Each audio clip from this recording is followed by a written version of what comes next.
Please enter the meeting passcode followed by the pound sign.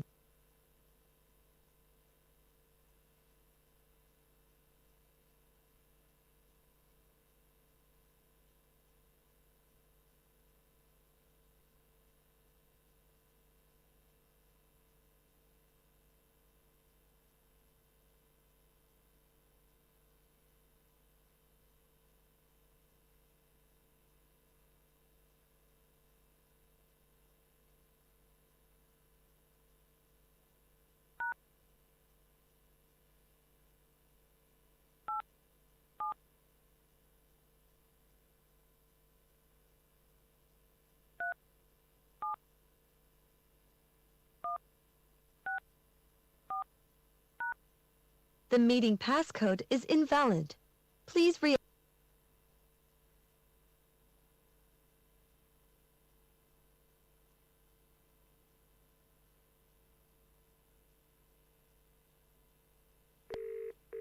Please enter the meeting passcode followed by the pound sign.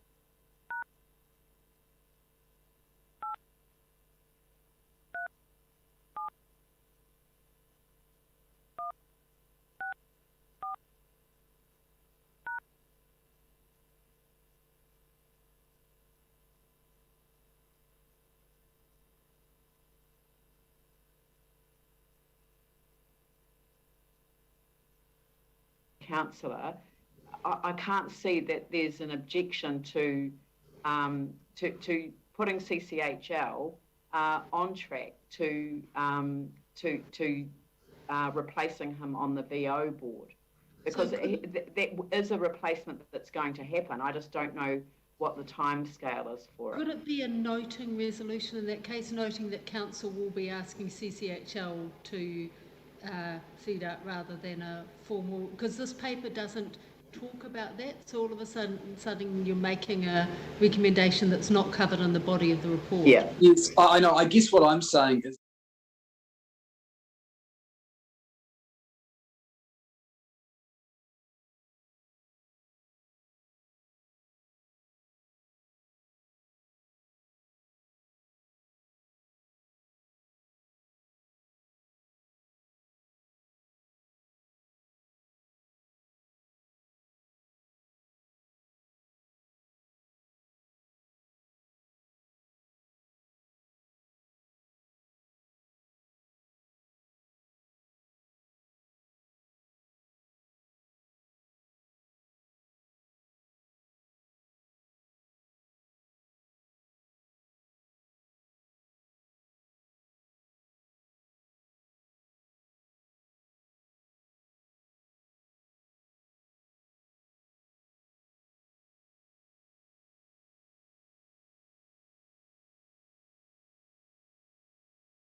Great.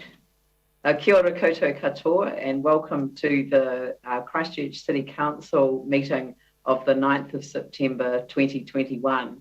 Although we are in level 2, it is Delta level 2, so we've decided to make it easier for the organisation to get on with the important function of getting all of the council's services and centres and establishments up and running rather than prioritising the needs of governance. And we're perfectly capable of holding our monthly meeting online. So, and I'd like to thank councillors in advance of the meeting for their cooperation and consideration.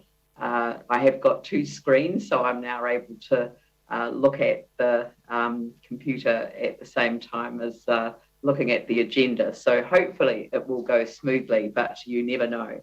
Could I invite Councillor Anne Galloway to begin the meeting with a karakia timatanga? Thank you. Kia ora, e te atua, whae te mataranga kia marama, kia whae take nā mahi katoa, tu maia, tu kaha, aroha mai, aroha atu, tātou, ia tātou katoa. Amine. Great, thank you very much. I haven't received any apologies at the beginning of the meeting, so I'm assuming that we have none, but do let me know if you do need to leave the meeting. I am going to take some sort of shorter adjournments during the course of the meeting, just to enable people to, you know, sort of take care of those all-important refreshment needs. And there are no declarations of interest, although we will be noting when we get to item 12 that we have 3 members of our council who are also on the Canterbury DHB. The supplementary reports, I'd like to move that our 2 supplementary reports be admitted to be received and considered at this council meeting. I have a seconder, Sam McDonald, is that right? Yes. And so I'll put that motion. If people could just give me the thumbs up if you're in favour of the motion. It looks like a clear pass to me. Is there anyone who's opposed to it? Thank you. That is declared carried. And we have got a number of public forum presentations, deputations for consideration. At the, there are no public forum presentations. We have deputations to be considered, but we're going to consider them following the community board reports. It was an easier way of getting people to Zoom in at the right time. So we'll move on to the monthly report from the community boards, and I'd like to welcome each of the community board chairs to the meeting and invite you each to speak for 5 minutes to your presentations. And I'd like to start with Te Pātaka o Rā Kaihotu, Banks Peninsula Community Board. Thank you, Tori Peden. Good morning and morena everybody. Thank you for having me here this morning. I do understand it's a lot of fun trying to run these things via Zoom. Firstly, I'd like to thank governance teams both in council and our local community board governance team. We've been able to run 2 successful Zoom community board meetings during level 4 and level 3 lockdown. So look, I know it's a lot of hard work in the background, and I acknowledge that staff have done an amazing job to get here. So thank you to everybody. Now, despite facing the challenges of level 4 lockdown, the board made a number of decisions that continue to support our communities, our reserves and our goals. After a comprehensive consultation, we approved the Takapaniki Reserve Landscape Master Plan. The design of the master plan was created in partnership with Anuku Runanga and will be a wonderful space for community reflection. The board also, after consideration of high quality applicants, we selected 5 community members to be part of the Akaroa Reclamation Water Treatment Reuse Scheme Community Reference Group. So that is, sorry, can somebody change that slide for me? Thank you. Sorry, that's what I'm talking about now. So just the things we have done in our community board meeting. So yeah, a lot of high quality applicants did put their names forward, but we did choose 5 community members to be part of that reference group. And also the board was pleased to continue supporting the good work of our community organisations and doing what they're doing, and grants through the Strengthening Community Fund and Discretionary Response Fund were approved. Next slide. So this is the Torpedo Boat Museum in Littleton. Now, this is a historic building and has been repeatedly vandalised and is covered in graffiti and tagging. The community continues to raise concerns with the board and the council as the area looks not only neglected but unsafe. The board understands the work to remove the graffiti was started, but would like to see additional progress on this project. This work will help restore the valued piece of history. Finally, on this note, we'd like to mention the Snapsy and Solve application. While the app serves as a valuable tool for the community to report issues to the council, the tool is limited for many Banks Peninsula users due to the lack of cell phone reception in certain areas. It would be helpful if the app allowed for users to manually input location information when GPS data is not available. Next slide.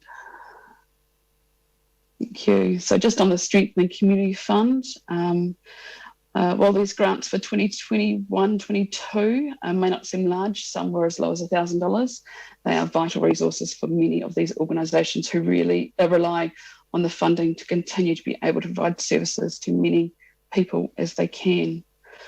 The board also recognises the challenges that our communities have been facing since we returned to an alert level 4 lockdown and ongoing COVID restrictions.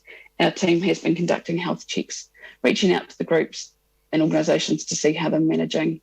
These groups have been coordinating welfare checks on older adults, delivery of meals to the vulnerable, pharmacy pickups, and arranging contactless distribution.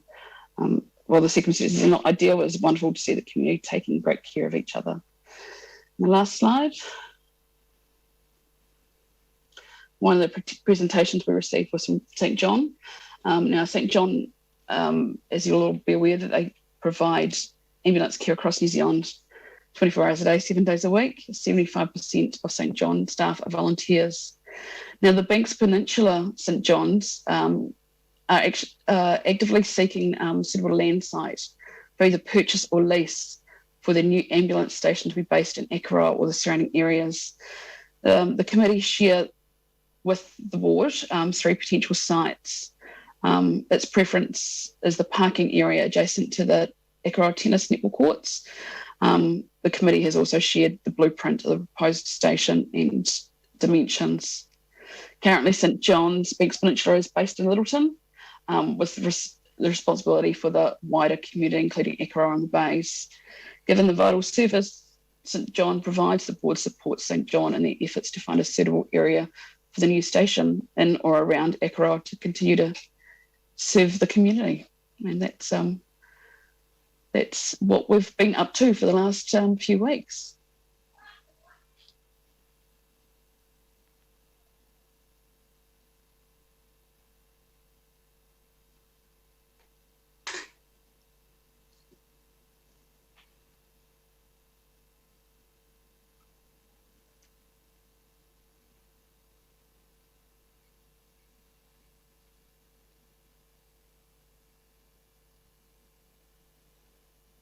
My apologies. I muted myself and then wondered why Sarah had put her hand up and she wasn't answering me. It was because she couldn't hear me.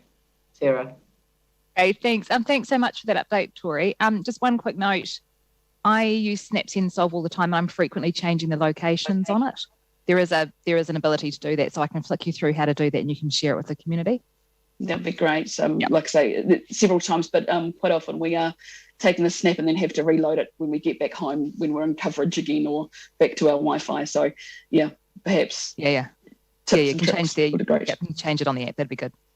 Yeah, changing the location does require you to have kind of a GPS map, though, that you change it on. So that's if you haven't got coverage, that's the problem. So, but if you can load it afterwards, then that's the solution that they're looking for. I think you can. So Sarah's going to help out. Aaron. That'd be fantastic. Yeah, thanks for that, Tori. I'm a regular visitor a couple of times a year to Magazine Bay, and that's disgusting to see how the Torpedo Museum's been left. Is there an outbreak of graffiti across Banks Peninsula, or is it just this particular bay? I notice there's a lot in other parts of the city, especially post-lockdown. The problem with this one is because it is a heritage building, it's got to be treated differently. So I do understand the graffiti team have been doing an amazing job keeping on top of everything. However, they haven't been able to treat this building because of the heritage status. It's had to have different treatment. So it has taken quite a while to get to that point. It's just they started just before the lockdown. So it'd be good to see that finish because, like you understand, more tagging creates more tagging and more vandalism. So hopefully the team are onto that now. But we do understand it's a heritage building, so that comes with different problems of its own. Yeah, so going forward, once it is cleaned up, are the board considering putting some really clear signage either side of the building along the walkway there to make it, to say that this is a heritage building? I know there's the sign on the side, but make it really clear so people have a lot more respect for it. Yeah, we'd be keen to do anything like that just to help with, and also help with the history behind it. Yeah, absolutely. Yeah. Thank you. Thanks. I think it is worthwhile to tell a bit of a story to sort of kind of connect people to it. Oh, Phil, did you? Oh, Yanni. Yep. Thanks, Tori. Just clarifying what you just said. Because it's a heritage building, it needs different treatment.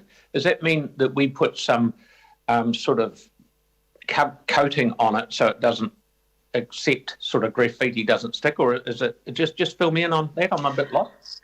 From what I understand, it's removal of the graffiti because they can't just throw the anti-graffiti stuff at it to remove the graffiti. They've got to treat it quite well. So from what we understand, it's just that the process to remove it from a heritage building is different to just standard removal of graffiti. So that's why it's taken an extra long step to that point. Okay, thank you. Yanni? Thank you. Thank you for the reference to the Takapaniki master plan. I was just interested, I didn't see any reference in the written report to it, but have you got any event, celebration, any process to recognise the significance of that being done? And then I guess I just was kind of interested to know what the next step is.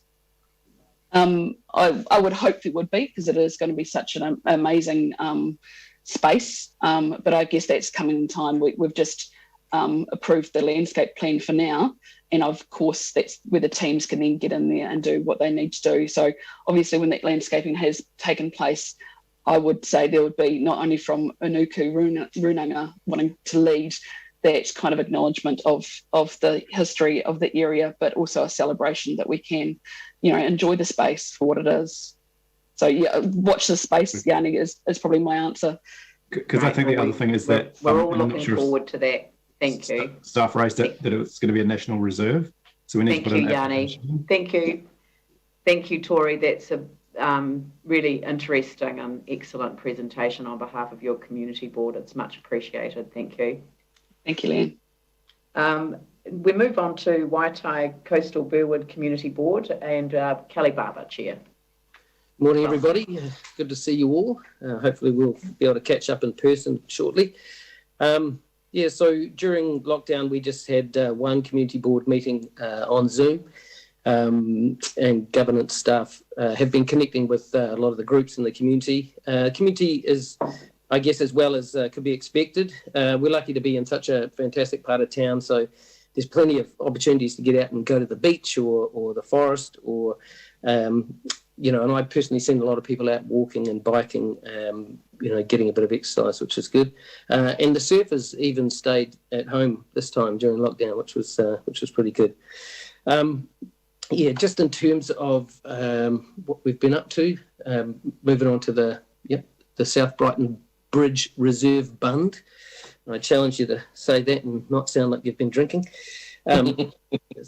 So it's there's a new 700 metre section of the Reserve Bund, which is nearly completed. They're just finishing off a few of the finishing touches. I biked along it on the weekend. It looks really fantastic, actually. It's a couple of metres wide. There's plenty of room for people to pass each other. nice plantings. It's set back from the estuary edge, from Bridge Street heading south. So looking really good. Moving on, on Monday the 19th of July, the Sticks Living Laboratory Trust hosted a vision bus tour, which included members of a couple of the community boards, including us and Papanui-Innes, and just had a look at the general area, what they're doing there. For those of you that don't know the Styx River well, it's in the sort of northeastern quadrant of the city and travels through sort of marshlands and heads out towards past Spencerville to Brooklands. And they've showed us the planned conservation work and fencing, etc., to protect that area. So moving on, Eastern Community Sports. The Canopy had a Have a Go Friday where they opened up the canopy. So this is in Rafidi Domain. For those of you that don't recall, it's a large canopy over an artificial sports turf. A great facility in this part of town. And so they opened up on a Friday, and hopefully this will be something that will be ongoing for 3 hours for young people to try a variety of sports, and hopefully that will attract more use in the area. And last but not least, a very short presentation today, Parklands Play Street. So there's an initiative across the city to open up 12 temporary street closures as an opportunity for a community to get together and use a space where it otherwise wouldn't be safe to play in. And so we had a couple of places for a few hours, 3 hours in Parklands. And that, by all accounts, was very successful to get people out and playing and kids playing in the street and meeting their neighbours, which is always an important thing to do. I just want to finish off by giving a shout out to City Care Property, who I don't know whether you know, but at Hepuna Taimawana, they have a fence out which is overlooking the beach where you can sit in the hot pools and look out. And City Care Property did a great job of actually putting a hinge on it so that you can drop it down and people can look out over that sort of beach scene. So I just wanted to highlight the work that they're doing out there. But that's all. Happy to take any questions if you are any. Oh, Actus, I'm sorry. Actually, one final slide. So Actus, who are probably the flagship in terms of community organisations in our city, were well prepared for the lockdown period, and obviously have a bit of experience and expertise from last time and from the earthquake. And we're responding really quickly to the situation, getting out and talking to their community via Zoom and via Facebook, and making well-being calls. You know, we're really lucky to have an organisation in the heart of our community like Actus. They're very professionally run, very well-organised organisation, and staffed primarily by locals who know the community well, and can help out people and see problems before they arise. So I just want to highlight their work as well. This time I'm finished. Excellent. Thank you very much. And I've remembered to unmute myself, so thanks a lot. Does anyone have any questions for Kelly? That's Mount Aspiring, if you're wondering. Thank you. That's I think you'll recognise what's behind me. It's a vaguely. It's a beautiful picture of our city from the other side of Sumner. So look, okay, well, we'll move on to the next one. Thank you very much. We'll move on to Waimairo, Fendleton Waimairi, Harewood Community Board, Bridget Williams. Welcome. Kia ora, everyone. I'm not too sure if I know we've got a presentation. Just checking if it's up yet for some slides. It'll be on its way. Here it comes. Fantastic. All right, I'll try and keep this as high engaging as possible, because I know Zoom fatigue is a real thing, but we'll also keep this short and snappy too. So we've had four main themes for the decisions made under delegations for the board. So one was the allocation of the Strengthening Communities Fund. We had 53 local community organisations that we support, which is great. The allocation of discretionary response funding to a number of board projects, including key events, which we all love, Celebrate Bishopdale and Culture Galore. And there was also the approving of the discretionary response fund application to the Burnside Rugby Football Club for a security system. And the other was the establishment of the 2021-2022 Youth Development Fund. Moving on to the next slide, if possible. Great. So as has been a theme for the other community boards, it's been checking in to see what is the feedback coming back, especially from our community groups through the lockdown. So groups who provide social support services have remained in contact with their members through phone calls and social media, and ensuring they have the support that they need to access food and medications. The general feeling, though, has been that people are coping better this time round, as there's a sense of being there before, so they know what to expect. But there were some reports that the novelty had worn off for our young people, and they were struggling without the social interaction with their friends. So we are very grateful for our local youth workers who have been staying in touch with some of the most vulnerable young people who may not be in great home environments. So we're so grateful to them, and that seems to be a recurring theme around especially with our youth just struggling with this time round. I'm not sure if that's been the case with other boards. And then feedback from community groups through lockdown. So when it comes to sports clubs, the timing of lockdown wasn't too bad, as it was coming to the end of the winter season. However, with the summer sports, there was concern about the impacts of level 2 and the logistics of that for their up and coming season. Clubs concerned about reduced activities has also been a theme, as this results in reduced income depending on level changes, and some groups may also need additional support to cover some of the basic expenses.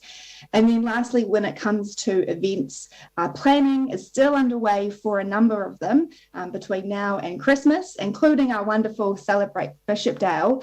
But as we're all aware, it's really a case of just wait and see. And that's our update from the board, and happy to take any questions. Thanks very much, Bridget. Does anyone have any questions for Bridget? Hey. Jimmy Chen. One question, Bridget, you mentioned earlier, you have celebration of Bishopdale and the cultural gala. Regarding the cultural gala, is this past year or is next year cultural gala? It would be for the coming year, I believe. Coming year. Okay, yeah. Thank you. That's right. Yeah, it's a jointly funded event, I think, is the point. And I'm sure the other community board will be recommitting to that too, such a popular event. But thank you very much for making all of those connections to, especially to give that feedback on the sporting clubs and the impact on them, because they are such a key to, that all-important social capital. So thank you very much for taking the initiative. It's brilliant. Yeah, no, massive thanks to our governance team on that as well, for keeping their finger on the pulse with all those community groups. It's wonderful. Brilliant. Well, look, thank you very much, Bridget. And we'll move on to Waipuna, Hallsville, Hornby-Riccarton Community Board, Mike Mora.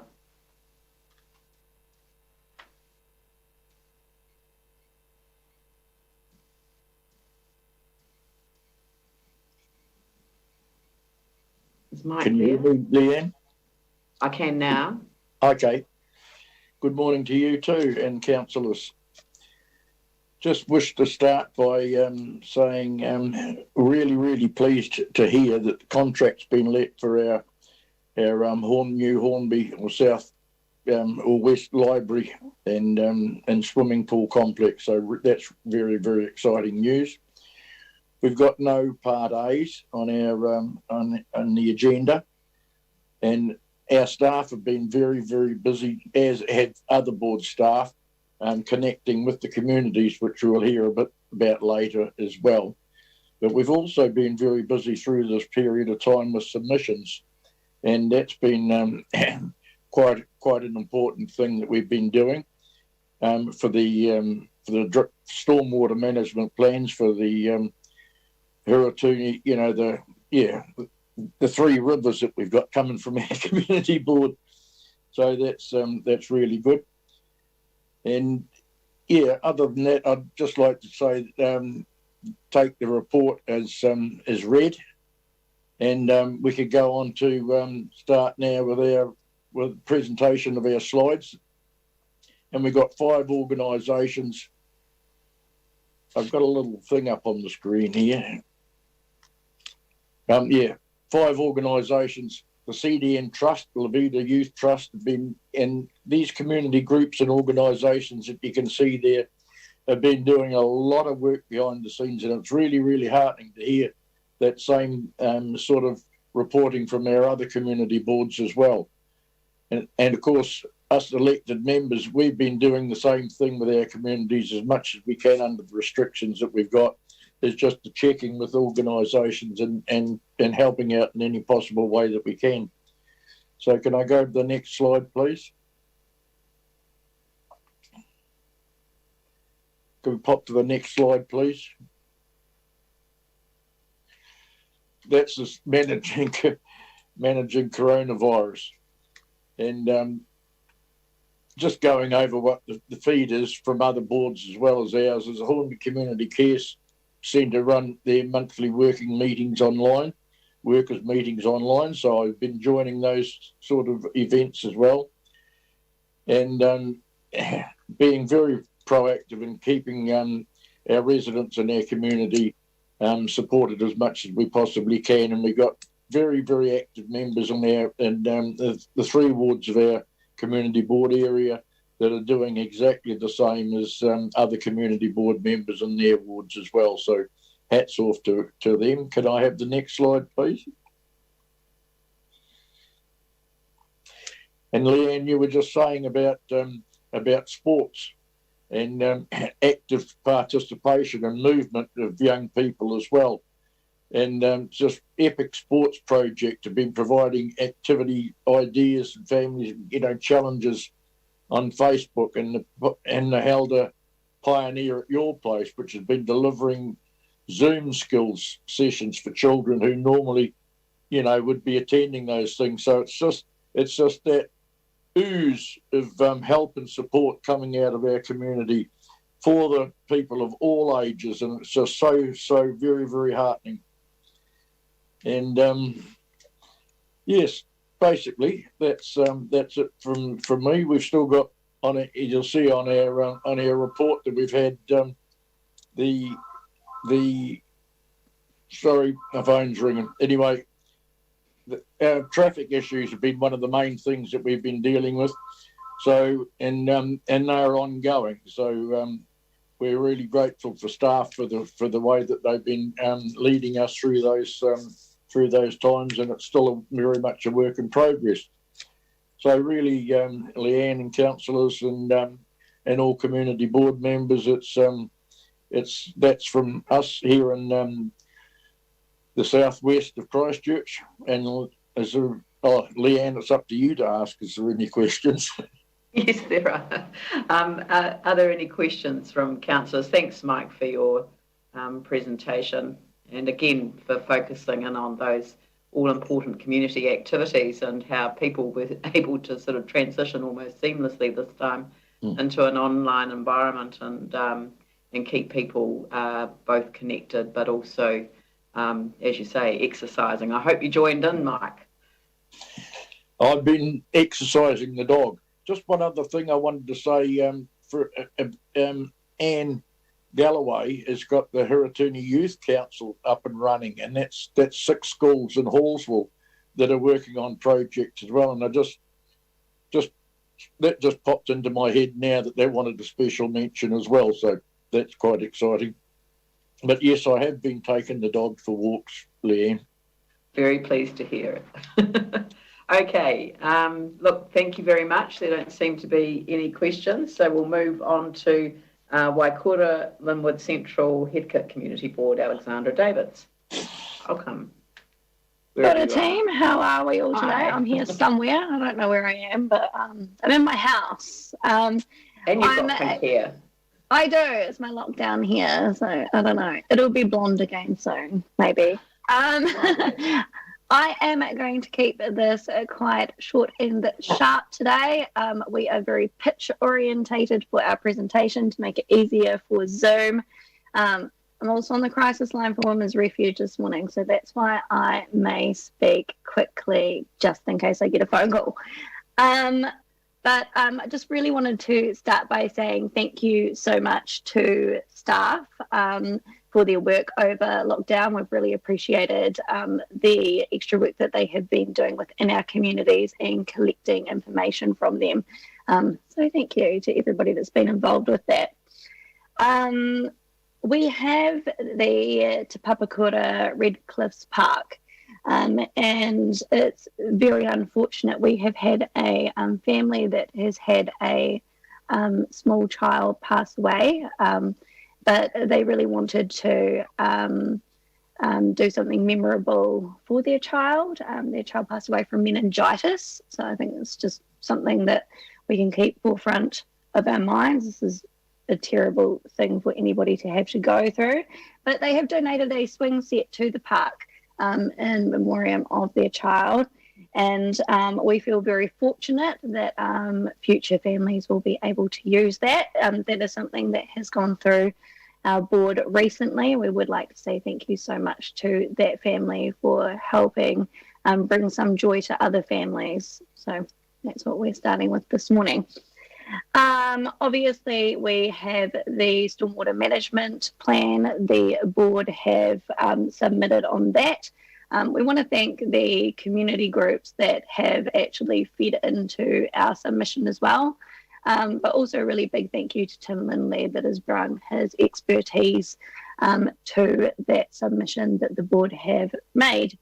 There's obviously a lot of issues around stormwater management, and we need to be looking at how we can start countering some of those issues that we're seeing from things like copper brake pads and zinc off roofs going into our stormwater. So we have done that. The board have actually not had any board meetings over our COVID time. So we will have a very big agenda once we get back into it. Really following on from what Bridget has brought up around the community. She's covered a lot of things that I was going to say, so I'm not going to repeat any of them, but really just focusing on the fact that people do seem to be managing better than last time. But I think what we will see is people are also over it. And if we are the worriers within communities, that if we are stuck in this kind of different level 2, that it is going to become very difficult for them. We have also made provisions when we do finally get back to meetings and being face to face with our community. We've got a lot of people in the community that still want to be showing up to meetings. We obviously still have our same issues within our communities. Just because we have COVID doesn't mean that things are stopping for our residents. And we are making sure that we are able to keep everybody safe when they come to those meetings. So we will have masks available for them if they do not have them. But really want to thank staff again for putting all those provisions into place when we finally get the opportunity to meet again. Upcoming events. It feels very strange talking about upcoming events at the moment. We obviously had our Te Pau Toitoi pool opening planned for the 1st of October, probably being put off. But we'll see. We will keep people informed.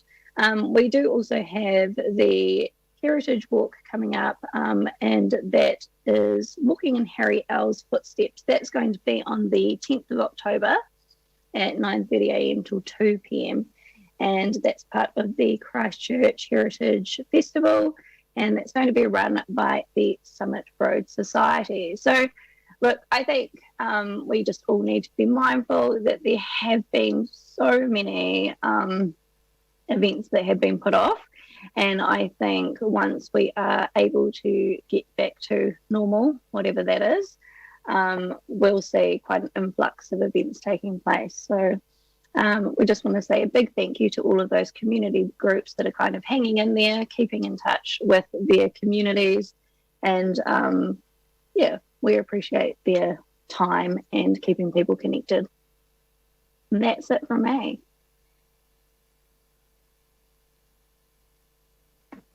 Lovely, thank you very much. Listen, I've got a question for you, because of course you may have noticed the Christchurch Press having taken up the issue of a national park city, and a number of the things that resonate with the development of that. And it's a citywide thing, it's not a council thing, and it's not a regional council thing, although both Jenny Huey and I have backed the campaign. It really needs to show support across the city. And I just thought that immediately that it was such a connect with Greening the East, and I sort of kind of felt that your community board had taken such a leadership role on that. I wondered if you'd wanted to comment on it.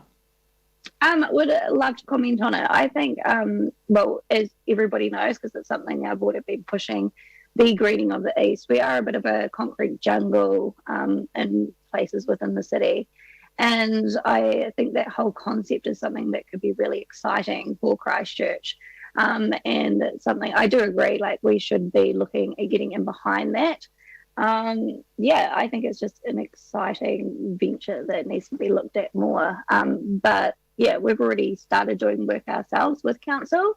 So I just think it's something that we could expand on as a city, but something that we will be talking about at our next board meeting. That'd be great. Great. Thank you. Any other questions? No? Look, thank you very much, Alexandra. Much appreciated. Thank you. Ka kite. And yeah, ka kite anō. Waipapa Papanui and its community board, Emma Norris. Kia ora koutou. Thank you for the opportunity to present to you today. First up, I would also like to thank our local staff for everything they've done during lockdown. We have had 2 meetings on Zoom, and we appreciate the staff, the work they did to enable us to do that.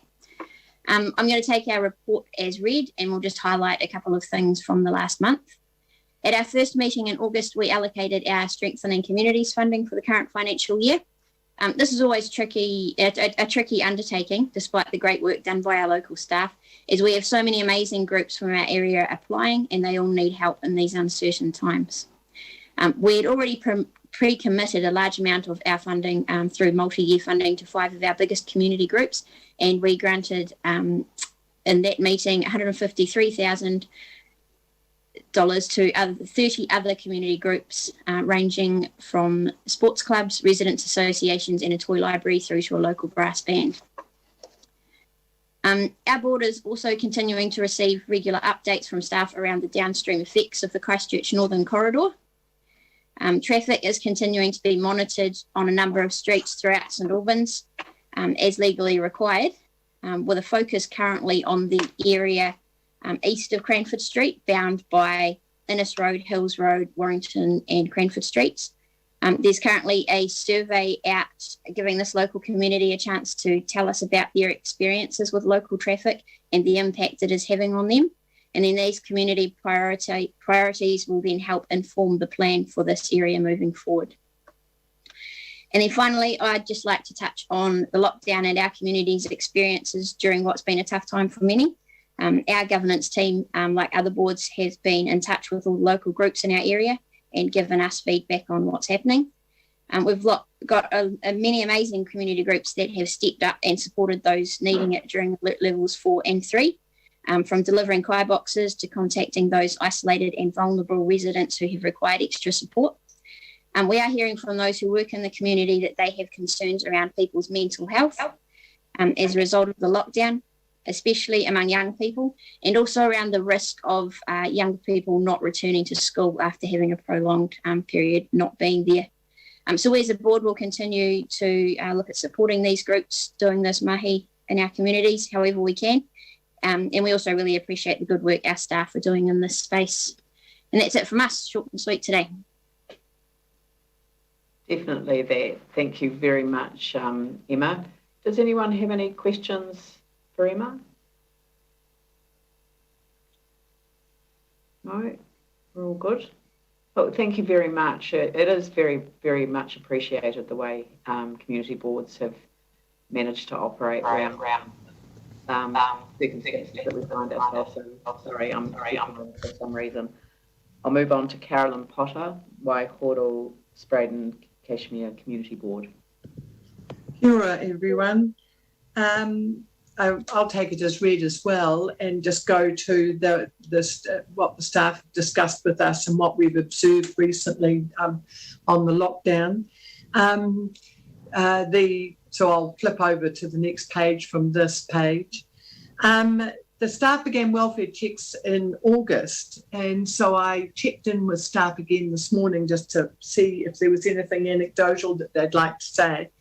I think the machine is running really well in terms of, and there'll always be gaps, but in terms of getting food to people, talking about their electricity costs, one staff member said the MSD has really come to the party in terms of topping up food banks and talking reasonably to people about their needs and when they're feeling desperate. And we do feel as though some of the people in the worst circumstances in our community have survived. But nonetheless, the effort of having children at home, particularly from those schools that feed them at lunchtime, has been onerous for some people. And I did notice this morning when I walked around, I did a walk around the block this morning, and I did notice that the kids looked remarkably cheerful about returning to school, as did my 5-year-old grandson, whose first day at school was today. There were some issues about electricity because we were cold and damp in the middle of some areas in August, but again the MSD has come to the party to some extent, and and the food banks are running well. The one thing I'd like to talk about, I think there was a certain stress level this time around. I think the demands on parents who were still working from home, I think the expectations on parents to work from home was greater from organisations. They felt as though they'd done the experiment last time around, and this time around that they should be pretty good at doing the 8-hour day, and the demands on parents to do the 8-hour day plus looking after and teaching children were pretty stressful. I got a feeling that I get a feeling amongst the communities that they're well over it. I'd like to mention one or two people. People with disability, particularly physical disability and intellectual disability, found it hard to get money out. And I do know that neighbours and friends have had to loan money to some next door neighbours who could not get to banks in the very few hours that they were open. These are people who can't use ATM machines or find it difficult to get to banks, and they found it very difficult to get money. I also found people talking to me about the footpaths, the state of the footpaths in terms of walking on them, and a heck of a lot of people around us are using the bike lanes, which are flat, unlike footpaths everywhere, which slope in various directions, never mind cracks from the earthquake. But cycleways are flat, and that's wonderful to walk on. And I do it myself. On the National Park City, this is relevant actually, because my board has recently started to discuss online the issue, for instance, of particularly Spreydon, which may well have, of all the urban suburbs, may well have the biggest jump in population of any suburb because of the huge numbers of intensive housing and brownfield developments that are going in Spreydon. And Spreydon lacks interesting roads. They're long, wide and straight, and there's no curve in them with an expectation that there'll be something interesting around the corner. And secondly, lacks recreational bumping spaces in parks. It's got 2 or 3 parks within walking distance of most people. They're sports parks. They're extremely boring to go walking in and visiting. And our board has been discussing the possibility of developing a park which will be treed, have curves, be a walking space for people with their dogs, have recreational space for kids, where people can meet. So that's it. I'd really like to pick that up with the council, the idea of how we compensate people with development.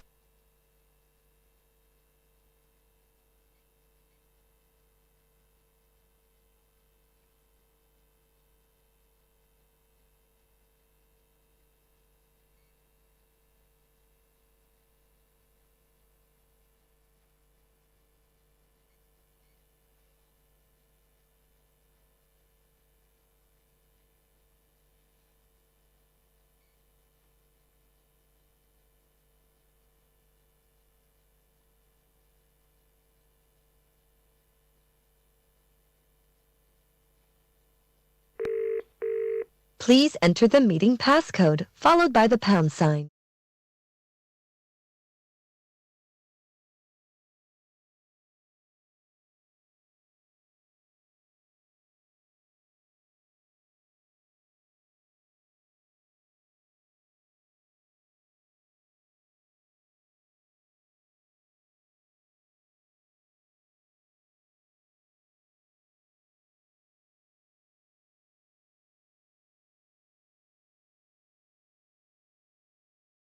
We'll have to wait and see. I raised that too, Leanne, because of the Sydney suburb development, where Sydney said that every section, every house must have a space for a tree. Tim and Yanni. I think, just to reiterate what Carolyn's been saying, in some of the other areas like Addington and Waltham, we've seen, and it's really clear why the development's happened there. It's just because of land value. But in Addington, you've got Church Square, etc. In Summerfield and Spreydon, there's actually really nothing there. And that's where we've really got to kind of push government's policy with regards to intensification. There must be some kind of green involved in it, because we're going to end up with streets with absolutely nothing. And Carolyn's right, with some of those streets in Summerfield are huge and they're straight and they're barren. And then when you add all this intensification, it's just going to get worse and worse. So we've got to try and turn around. Sydney has realised its mistakes and has changed it. And a lot of other cities around the world have. Montreal, Canada's really, really hot on it as well. And we've got nothing. And so I think we've really got to get the horse before the cart again. So just reiterating what Carolyn's been trying to push. Thank you, Tim. Thank you. I think over-intensification is the word that I've been using rather than intensification. I know that we have to increase densities if we are to meet a number of other obligations and prepare ourselves for the future. But over-intensification is the phrase that I've latched onto. Yanni.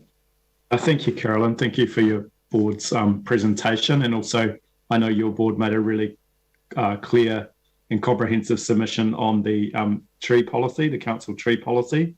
I was just wondering, given that you've raised the issue around trees again, whether your board's been briefed on the urban forest and bush strategy that council's working on, and whether you think we need to get greater visibility with community boards over the development of that, and also get better information about the tree canopy coverage in local areas like Spreydon and Addington that you've mentioned.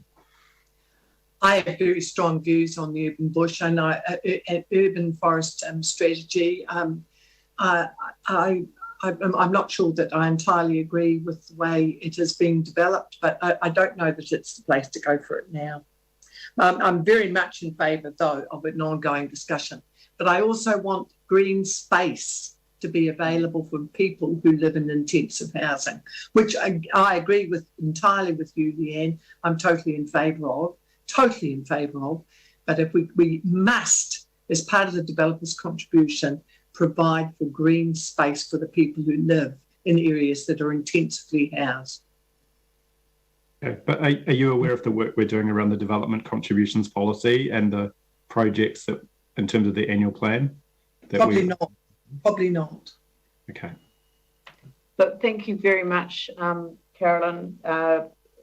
An excellent presentation as usual, and much appreciated under the circumstances for zooming in. So thank you.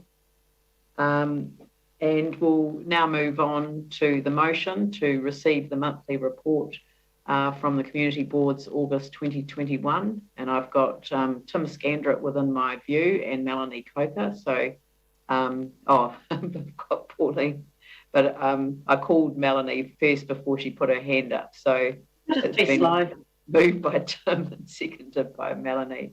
Can people just give me the thumbs up? I can't see everyone because now the screen's split. So,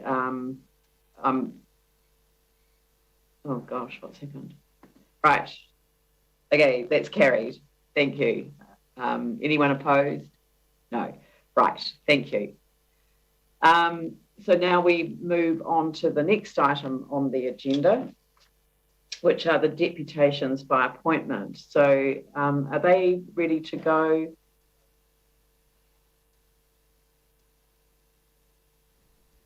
Yes, Leanne, we've just let Jared True in from the waiting room.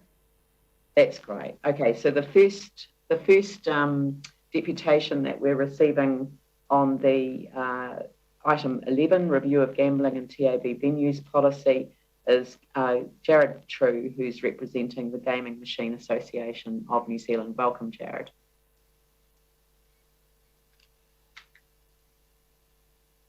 You'll need to unmute.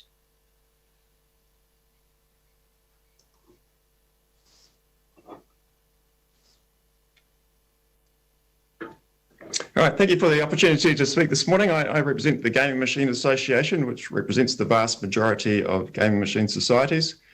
We're asking that you consider putting the gambling venue policy out for consultation so we get some community feedback and stakeholder feedback regarding a couple of options. One, including a relocation provision in the policy, and two, looking at whether it's now time to look at replacing the sinking lid with a cap at current numbers. The most important issue is including a relocation provision. A relocation, first and foremost, is a harm minimisation tool. It enables venues to move out of undesirable areas, such as high deprivation areas or residential areas, into more suitable areas, such as the central business districts. Not allowing relocation just simply entrenches the venues in the undesirable locations. Having a relocation provision is also fair to local business owners. Enables a business to be restored following a fire, natural disaster, or in the event of public works acquisition.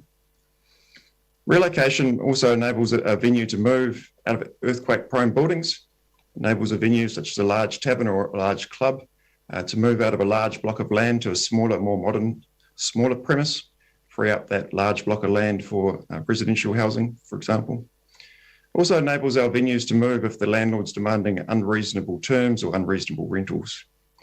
Importantly, it also enables some of our venues to move a short distance across the road or next door to new, modern, refurbished premises. The very first venue that took advantage of the relocation provisions was a venue in Hamilton called the Te Rapa Tavern. The left is the old venue, on the right is the new venue. The venue was able to relocate a short distance, take its 18 gaming machines with it. It was therefore economically viable for that operator to spend $3 million and improve, upgrade it and build the new tavern, which is a fantastic asset for the city. Relocation is common. Over 55 councils now have some form of relocation provision in place. Just in relation to now whether we have a cap or a sinking lid, given the very low problem gambling rate, the benefits that come from the local machines, it's now appropriate to consider replacing the sinking lid with a cap at current numbers. Problem gambling rate's very, very low. It's only 0.2% of the adult population, and that's in relation to all forms of gambling, not just simply gaming machine gambling.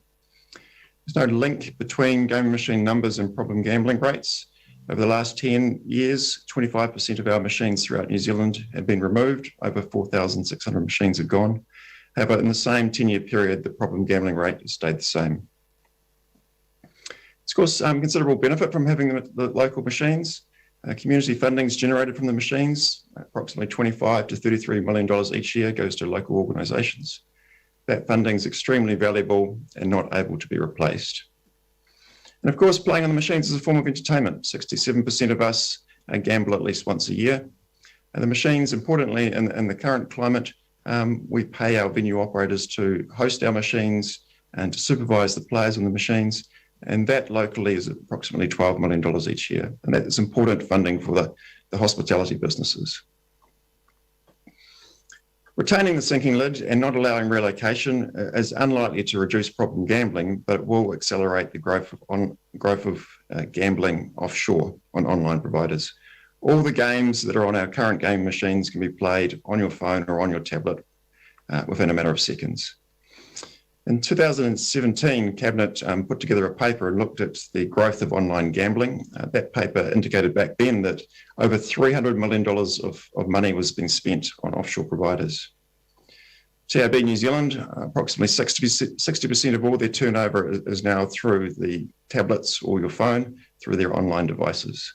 And it's growing exponentially between 12 and 20% per year. And of course, offshore online-based gambling is undesirable. There's no local grant money that comes from that, no local employment, no taxes generated for the New Zealand government, no harm minimisation regulations or controls. There's very large prizes and there's frequent inducements to gamble. Certainly welcome any questions.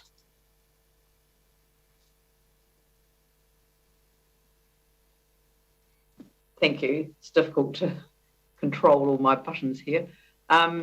Look, you had a number of gaming machines that had been reduced over the period of time, but you didn't have a breakdown for Christchurch. Have you got that? I haven't got the exact figures for how many machines that you've lost over the last 10 years. I know we lost a significant amount of venues, about 11 venues from memory, immediately after the earthquakes. And you think it would be helpful to go out for consultation, even though obviously, you know, recognising the other ones, the other representations that we'll receive, that there will be a desire to perhaps open up some of the other issues, perhaps not in the same direction as you would like to see. I think it's appropriate as part of the democratic process to now take stead with what the community views are and the stakeholder views are, and particularly the funding that's received from the machines, take stead of what the people that receive the funding, what their views are, learn what the value that they've achieved from those. The policy hasn't been reviewed now for probably 9 years. Certainly a tweak, along with, even if you were to retain the sinking lid but introduce a relocation provision, and even if that relocation provision was quite limited, which said we will only allow venues to relocate out of residential areas or out of high deprivation areas to more appropriate areas, I think there's some tweaks in there that you could make as part of that policy which would improve it from both a commercials perspective and a harm minimisation perspective. Yeah, and I do actually know an example of that particular relocation issue, which actually could have seen a gambling machine taken out of the suburb of Shirley and put into Addington Raceway. So I know exactly what you're talking about. And that would be something that would exactly happen. That Addington Raceway issue is still a live issue. Tim. Yeah, thank you. Jared, you said that although there's been a reduction in machines, there hasn't been a reduction in problem gambling. Do you put that down to the issue of online gambling, and especially with do you have any figures on the growth of the online gambling from overseas? Is our money going out? I think that's part of the issue. If you look at the graphs where you see the gaming machine numbers going down, and then you look at the graphs of online gambling going up, one's clearly going up and one's clearly going down. But you've got the issue of problem gamblers, of people that are addicted to gambling. There will always be some form of gambling venue that they'll be able to find in Christchurch City. So you when you limit the policy and limit new venues, you're limiting recreational players. You're not stopping those people that are addicted to gambling. You've got a casino right in the heart of your city with hundreds of gaming machines. People are always going to be able to find a gaming machine to play if they're addicted to gaming. But I guess the difference is if it is in council, in city or in country, there is an amount of tax taken from that, which then could be put, and does in some respects, gets put into dealing or helping with problem gambling. But if it's overseas, the tax revenue is not there. Do you have an idea of the tax revenue that's being lost? That's it. The tax revenue from our machines is over $1 million a day. Okay. And we also fund the problem gambling levy, which pays for all the treatment providers. It pays for the face-to-face services, the helpline, problem gambling research. And that's currently $20 million a year, soon to go up to about $22 million a year. Thank you very much. None of the offshore providers or the online providers make any contribution by way of taxes or to that problem gambling levy. Yep. Thank you very much. Look, Jared, thank you very much for your presentation. I think you've given all of us some food for thought for when we consider item 11. So it's very much appreciated. Thank you very much. Great. Thank you. Thank you. The next one is Kirsty Kang, Policy and Public Health Advisor, and Andre Proud, is it? Proud? I don't know if I'm pronouncing that correctly, from the PGF group, the Problem Gambling Foundation group. Probably right behind you. Okay. Okay. Okay. We're in. I'll just go. Oh, someone's sharing screen.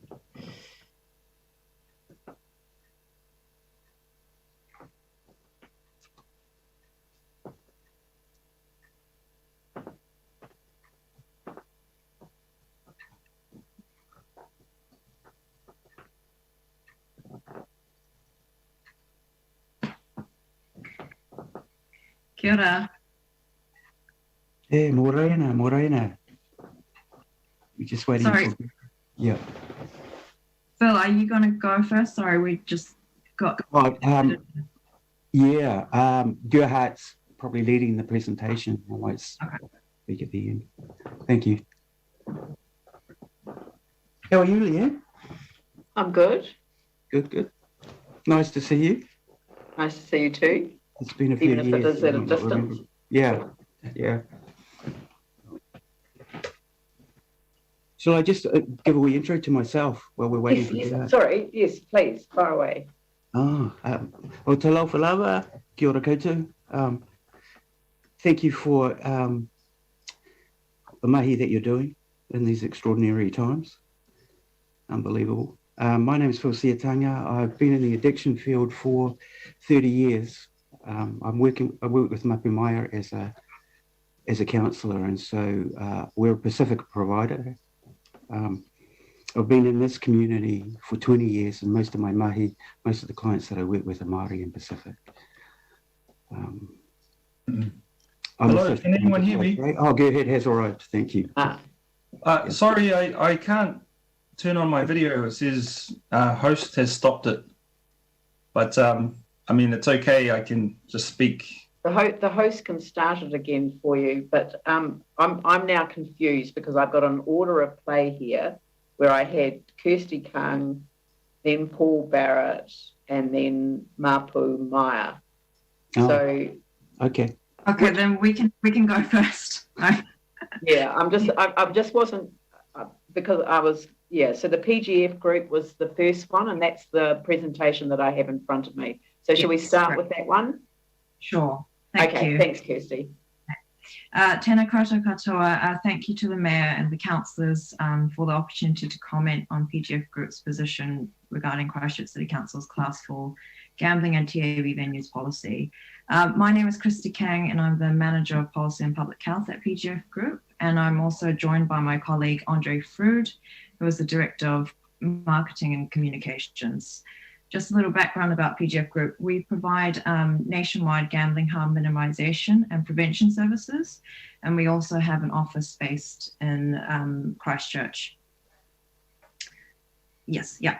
Firstly, we would like to commend Christchurch City Council for having a sinking-led approach in place for the past 17 years. The council has a really important part to play in helping to ensure the objectives of the Gambling Act are achieved. And we would like to remind that the primary intent of this policy is to reduce gambling accessibility in order to prevent and minimise harm. And so we support the recommendation to Council of retaining the current sinking-led policy with no relocations permitted. A sinking-led policy is currently still the best policy available to reduce harm. Next slide, please.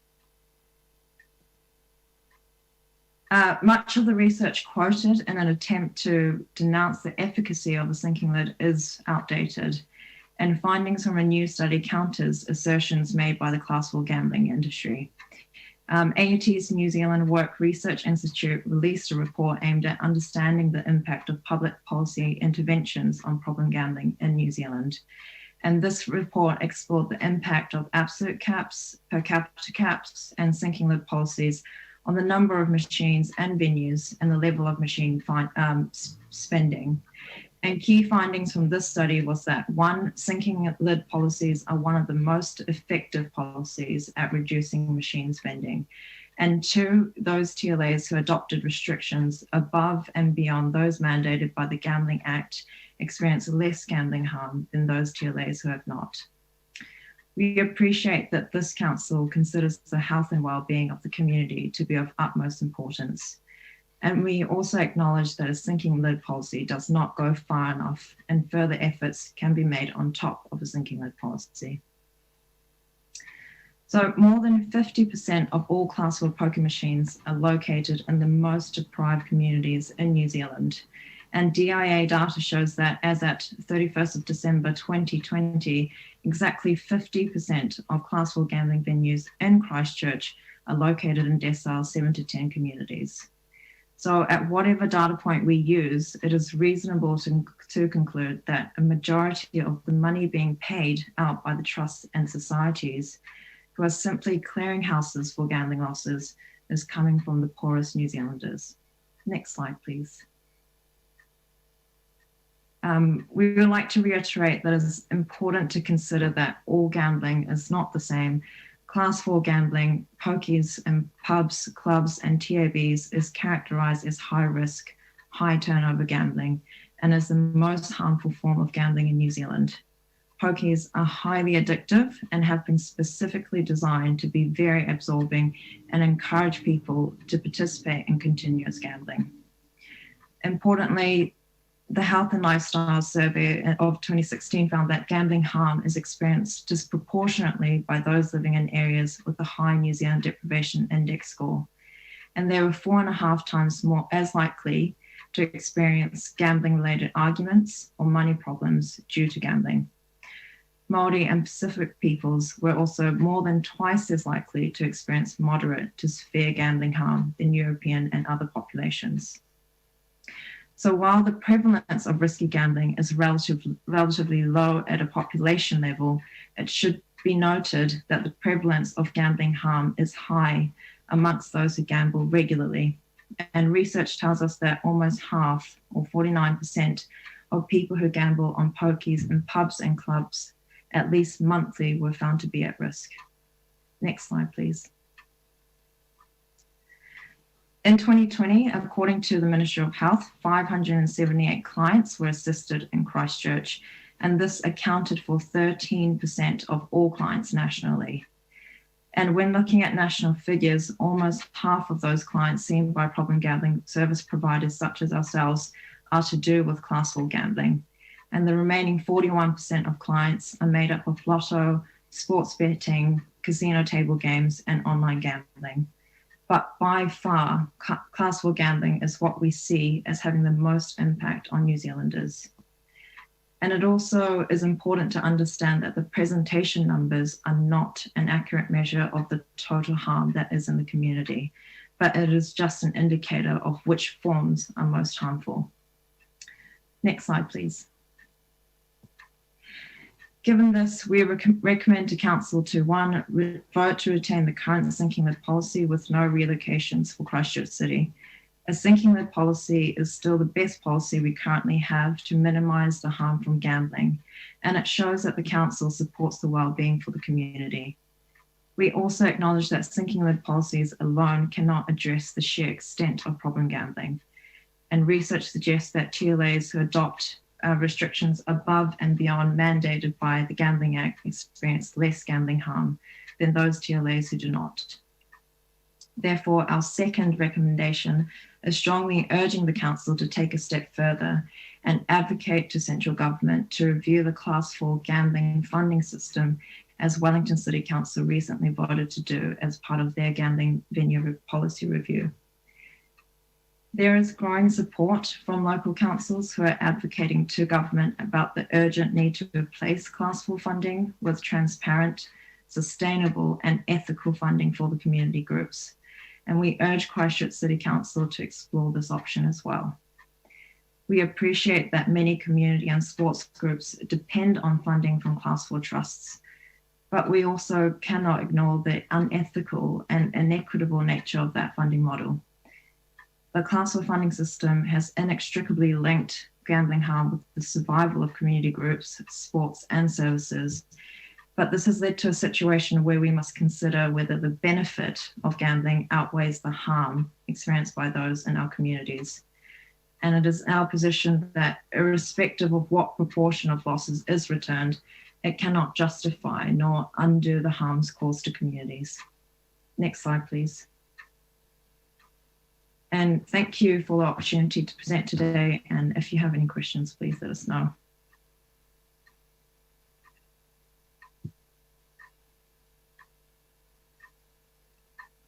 Sorry, thank you. Because I don't have a timer sitting on my desk, it's hard to. I think I'm going to have to turn my own timer on to keep a track of it. Tim. Yeah, thank you, Chris. With regards to what we heard, with regards to the online overseas gambling compared to the local gambling where it's taxed, etc., and therefore with those that taxed money, it supports the supports you guys and others. What are your thoughts on that?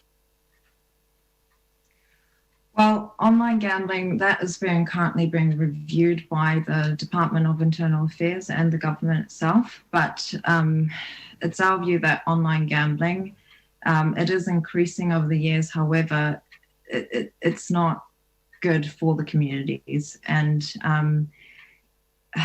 Andre, do you want to add some additional facts? Yeah, if that's okay. Hi, I'm Andre. I just on online gambling, I think, the Class 4 gambling industry often use that as a bit of a distraction because online gambling is not what we're talking about here. However, it is growing, there is no doubt. And unfortunately in New Zealand, we don't have reliable data that I can say to you, well, it's increased by this amount, particularly with lockdowns having happened so recently, we can't rely on any sort of data that we've got at the moment, but there is no doubt that it's growing and it's very much on our radar. And of course, some of it is on offshore sites where, yes, you don't get the return to communities or the tax. The government doesn't get the tax. But having said that, we certainly don't want to be looking at gambling propping up our communities, and this is part of our problem, is that we currently have a situation where we're funding our communities and sports groups from the poorest people in our country, and because so many of these pokie machines are in our poorest communities.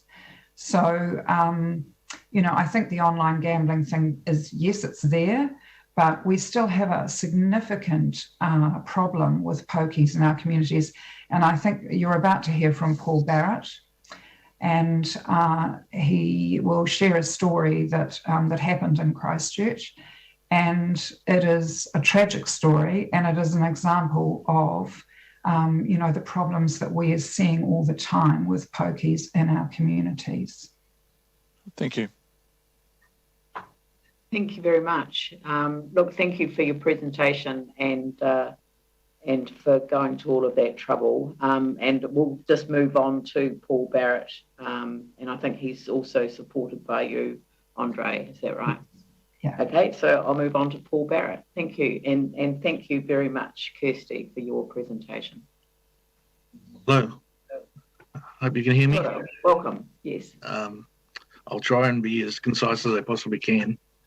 In 2018, my father died of a heart attack. A couple of weeks before that, he rang me for some money, about $1,500. I was in the middle of doing the ASB tennis tournament. I was the executive chef there for Sky City, and I couldn't get out of that tournament to go see what was happening. So I sent him the money, and then a week later, he asked for another $1,000. And I said I couldn't get the money out straight away because I was still in the middle of the tournament. I said this was strange because he had the money from the earthquake for his house, which is about $450,000, was sitting in his bank account. He told me that was stuck in bonds and he couldn't get it out. And probably about 2 weeks later, my dad died of a heart attack. So I rushed down to Christchurch to see my mother and to deal with the aftermath of that. We went on the weekend to get some food for my mother, and the bank account, we went to the bank to pay for the food, and it declined. And we found that was strange because my dad had a lot of money. And basically we went to the bank on the Monday, and we found out there was about 14 accounts, but only $46 left. And we've got basically 4 years of bank statements. And those 4 years of bank statements, he spent over $480,000. There's about 14 venues that he went to. June this year, we went to the first case in New Zealand. We went to the court in Christchurch. I went to Internal Affairs this was about 3 years later. In the first week, I went to Internal Affairs to see what could be done because I knew this was wrong. Because I worked for Sky City and I knew the policies for gaming and alcohol. And there's a duty of harm, protection of the person that goes to those venues. Now, 2 years along, I went to the government and wrote a letter to say, hey, what's going on? Why is this case being delayed? Because over time, people's memory goes and people move on. But at least in 3 years, the court was heard. And it was a weak case. And they wanted to only charge one of the venues. And I said, well, okay, you're the experts. Let's do that. He spent $86,000 at that venue. That's not the whole picture. He spent about $500,000 plus because there was no money going back in. The devastation to my mother, the family, left with nothing, having to sell all our possessions to make sure that my mum had some money. But also then the case has been chucked out in 2 days because the policies to protect the people that are actually gambling aren't there. Now, the reason why I did this is so it couldn't happen to anybody else. It's still frustrating, it's still angry, all those sort of things, but to get the silver lining out of it, this is not about the money. This is about making sure that it doesn't happen to any other family. And it's been, well, I don't want to keep on doing this forever because it's been 3 years already. It's about trying to make it better for somebody else, making sure it doesn't happen to any other family. Probably that's the short version. I could probably go on for longer, but this is probably as much as I can do. That's an incredibly powerful presentation, Paul. I mean, I think you've struck a chord with everyone. The aftermath of addiction is almost inevitably tragic, and the circumstances you described are certainly that. Why do you have to keep doing this at every single council meeting around the country, though? I mean, there are 67 territorial authorities. Why can't central government take control of this particular thing?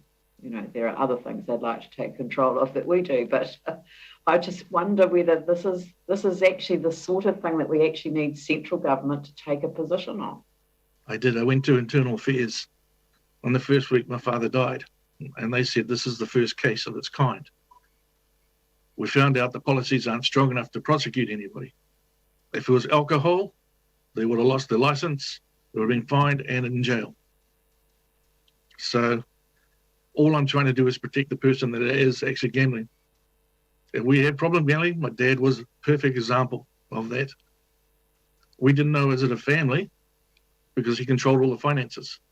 But that doesn't make it any excuse that if it was alcohol, I wouldn't even be here. This is gaming. It should be the same sort of policies that protect the person that goes into those venues.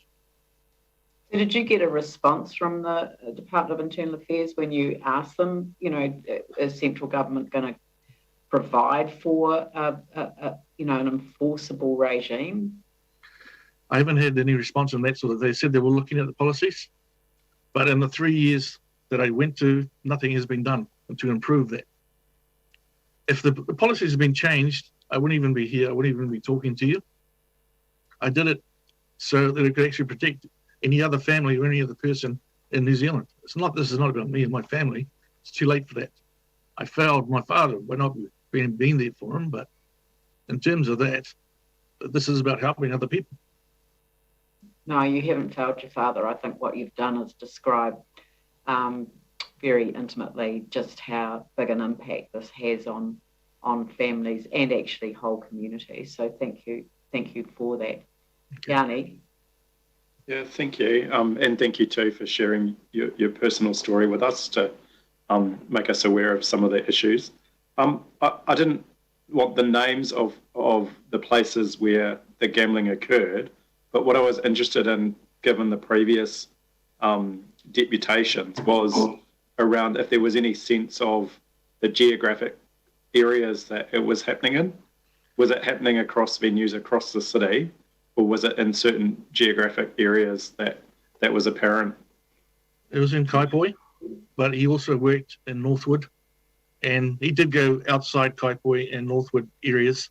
It was over Christchurch wide, but mainly in Kaiapoi. But basically, Kaiapoi is actually the Waimairi-Kaiapoi District Council. Yeah, so. I mean, that's the issue about all of the different councils being required to go through this individually, and actually whether this isn't a central response that is required. Yeah, I guess I was just interested if allowing pokie machines to go from poorer neighbourhoods to wealthier neighbourhoods would solve the issue of problem gambling.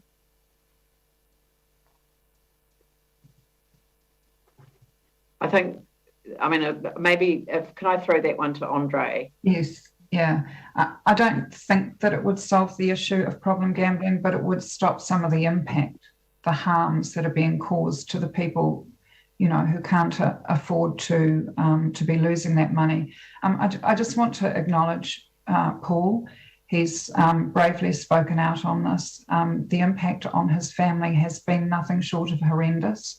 I wanted you to hear it, and I'm glad that Paul has shared it with you because it did happen in the wider Christchurch area, and because it's an example of, unfortunately, it's not the only story we hear like this. And it also illustrates, you know, the harm that pokies can cause and the ongoing harms to the people who, you know, the families. So thank you, Paul, very much for your bravery and for sharing that story. Thank you. Yeah, thank you very much. You know, it is an incredibly powerful submission. So thank you for that today. Thank you. And so perhaps if I now move on to Gerhard Birking, who was originally with us to present the Mapua Maya and Philip Siatanga as well. Thank you. Talofa lava. Can you hear me, Leanne? Yes, I can hear you fine. That's good. Great, thank you. Talofa lava, malulele. Gerhard Birking from Mapua Maya Services. Today with me, my colleague Phil Siatanga as well. But before we start, I just wanted to quickly acknowledge Paul for sharing your story. Thank you very much for sharing. Members of the council, we thank you for the opportunities to present today on Mapumaia's position regarding Christchurch City's Class 4 gambling policy. We're here to state our argument in favour of a comprehensive sinking lid and explain from a Pasifika lens why it's important for you to support such a policy. Firstly, some background on Mapumaia services. We're a national Pacific problem gambling service that work to promote and protect the public health of all Pacific peoples living in New Zealand. We have a team of counsellors who work with Pacific families experiencing gambling harm. We meet them in their homes, in our offices, and out in the community. It's in these spaces where we see the harms that pokies are causing. And as you would have gathered from Paul, not just to the gambler, but their families too, all and those close with them, partners, parents, children, friends, and networks. I'm just wanting to focus on Pasifika and pokies in New Zealand and how this can affect those living in Christchurch. Historically, Class 4 gambling pubs and clubs in New Zealand has not benefited Pasifika as a collective. Rather it has stood out as the most harmful gambling mode, as shown by our PGF group data, which indicates Class 4 gambling to be the most identified primary problem mode for Pacific clients. Between 2010 and 2019, our PGF group data illustrated that each year, Class 4 gambling was the most identified problem gambling mode for Pacific clients who were receiving support under PGF group, including Mapumaia services. In some of these years between 2010 and 2019, it was 3 times higher than the next ranking mode. Research like AUT's National Gambling Study also points out that across New Zealand, Pacific communities are more likely to live in the areas of higher deprivation, greater opportunities to gamble, and as mentioned by Christy earlier, at least twice as likely to experience moderate to severe gambling harm than those identifying as New Zealand European Pākehā. It's because of these high rates of harm relating to Class 4 gambling, Mapumaia currently advocate for the strongest regulations possible when dealing with pokie-related policies. We argue that Class 4 gambling environments are not currently designed to help Pacific families thrive or Pacific communities thrive. Furthermore, it's our position to go further than merely bringing, we feel that a sinking lid is the strongest policy available at the moment. Anecdotally, we can share that many of Mapumaia's clients have caused harm to themselves and their families and others because of poverty-prompted gambling. In these circumstances, Pasifika have turned to gambling as a solution to pre-existing financial hardship, only to lose more and create further harm to themselves. Next slide, please.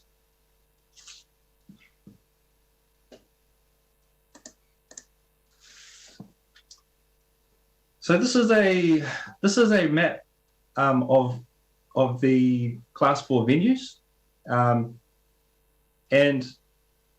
the data to provide this map was from the Department of Internal Affairs. So what you see, every red dot is a venue, a Class 4 venue in the Christchurch region.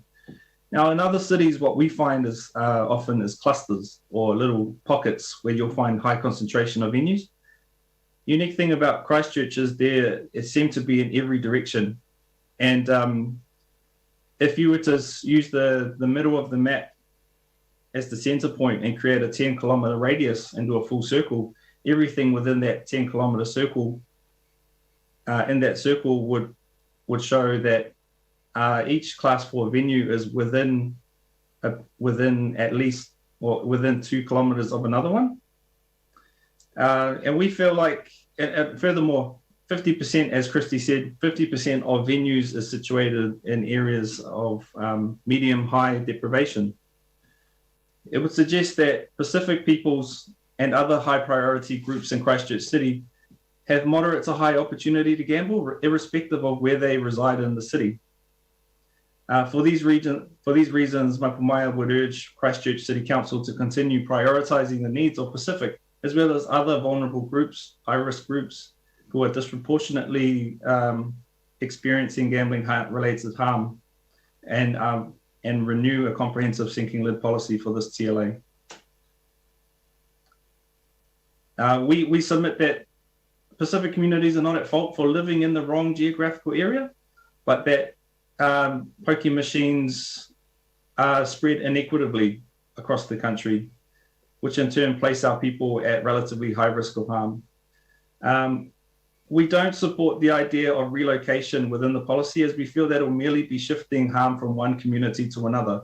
In the case of Christchurch, it seems, where would you move the venue? It's already quite saturated enough in the city, in each north, west, east, south.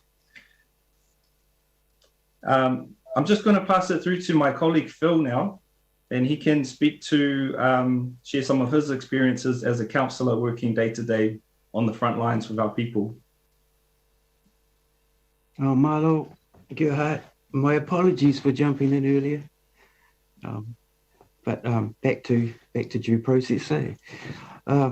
Mihi to Paul for sharing. The spillover is often hidden, and I'm one of the few Pacifica councillors in Christchurch working with Pacifica people, and I can't express the amount of suffering that flows through families when they move into pathological gambling lifestyles. It's terrible. So I have a montage of clients running through my head as I think about what are the key features. Nobody wants to be a problem gambler, but I think what's sometimes lost is that the incredibly powerful hock of pokies. There's a lot of stuff that in the addiction field we know about, and it is a behavioural addiction that comes with a whole lot of complexities. But by the time that they end up being referred to us, we're seeing a lot of chaos and pain and hurt, and our people are coming from all walks of life. So they may be doing very well professionally. They may be in trades. They could be teachers. They're all family members. And in a small community like Christchurch, as you well know, in the Pacifica space, there are extra barriers to even getting to our door. The shame's incredible. And so we're often working around that whole coexisting problem space. And also the workforce. We don't have and this is well known. I mean, it's right across the mental health sector, issues around workforce supply and demand.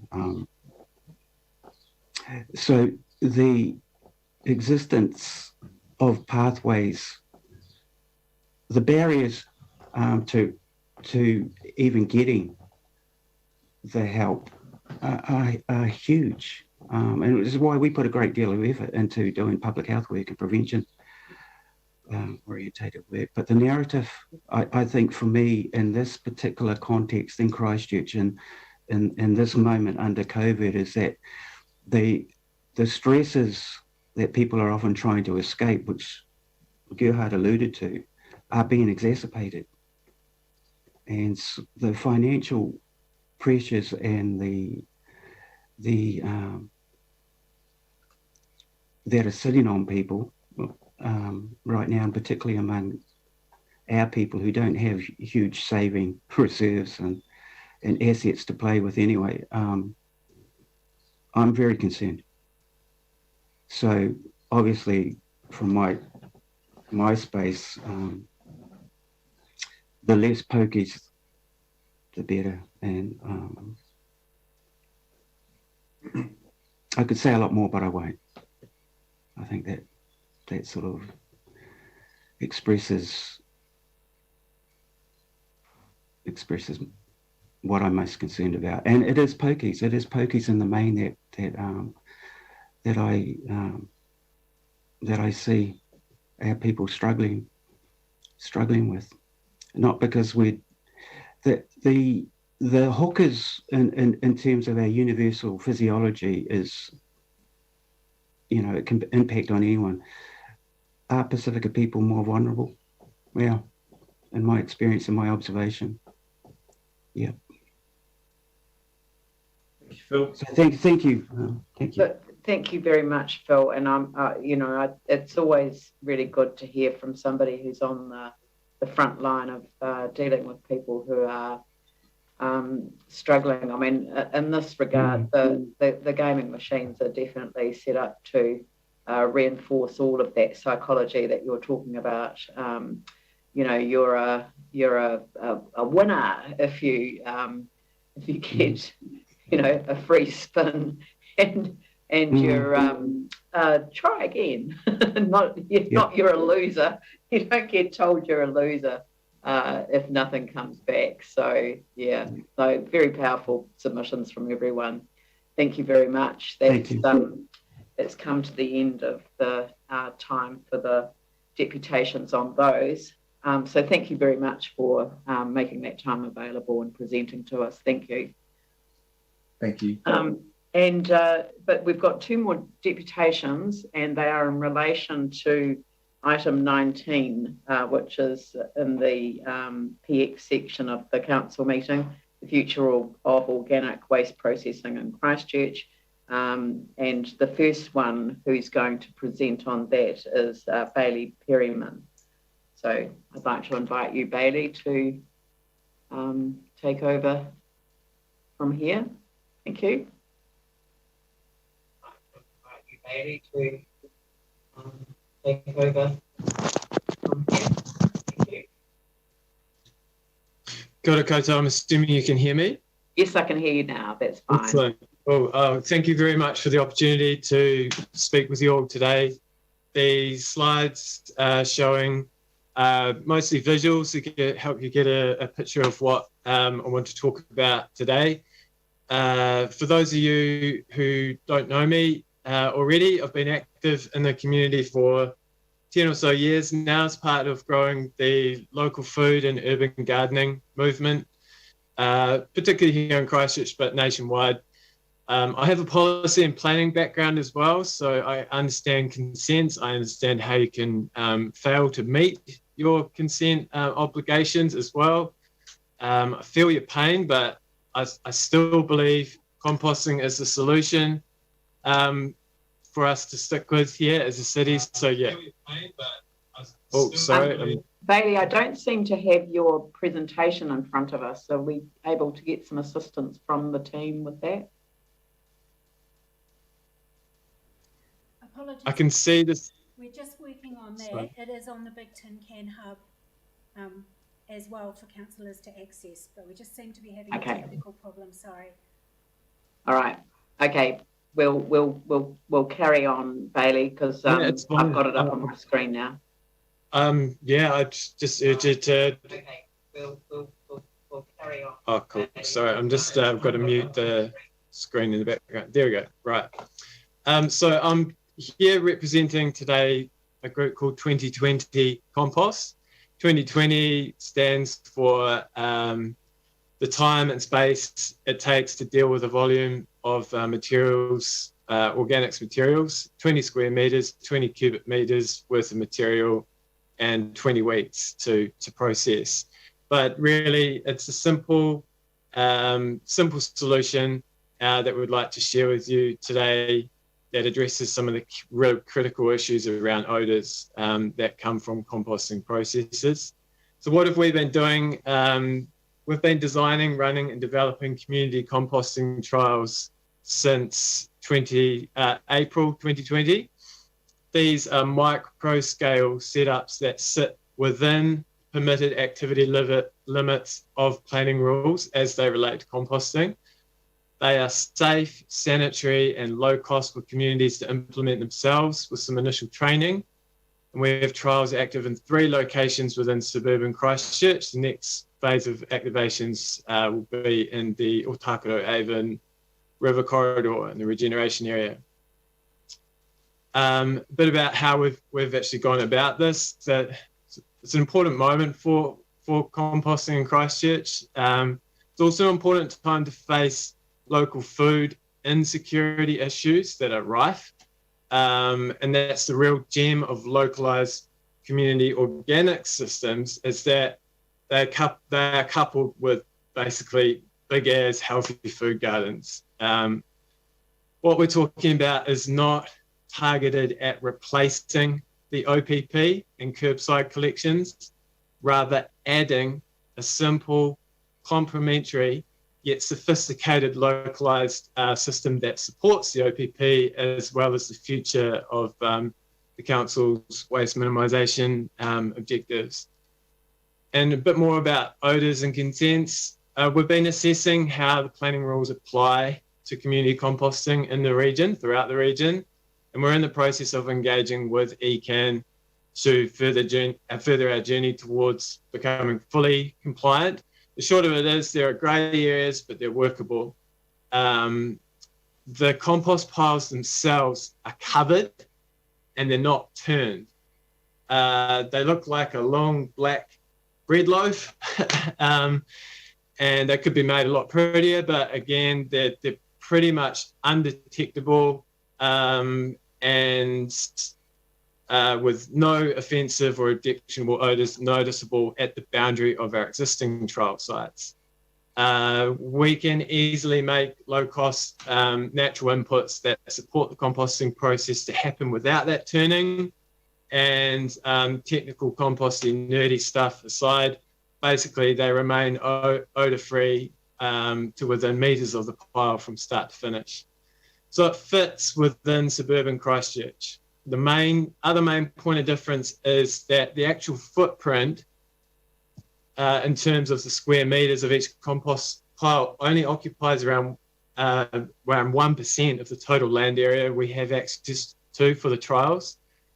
This means that the impacts on the surrounding environment and the residential areas are on a micro level when compared to the OPP, for example. The system can be easily replicated and dispersed geographically, which potentially also localises the transport movements for waste collections and opens options for alternative transport models, such as a trailer towed by an electric bike, which I have done. It's culturally responsive. We have a letter of support from the previous chairman of Mātua Huriri Uranga as well, Arapata Reuben. Like I was saying, the balance of the area is used for marakai, food gardens, as teaching and learning spaces for all ages. We're combining Indigenous biodiversity restoration, and there's intergenerational nurturing of connections between whānau, community and land, including whenua of really high cultural significance to Ngāi Tahu. So it's a really powerful partnership model. It promotes equity. There are a lot of co-investments already in place. Really, this is a very, very strongly community-based model. There's lots of interest from the knowledge sectors as well.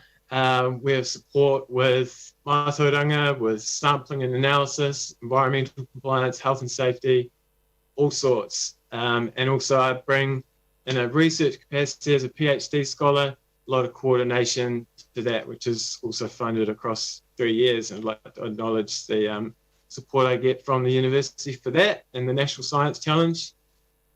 So our offer to council really is to join the partnership. We're ready to take on a new scale, and we want to offer the council the opportunity to partner with 2020 Compost to further develop our solution. By investing in community composting, the council can create a complementary system that relieves the pressure from the existing OPP. We can also produce a report compiling the case studies and analysis of the economic feasibility of community composting as an additional option to consider for staff who are going to be investigating the relocation of the OPP. And we'll obviously connect with various knowledge sectors in our community to co-produce this. what we'll do, we believe we can demonstrate to council by March 2022, when staff want to come back to you with the options, that there are alternative processing and collection models that are operational now, with the potential to support the city region to continue growing the annual diversion rates for organics in the city without requiring the same level of capital investments to upgrade the OPP or the further costs to relocate it in order to achieve the service delivery targets for organics. So our next phase of trials aims to manage approximately 1% of the existing OPP annual tonnage, so 500 tonnes out of 50,000 tonnes a year. We're aiming to gain all the necessary approvals and consents to conduct trials as if the operation were to be ongoing. And at 6 months, we'll be able to determine whether the trials could be adapted to continue rapidly testing the scalability and viability of community composting as an option for managing organics alongside an upgraded OPP. What we need from council, well, we want you to fund us. It'll be a 50-50 split.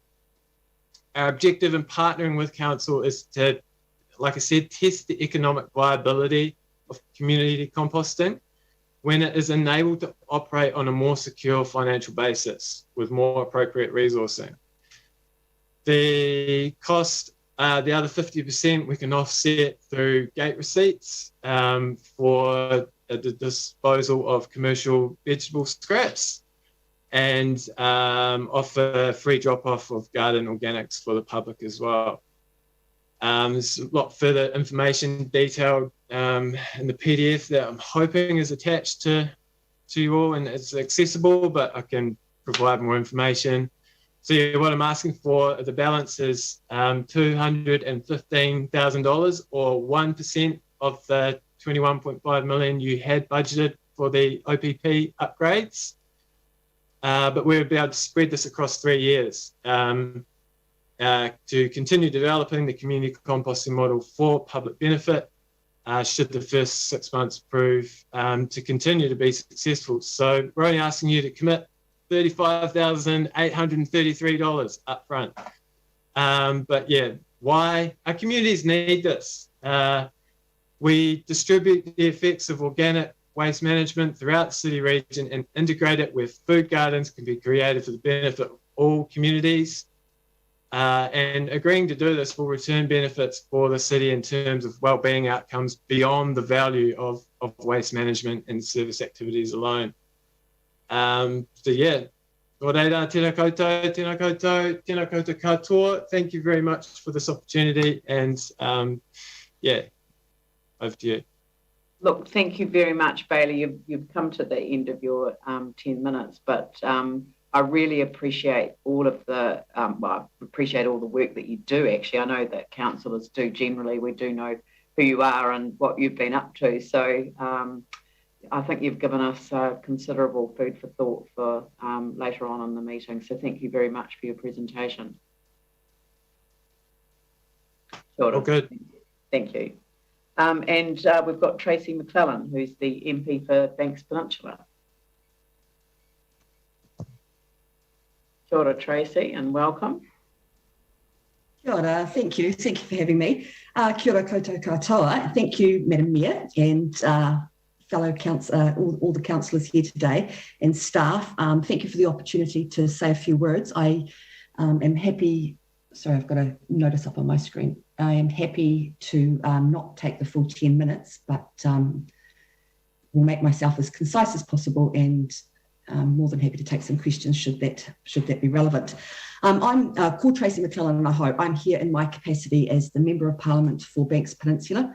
The Bromley Living Earth plant is in Christchurch East, but many of the residents, or many of the people that are most impacted by this are my constituents, your residents living in Banks Peninsula. I'd like to acknowledge, I think, first and foremost, the work that's been done to date, by councillors, by staff, in an attempt to resolve this long-standing issue, And I'd also like to really acknowledge the Bromley and wider community who for far too long have had to contend with far too much. It's not just the smell from this plant, but also the due recognition that the concerns that they had over a number of years were actually valid. So I want to make three specific points, or emphasise 3 points, should I say. None of these things should be novel to you, but I'm here in my role as advocating for this community, and these are the 3 points that we want to be considered. The first is the residents in Bromley are simply fed up. For a long time now, they've had to deal with the unpleasant smell of organic waste disposal wafting from the Living Earth plant on Metro Place into their homes. Earlier this year, ECAN issued council with an abatement notice to stop emitting, quote, offensive and objectionable odour, unquote, by the 31st of January 2022. And the odour is undoubtedly still offensive and objectionable. Some in the community use much stronger language. One resident told RNZ, quote, it's like silage and dead animals mixed together, unquote. Another told the press quite recently that it is, quote, vile and putrid. But whatever terms we use to describe it, what is not in doubt is that the council must fulfil its obligation. So clearly the facility is not yet up to scratch. Between December last year and this July, the Living Earth facility had 87 notices of non-compliance against it. These are the result probably of a vigilant community reporting their justified concerns, but the council must do better for them. And people really shouldn't be made to feel like they're locked into their own homes because of the smell. They shouldn't be prevented from doing simple things like playing in the garden, opening windows on a hot day because of a council-owned facility.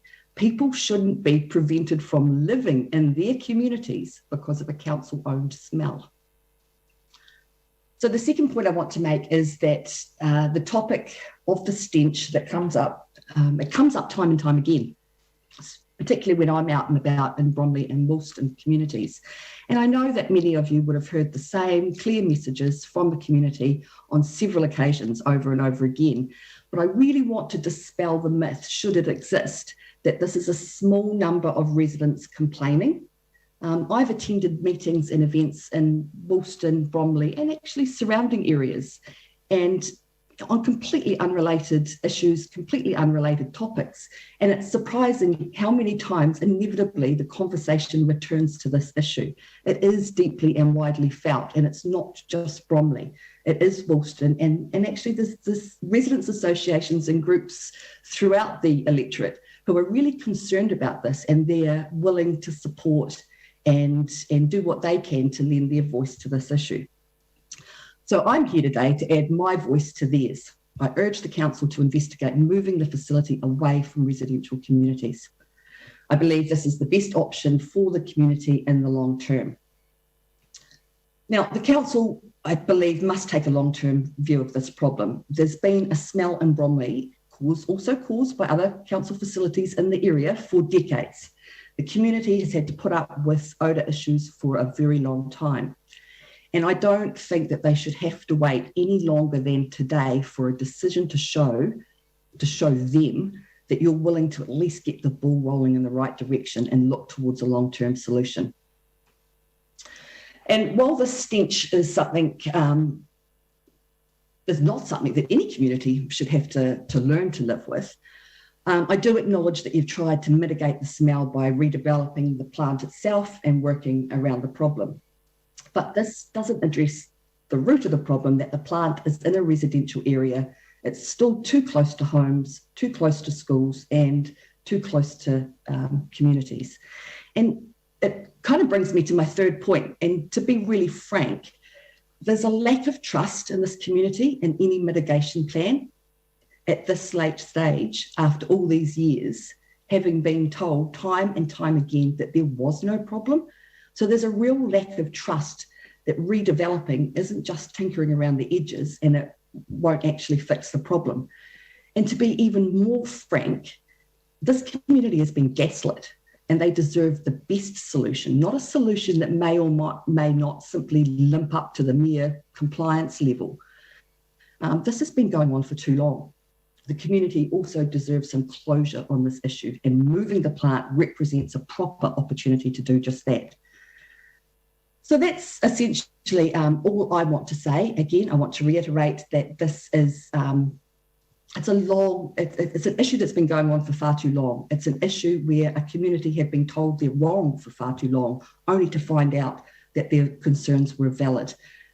It's not confined to a small number of people. It's an issue that has grown, and even if people aren't directly affected, they're concerned about it and they're willing to lend their voice and lend their support to supporting this community.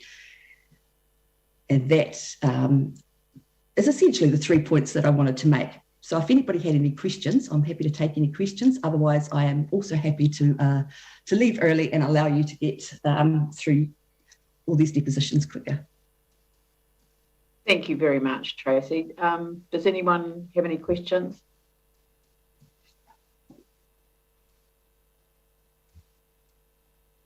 Sam McDonald and Yanni Johansson. Yeah, thanks very much, Tracy, for coming or zooming in for this. It's useful to get your perspective.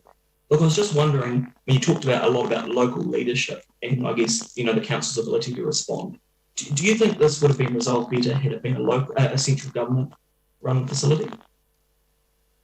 Well, I don't have a crystal ball to make that assumption, but the point is it is a council responsibility. But there's some options, and I can see that Yanni's got his hand up, and he probably wants to look at sort of some fast track consenting sort of issues. But there's no reason to assume that there's not elements of this that central government couldn't be involved in. Yeah. Okay. So we may be able to explore funding through the Ministry for the Environment. Well, I think it potentially. I think that today is potentially an exciting day for this issue. Whenever we're confronted with this issue, it's generally revolves or is stems from a whole lot of kind of hurt and misery. And today represents an opportunity to actually look forward. And, I don't know what the result could be, and it's a council decision and it's a council responsibility, but there's no reason to assume that this couldn't be a positive means by which to look toward the future in terms of what this plant and what this sort of processing looks like. Yeah, and I guess it'd be wrong of me not to miss an opportunity having a senior Labour MP here. Will you be advocating for us to be able to opt out of the water reforms? I missed that last bit, sorry. Oh, will you be advocating for us to be able to opt out? Thank you, Dan, for never let a chance go by, but it's not relevant to the item that you're considering. A little bit out, sorry. Thank you very kindly. Thank you. Yanni. Yeah, thank you. Thank you for your deputation and for raising the concern that the community has raised. I just had two questions. One was, given that government's looking to reform the RMA, is there an ability to look at lessons learnt from consenting around these sorts of activities to inform any changes to get better protection for the community? Because clearly at the heart of this has been the way in which it was consented, not mitigating the issues that it caused. Yeah, absolutely. And I think it would be really remiss for this, not to feature in that thinking. Yeah, absolutely. And then just the second question was in regards to working with central government. Obviously, there's a number of mechanisms around potential consenting processes and also funding. What do you think the best way for council is to engage with central government over the next 6 months to look at a joint solution, or to at least make sure that we can look at all the options available for progressing it? Well, I think in the first instance, it would be remiss not to look at, should that be the decision and should that be the direction that's chosen, not to look at fast track consenting. There's no reason, not to look at that as an avenue. The fast track process is there to be used. The Act itself envisaged that the process being used if there's a strong case for job creation, if there's public benefit, and it would be quicker than going through that usual sort of RMA process. So there's no guarantee, obviously, but I think, it would be sensible for council to ask staff to look into those options here. And in terms of funding, you know, yeah, above my pay grade, I'm afraid, Yanni, but there is, you know, this is a council responsibility, and it's probably unlikely to be centrally, you know, to attract central government funding to achieve this. But, you know, as I said, going back to that consenting process, I think, you know, the job creation component of that, you know, possibly might open up some other avenues as well in terms of funding. Great. Thank you. No other questions? Thank you very much for your time. Sorry, I forgot to unmute myself, so I was mouthing off without saying anything. So, no, thank you so much. A lot of my colleagues will appreciate that, but thank you very much for your time and energy that you've put into this issue. It's much appreciated, and I'm sure your constituents appreciate it too. So, thank you. All right, team. I'm going to take just a short break. In fact, why don't we adjourn the meeting until 11:45? That gives us 10 minutes, time for a cup of tea, and we'll see you back here in 10 minutes. So thanks very much.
Sorry, are we ready to go?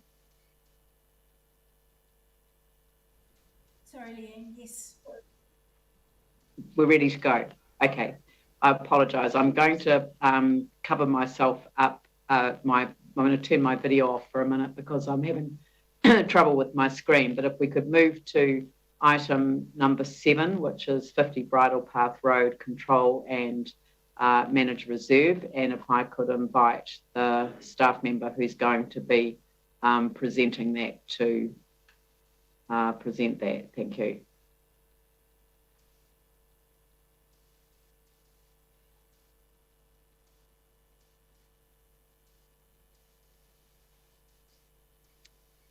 Hi there, Angus here.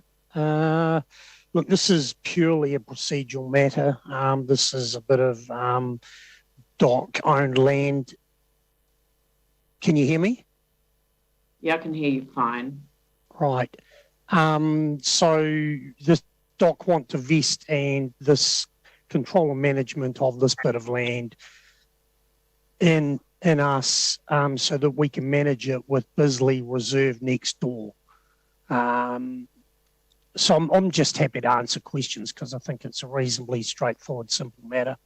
That's lovely. Does anyone actually have any questions? Happy to move. Happy to move. Happy to second. So Aaron Kewen has moved it. Phil Major has seconded it.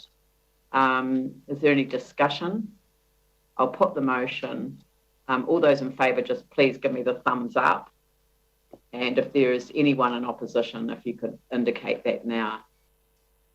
Thank you, that's carried. We'll move on to the next item on the agenda, which are the joint meetings, regional waste minimisation coordination in Canterbury. Jimmy Chen, you're the chair of the joint committee, and I just wonder if you could give us a brief introduction into the paper and tell us what it's about. Oh, thank you, Mayor. Yes. And I just want to share briefly with the Mayor, my fellow councillors, regarding the background of this, the item. The Canterbury Waste Joint Committee, abbreviated CWJC, has been established for more than 20 years. Currently, we consist of 9 member councils, which means the territorial authorities at the moment.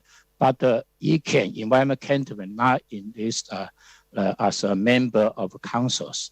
And each council appoint 1 member, the councillor in this joint committee. But because our city council is a bigger population, so we appoint 3 councillors in this joint committee, myself, and also the St. McDonald and the field major. But each year, the joint committee consider proposals for regional waste minimization project. And this is very crucial to consistent with the minimize all those waste. So this is very crucial to join the committee. But funding currently is $112,000 funding and contributed to all the member councils on a pro rata population basis. But it can original in this the joint committee. However, after the 2000 year 2000, they voluntarily withdrew this committee because they focus on some other priorities. But in considering all the territorial authority prepare waste management and the minimization plans, so they support amongst the staff for closer cooperation between councils to align their waste plans, including the possibility of joint plans. So it could contribute toward this process. So that's why the Canterbury Waste Joint Committee, we had a meeting was held on 2nd of August, unanimously agreed to recommend to member councils to establish the shared service position, the new regional waste project facilitator, fixed term for 2 years. Also, particularly like to invite the ECAN, Environment Canterbury, to become the member council. So that's the background of this joint committee regarding to this issue. Thank you. Thanks very much, Councillor Chen. That's very helpful. Does anyone have any questions for staff on this particular matter? Mike? Thanks. Just a quick question. If this goes through, will it actually affect how the voting is carried out on the committees? Does staff have an answer for that one?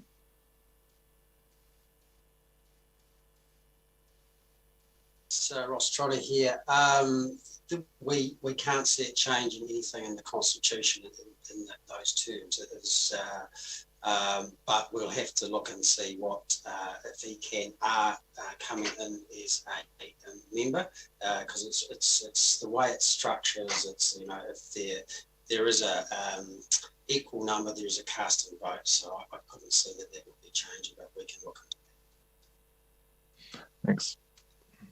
I've got Yanni and Aaron Keown. Thank you. Yanni, sorry,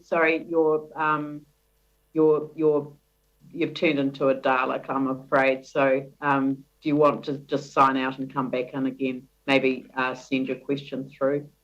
Aaron Keown.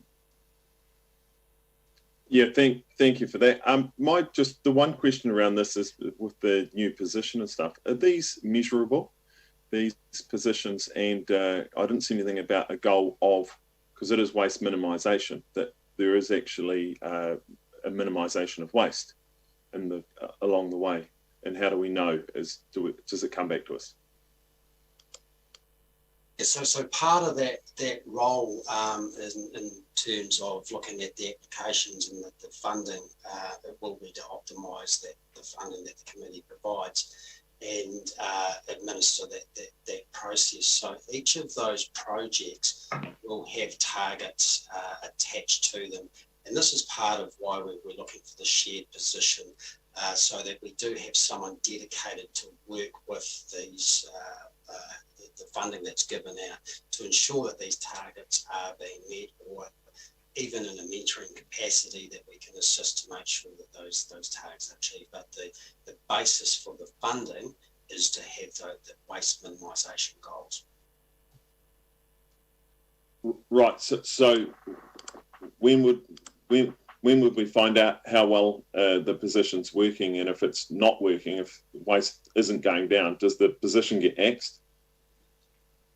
Yes, so what we're recommending is just for a 2-year period, and that's just to see how. I don't think you can do it right over that period, and obviously if that's not successful, then we have that opportunity. Thank you. Okay, I've got Sam and then Yanni. Yeah, thanks. Ross, can you just clarify, because at that waste management meeting I had to leave early for another council thing, but so we're increasing the budget by 80,000. Is that purely for the staff cost, or is the staff cost in addition to that? That's just for the staff cost, so that will cover the shared resource. Yeah, so the 80 grand is for the person. Yeah.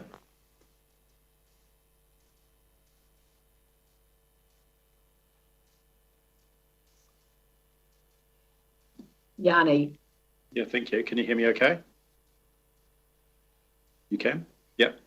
I just wondered, given that we seem to have had some success with having like NZTA involved at a regional transport level, whether there was any consideration given to having someone from Ministry for the Environment, just thinking of, obviously they've given us funding for the plastics recycling, and also the fact that, you know, there's a lot of things that they're involved with, the tyres, for example, at a national level that might be useful for the committee to have access to. So I was really just interested if there'd been consideration of having anyone from Ministry for the Environment or central government on the committee, and how that could benefit getting progress, given that there is a crossover around central government policies around sustainability and resource recovery, and also obviously opportunity for funding.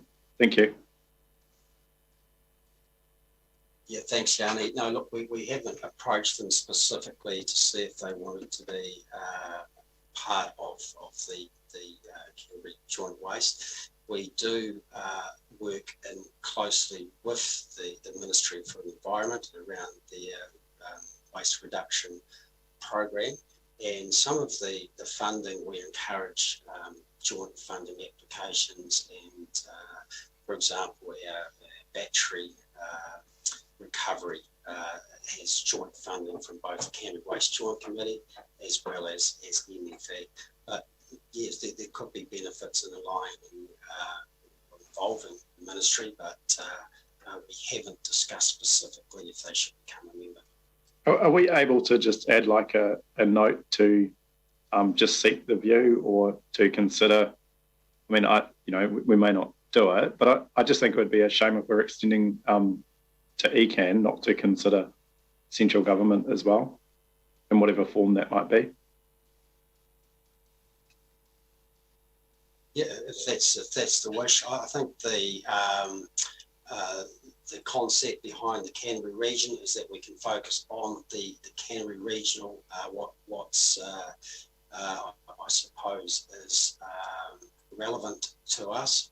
We have had feedback from the Ministry for the Environment that they are very supportive of how we operate around here and how down here, and how we operate collaboratively with the other councils, and that's something that they don't see to the same extent in other areas of the country. So yeah, but look, happy to make a note, and we will definitely be able to talk to them about how involved they would like to be.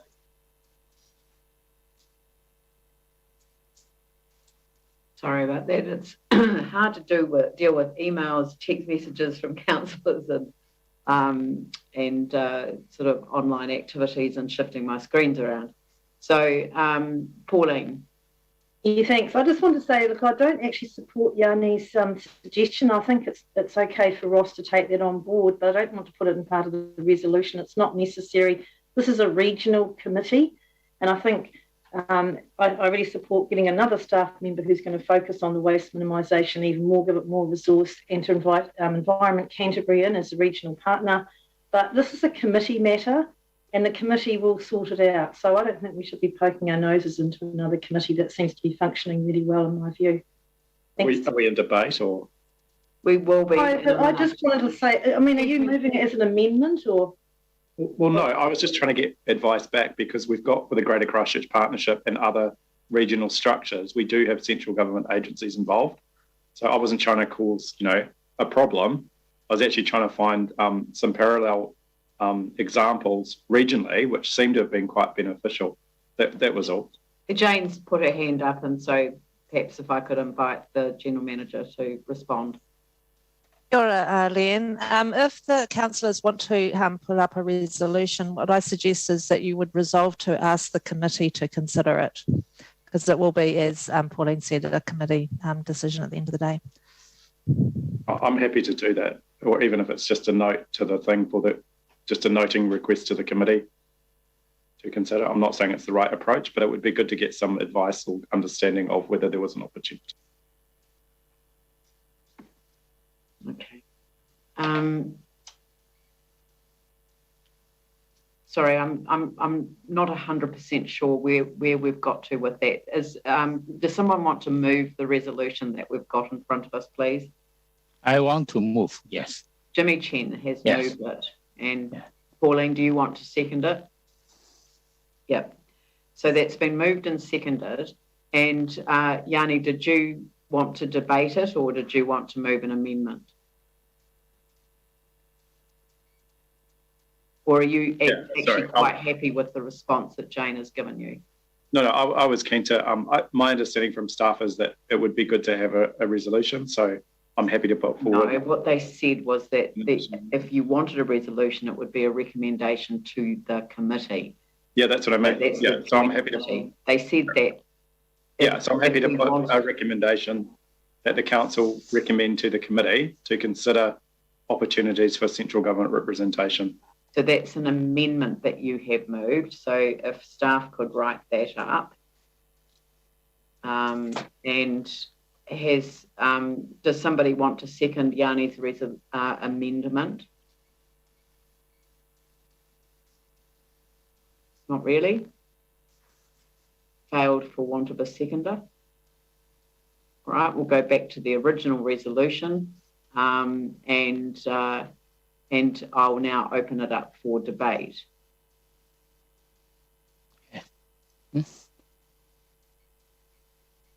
Jimmy? Yes, thank you, Mayor, my fellow councillors.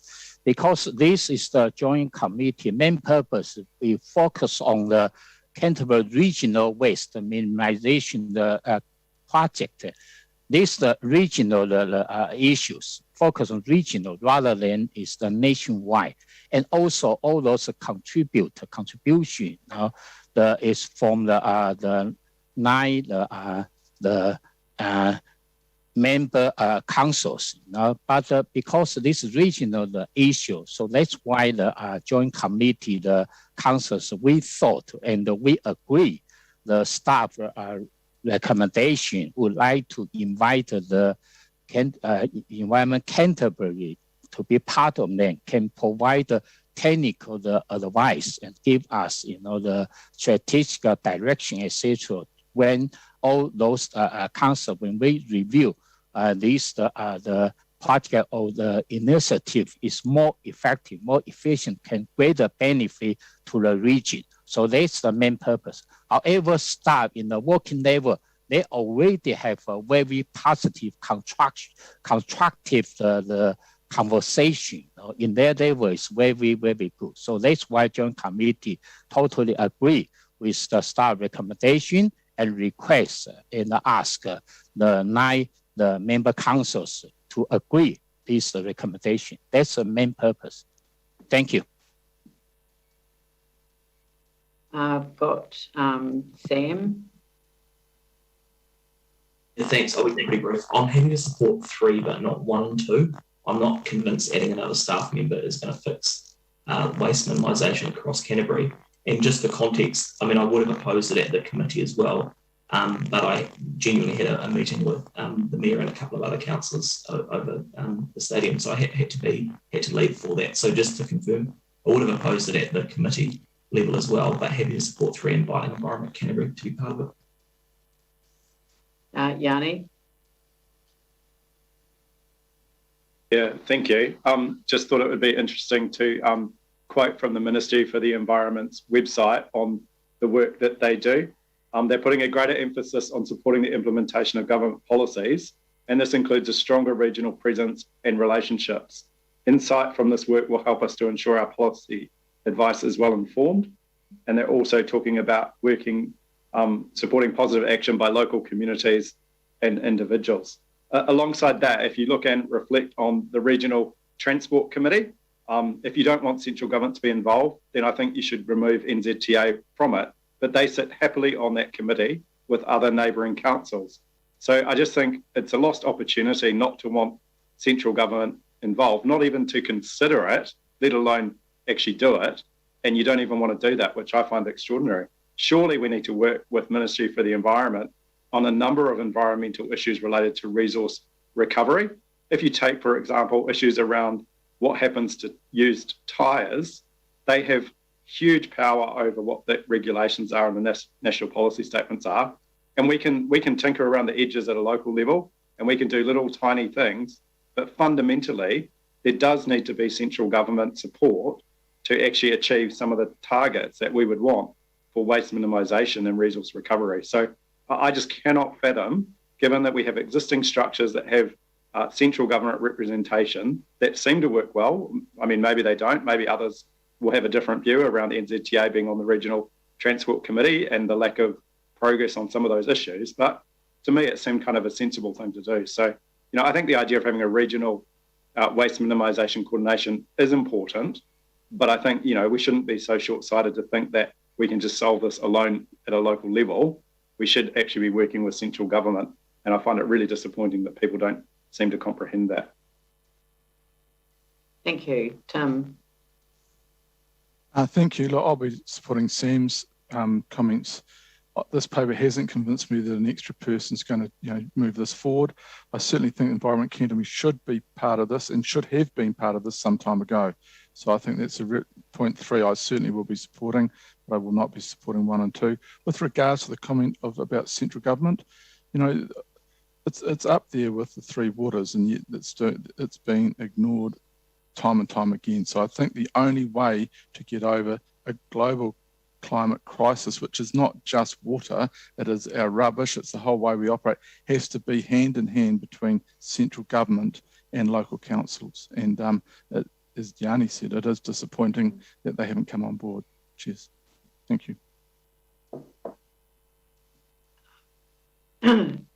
Is there anyone else that wants to speak on this? No. Oh, well, I'm kind of caught by surprise by colleagues who have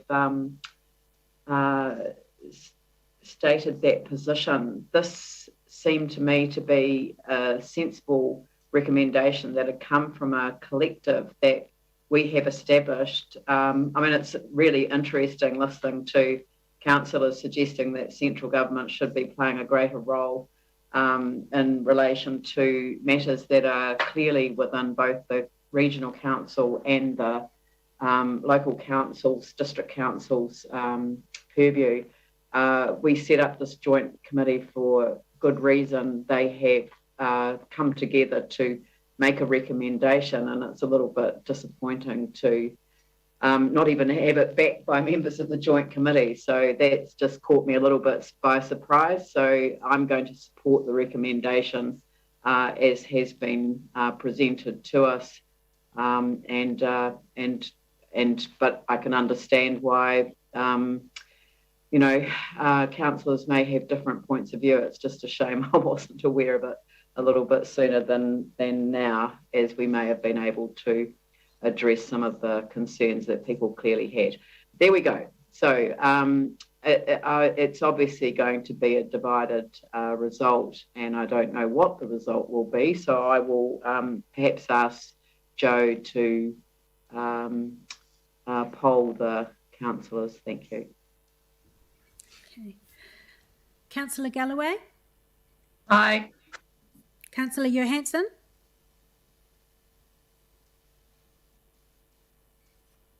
I'll come back to Councillor Johansson. Councillor Turner? Yes. Councillor McClellan? I'll come back to Councillor McClellan. Councillor Major?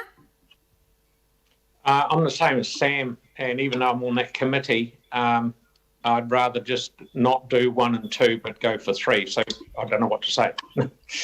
Okay. Councillor Goff? Okay, Councillor Goff is obviously not back on yet. Councillor MacDonald? No to 1 and 2, but yes to 3. Councillor Kewen? Yeah, no to 1 and 2, yes to 3. Councillor Cotter? Yes. Councillor Davidson? Aye. Councillor Scandrett? Thank you. No to 1 and 2 and yes to 3. Thank you. Councillor Chu? No to 1 and 2 and yes to 3. Thanks. Councillor Coker? Yes. Councillor Templeton? Aye. Councillor Chen? Yes. The Mayor? Aye. Councillor Johansson? Aye.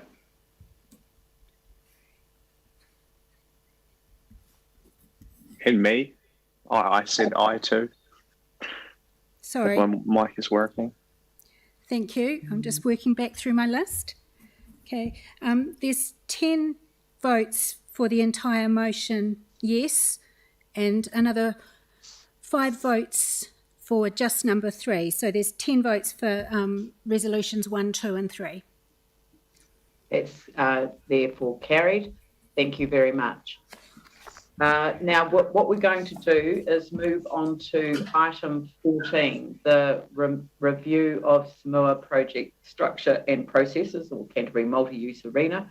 And that's going to enable Barry Bragg to come back on. I'm concerned, though, that Councillor Goff has not been able to get back online. So I think we're going to have a bit of a presentation first. He's actually watching us live stream it as we speak, but he can't get back online. So are we able to assist in that regard through the council? And James is going to try again. And now we'll, and I think we've got Barry joining us, and we've got, kia ora, Barry. Thank you for making yourself available. And Mary Richardson, are you there as well? Yes, yep, I'm here. Okay, so I'll hand over to you, Mary, to introduce the item. Thank you.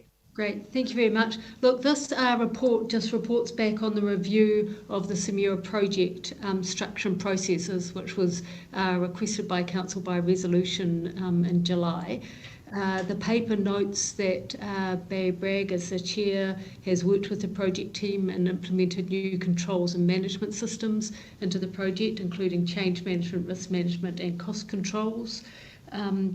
That a new project structure has been put in place, and with particular 2 new roles that actually put, again, greater monitoring controls on the project, both in terms of cost and design elements. There will also be regular reports into Council from the Chair that will report into F&P to update the Council on the project.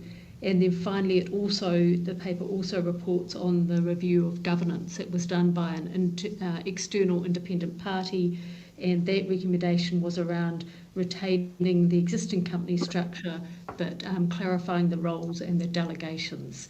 So that's what the paper covers, and there's therefore recommendations that actually cover each of the key aspects in that paper around noting the controls, receiving the advice, and recommending work that comes back around clarifying statements of intent, letter of expectations and delegations. So that's probably enough in the overview, and as the Mayor said, Barry Bragg, as the interim chair of Samura, is also here, who can answer any questions along with me as an officer. Thank you. That's lovely. Barry, did you want to add anything at the outset? Oh, just 2 comments. The board has continued to work on the project right throughout the response. While the response team was working, we had identified a number of control weaknesses that need to be put in place as soon as possible. As Mary's highlighted, we've been working with the project team and have put those controls in place. We were interviewed as part of the project governance review on the 9th of August. We gave our feedback, and obviously that's been included in the report, and the board has been operating as if we are the board for the project, and it continue to operate up until the governance review report back to council. Thank you. It's lovely. Thank you very much. Now, Councillors, James, welcome back. Thank you. Good to be back. Kind of sad that I was watching on live stream as well when I was getting juice for the iPad. Anyway, sorry about that. Thank you, everyone. Mary, just want to check with you. Are you comfortable if we made a slight change to recommendation 7, that instead of staff prepare the advice around the appropriate delegations, that we flip it to say request that the Samura board, in consultation with staff, prepare and recommend to council appropriate delegations and corresponding accountabilities between the Samura Project Delivery Limited Board and the council for approval before the end of the year? It just flips it, obviously working hand in glove with council, but it would be good for the Samura board, I think, to say, here's what we need from you, and that comes to council, obviously, for ultimate sign-off. Is that workable from your perspective? Yes, no problems with that. I know that work's already underway on that by both parties working together, so I can absolutely see no problems. I think it's a good approach. That's great, thank you. And I've sent that wording through to Joe, so if everyone's comfortable with that, I'd like to see that. They're happy to move it if you, given that I've changed it before it's got a mover and a seconder, but I'm relaxed. Could I just check with the chair of the board to make sure that he's happy with that change as well? Yes, I was just about to ask him that question myself. Barry. It's actually what's happening in practice. So I think it's probably a more accurate record of how the delegations are being prepared. So very, very comfortable. Great, good. So, and James, you're happy to move it, and Sam, you're happy to second the motion with those. Yeah, the substantive. Yeah, fine. That's fine. Good. Yanni.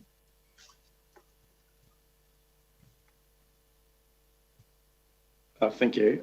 You can hear me okay? Yeah. Yep. Just on page 194 of our report, under paragraph 36, it says that while Council's expectation is that Project Co's role is one of governance of the delivery of SEMUA, and that this is clear from the LOE, the funding agreement and constitution, Project Co has in practice lacked clarity as to its precise role, which appears to have impaired its performance. And so the question I had is, do we know why that lacked clarity?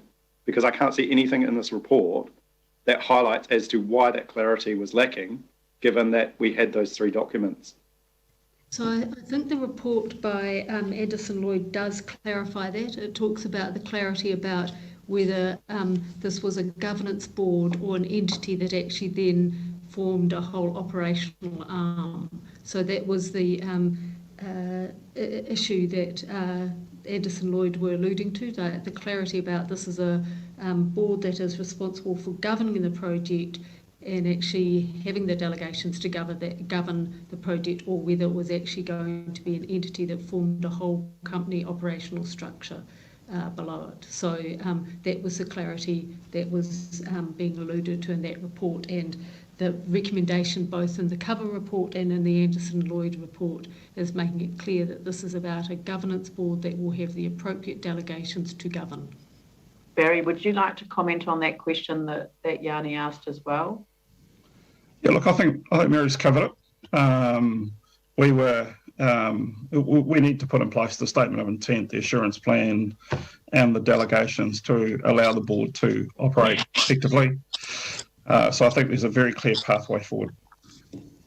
So can I just ask whether in this review, if we identified any issues with the skills assessment of the directors in terms of, was there any issue around not having the right skills around the board to deliver on what we'd asked? Yanni, I'm going to interrupt and just rule that question out of order. And the reason that I'm doing that is that whenever we discuss board appointments, we do so in a PX environment to respect personal privacy and other matters. So I'll allow the question later on, but not now. Thank you. So can I just, in regards to two other issues, is reviewing the appointments process and also the remuneration. Like I struggle to understand, given that these are publicly funded through the remuneration, why I still cannot get a sense of how much is being paid out to each of the directors and how many hours is being put in. And I don't get any sense of... Councillor Johansson, that wasn't in the terms of reference for this review. So the terms of reference were developed and signed off. Thank you. That answers the question's been asked and answered. I'm not interrupting. So, Yanni, if you've got no other questions, I'll move on to Sam. Sam? Yeah, thanks. Just one quick one, Mary. Did we talk to the previous chair at all? Or did Anderson Lloyd talk to him in terms of the governance issues? Barry, are you able to answer that? Yes, I just couldn't see them. They probably have, but yeah. The interview that we had with Anderson Lloyd was the current board. So there was a collective interview with three current directors. So I'm not aware that Anderson Lloyd have interviewed the previous chair. Right. I mean, do we think it would have been appropriate to interview the previous chair? It wasn't done. So that's all I can say to that. Okay, that's okay. That's what it is. And just the other one is in terms of probably following on a wee bit from Yanni's point of view. around the independent report talks about the need to appoint 2 more highly skilled people. And I know Mike's been asking for it for a while. Are we going to see a skills matrix on that? I put through a request yesterday morning to the Chief Executive's office, but haven't seen anything on that. And I guess if not, Barry, is that something that the board will work on in terms of what remaining composition you need before appointments are made? I actually thought the skills matrix had been provided, but I may be wrong there. Yes, it has been provided and it can be sent out again. Yeah, I haven't seen it, so it would be good.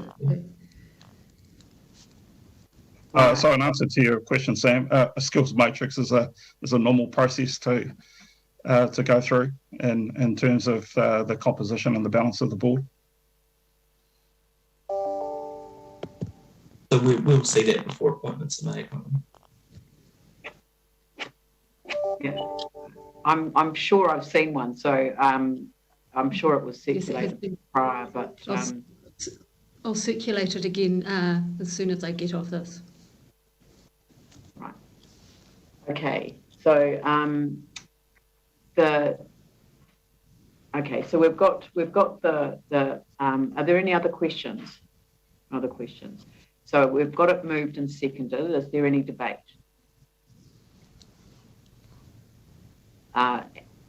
Andrew and Yanni. Thank you. I'm comfortable with this, and I'd like to thank everybody involved in doing the work, and in particular for doing this work relatively quickly as well. What we've got here is a set of recommendations and an outcome that provides clarity around roles and responsibilities, and that contributes to the all-important certainty, confidence and surety around this project for the Council and the Crown, but probably just as importantly, or maybe more importantly, for other stakeholders, including the wider community. I'm also comfortable with the changes that have been made to recommendation 7, given the response that we heard from staff and the fact that this is essentially what's happening anyway. So I'll be supporting this today. Thank you, Yanni. Thank you. I raised concern at the time that we agreed to the structure, and those concerns I think are still valid. Given that when we established this board, we were told that this was to provide highly skilled, dedicated governance of the entity and the CMUR project. We were told that we needed to provide assurance over the CMUR project delivery by having this board, and that this board would increase public confidence in the CMUR project delivery. I just find it incredible that we didn't even, when we reviewed the governance structure, consider how it performed against those objectives. That's the advice I've had back from staff. You'll recall at the time that we're paying very significant remuneration to the directors, and we are often told that that's because they take on the risk for these types of complex and risky projects. But the reality is that what's become very obvious is that that risk always actually comes back to the ratepayers and to the City Council. So I find it really strange that we haven't actually looked at what went wrong in this regard. I think if anyone thinks that, through the process that we've been through, that performed against having, increased public confidence in the delivery, having assurance over the project delivery, I think we're dreaming. So, I'm worried we're not learning enough from what's happened to really inform the way going forward. But I would reflect on, this has been one of the huge problems post-earthquake, where we have far too many structures and entities with separate boards of directors and chief executives and project managers on every level costing a fortune, when we simplify it right down, this, in my view, should just be the delivery by the council, where ultimately our citizens and our residents and our communities and our elected council is the one that bears all the risk of this project. And therefore, I just can't support having a separate structure. It just, to me, seems like a duplication and a waste of resource, when actually the risk falls squarely on our shoulders as a council. So I'm really disappointed in this review. I don't think it goes far enough. The fact that we didn't even interview the former chair, I just find extraordinary. So I won't be supporting what's been put forward today. I will abstain, because I don't believe that these recommendations are going to get us in a better place, and I don't believe that these things are necessary. I think more work is needed to be done. Sam? Yeah, thanks. I mean, I'll honestly supporting today. I think the team have done a good job in terms of looking at the challenges that exist with this stuff. I think James's change to the recommendation makes perfect sense and lets the board lead this and work in conjunction with Mary and the team. It's reassuring to hear from Barry that that already is the case. But just to go back to Yanni's point, I mean, I think if anything, this structure looks probably more refined. And from the start, I think many of us have been saying, let's have a project delivery board that effectively they can go away and build this thing and give us the keys at the end.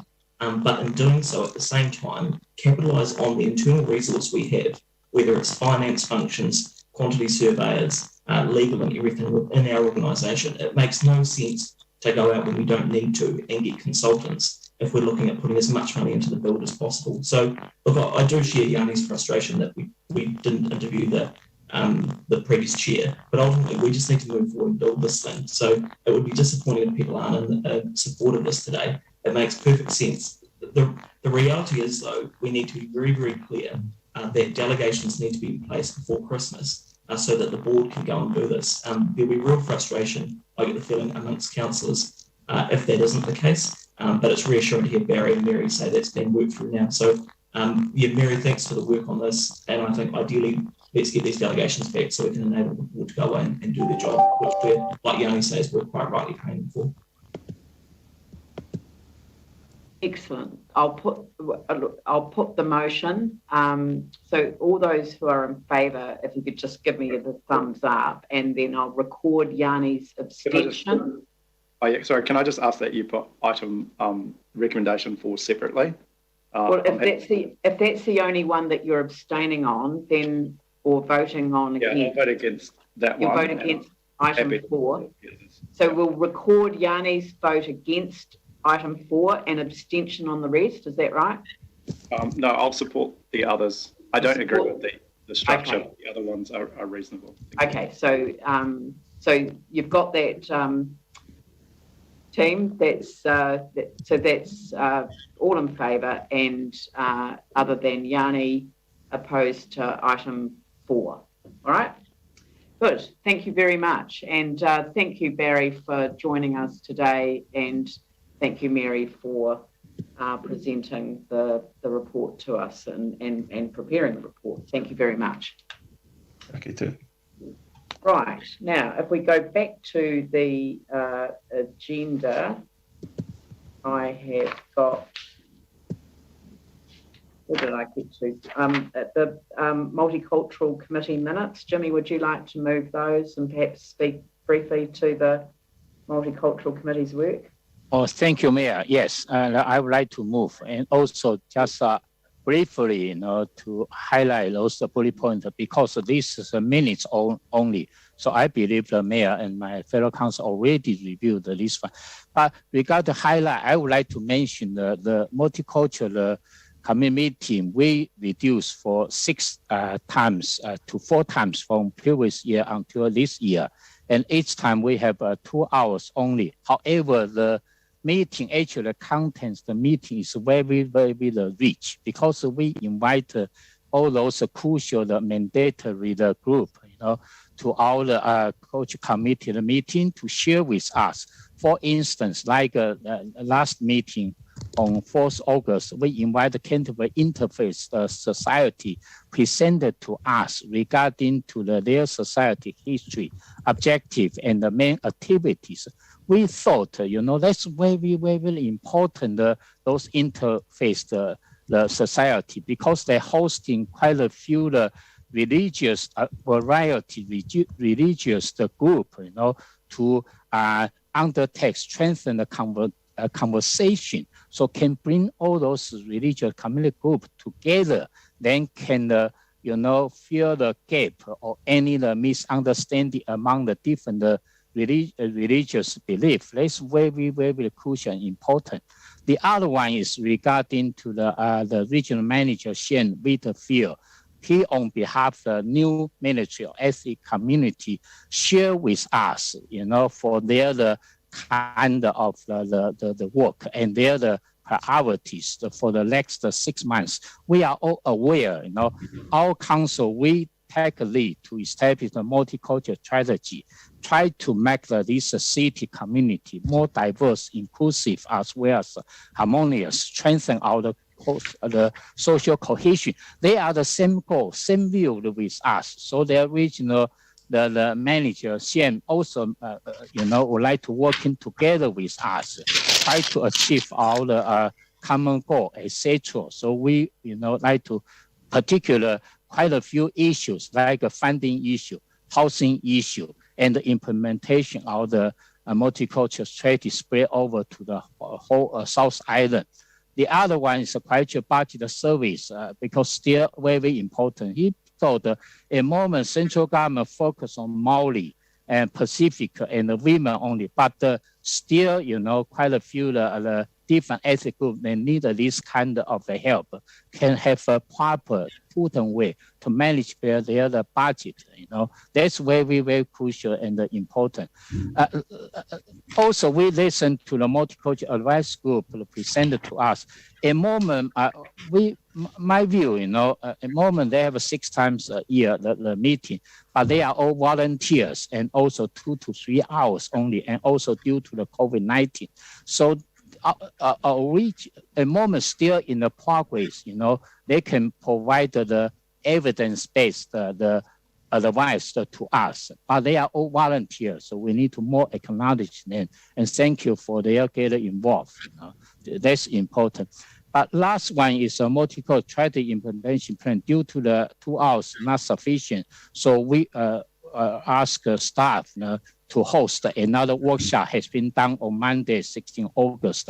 We all thought, we need to more positive to get involved, in particular central government have lots of the draft the bill, like incitement history, and also have the social cohesion. So we would like to more get involved, feedback to the central government, with our experience, with our knowledge, etc. So that's a briefly to this issue. Thank you.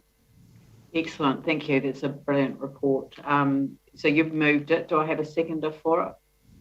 Anne Galloway. Any discussion? I'll put the motion. All those in favour say aye.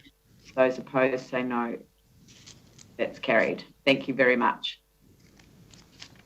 Now we'll move on to item 10, the Mayor's monthly report, and my attachments are for both months. Could I just draw your attention to the recommendations at the front, which I'm happy to move. The first is to receive the information in the reports, but the second is to delegate to the Finance and Performance Committee to approve memoranda of agreements for the Greater Christchurch Partnership Committee and the Greater Christchurch Urban Growth Partnership Committee. This isn't making the decision on either of those matters. Those issues haven't been referred back to the individual councils, but they will be referred back within September in the council meeting. There won't be a council meeting prior to the time that we would really like to consider it. So we want to delegate that to the Finance and Performance Committee. It's a committee of the whole. I've talked to the chair, and it seems to me to be a reasonable thing to refer onto. A number of councillors have talked about the significance of the Greater Christchurch Urban Growth Partnership approach, as in urban growth partnerships have been developed for the other main centres, Auckland and Wellington, and Hamilton's on a pathway there as well. So this is an important step for us, but I don't want to have a debate about it now because that will be dealt with at the Committee of the Whole. My 2 monthly reports, July report, I'll just call out the incredible Christchurch invitation and the amazingly powerful presentation that occurred at the James Hay Theatre. It was just, the young people who spoke about the future really did, I think, strike a chord with everyone who was there. So, and their presentations are now available online. So actually I will circulate to you all of the links to them, because they are well worth not only listening to yourself, but that they're well worth sharing. They're incredibly moving. And of course the local government conference was a feature of that month. I mean, this was a busy month with various things going on. The celebration of the new ethnic communities ministry was celebrated in Christchurch as well as Auckland and Wellington.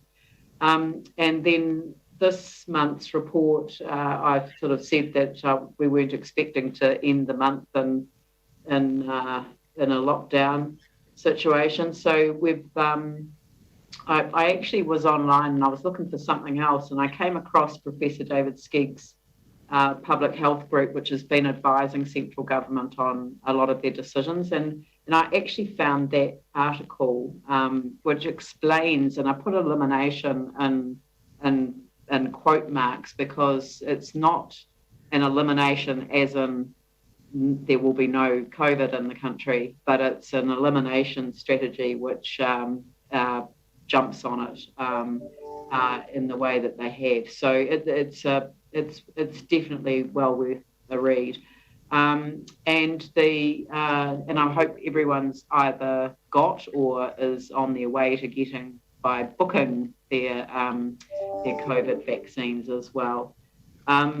Pause called for Three Waters reform. I've just sort of explained where we are up in the process of Three Waters reforms, which is, I've ended with that phrase, changes coming ready or not, I'd rather be ready.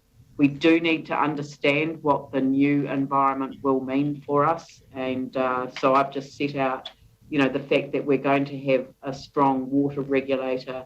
We've got a proposed economic regulator, possibly the Commerce Commission that they've identified around regulation of pricing and transparency, efficiencies, all of those things. They will apply regardless of the model that is agreed on for delivery. So I thought it was important for people to understand that.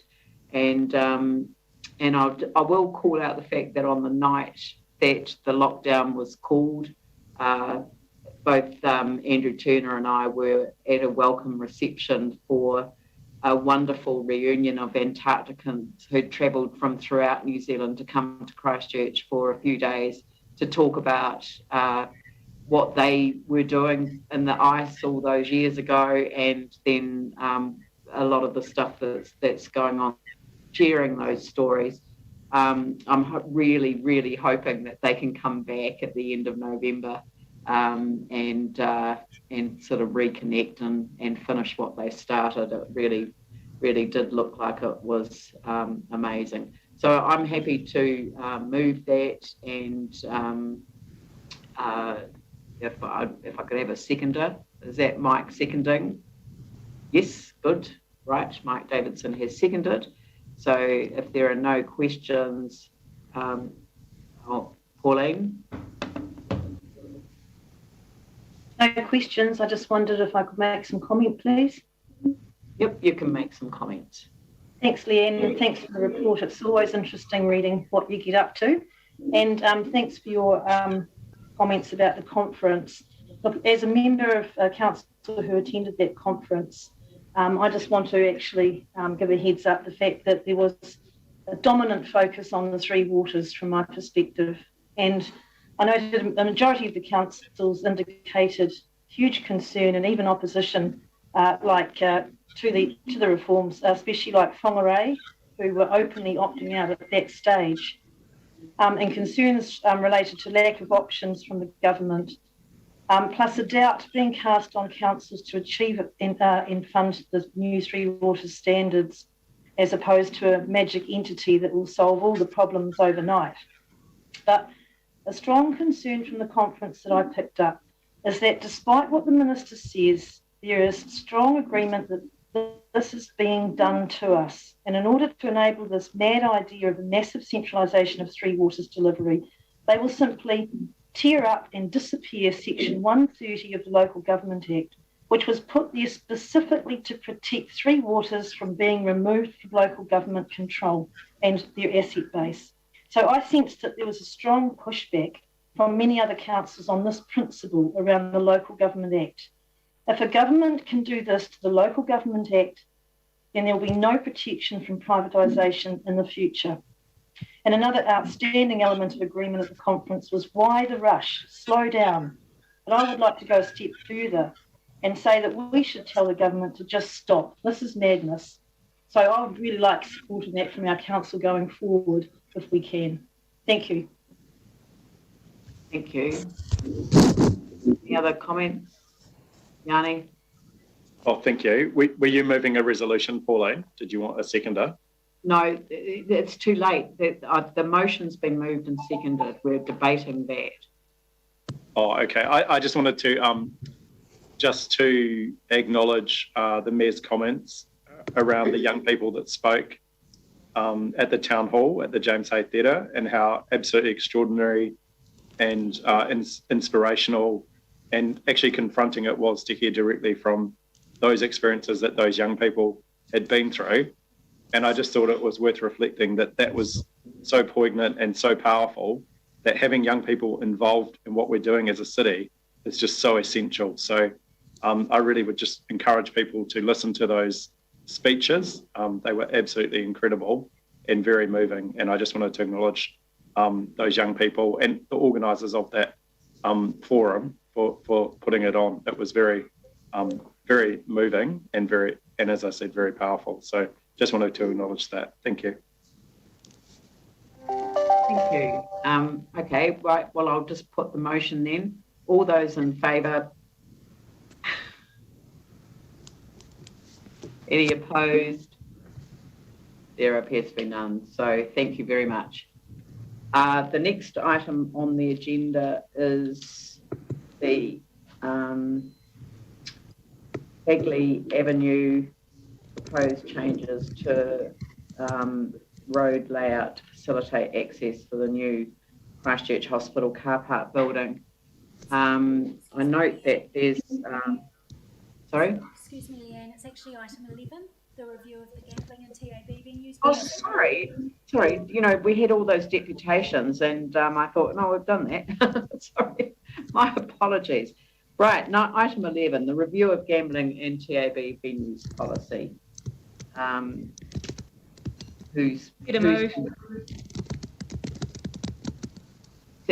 Sarah's moved and seconded by Andrew, but have we got staff who's presenting on this one? I am.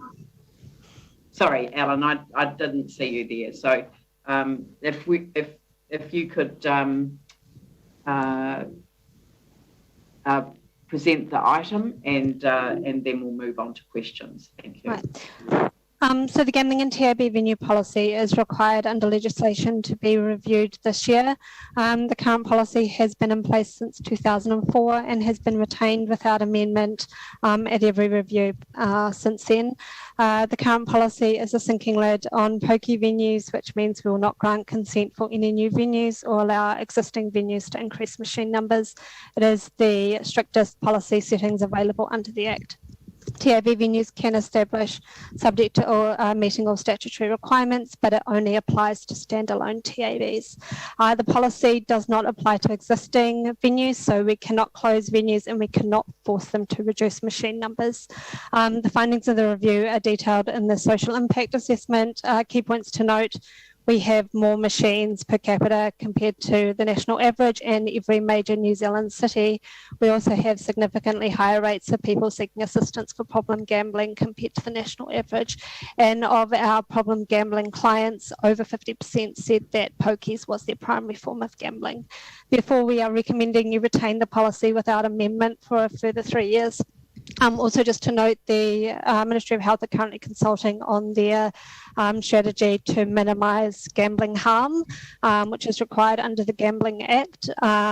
Even though our policy and the Ministry's strategy are both required under the same piece of legislation and they are both intended to minimise gambling harm, they are not linked to each other. So any changes that the Ministry make as a result or through their strategy will not impact our policy, and we will not have to amend the policy.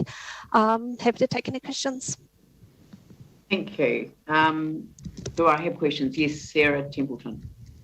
Thanks so much for that, Alan. Just one Well, no, while it says that this has been in place since 2004 and we've sort of kept the same wording right through, the reviews that have been done, while they haven't been sort of gone out for consultation and things, the decisions in the past that have been made not to make a change have been done based on a significant amount of background work and those kind of things, haven't they? I remember doing that in the previous term on the Regs Committee. Yes, at every review, the team have looked through current gambling numbers, venue and machine numbers, and rates of problem gambling, and weighed that up against the community benefit of gambling in terms of those grants, consulted at least stakeholders, and then gone to council for a decision. So it's been a full review every time, even though they haven't always gone out for a special consultative procedure. Yeah, so it's not that we haven't had a look at it in all these times. We have, and we've just decided that on the balance, it's worth keeping as it is. That's correct. Yeah. Thanks. Thank you. Aaron. Yeah, just two questions around the deputations this morning. One of the points raised was by the man, Mr. Barrett, whose father had the heart attack. He had talked about the liquor licensing and how those same kind of rules aren't around the around gambling licenses. What's the way forward on that, and what can we do as a council to help get that to happen, firstly? So the council don't have a role in licensing and compliance under the Gambling Act. All of that sits with the Department of Internal Affairs. The only role we have as a council is to grant consent for any new venues.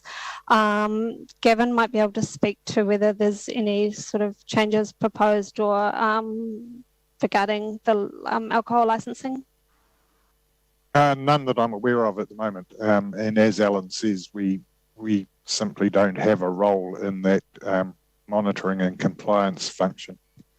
Aaron, are you asking whether we should perhaps be advocating a recommendation that we advocate to central government for a more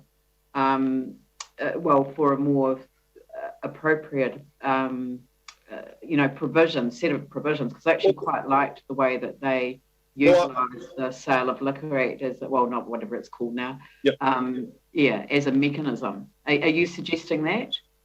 Absolutely, that that it should just be a host responsibility, that it goes along the same as you do with alcohol. I actually just put in my licence yesterday and had to go through pages and pages of how you are going to look after your guests. And it should be no different for this, because the harm can be done. So if we can put something in, would be good.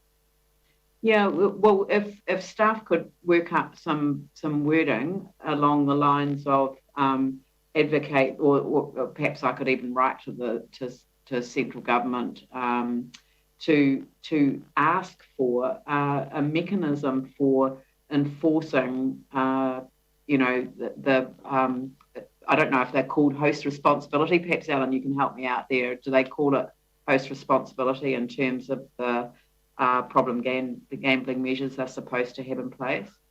Yes, that's correct. Yeah. So some host responsibility provisions. So if somebody could work on some drafting for an amendment to, well, not an amendment, but just an additional resolution, if that would be okay with the mover and the seconder. Yeah. Yes. Yeah, okay.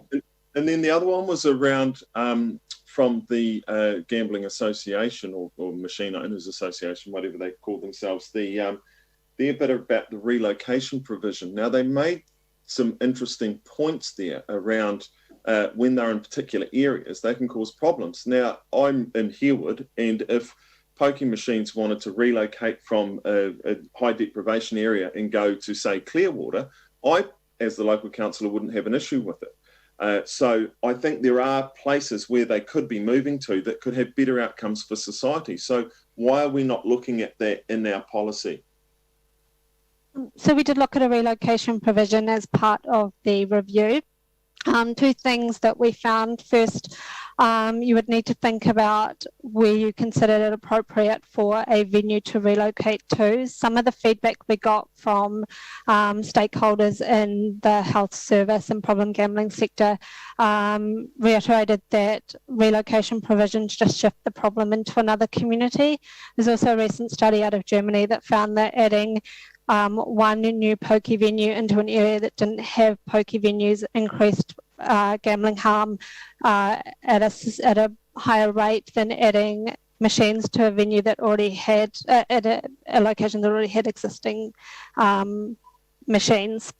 The other issue is that we can't force venues to relocate. We would only be giving them the opportunity to do so. Essentially, we consider that a relocation provision would be a softening of the current approach and would likely slow the reduction in pokie venues and machines over time. Right. So I thought there was an opportunity from the way they spoke that it could be done with a responsible council. So if your local community board agreed that one could move from a particular location to another because they could see the benefits it was put forward, then as long as it's agreed by the community, I don't see the problem, because they did highlight where harm can be done, and they would be happy to, well, not necessarily, well, potentially happy to move to solve a problem from both sides. So I think we should be working to solve the problems rather than the carte blanche, no, we're not having anything to do with this. Well, I mean, that's not really a question for staff to answer. That's the political debate that we'll have as to whether we agree that we should be going out for consultation. No, but that's because our recommendation, well, the recommendation we have from staff is to retain the existing policy without amendment for a further 3 years.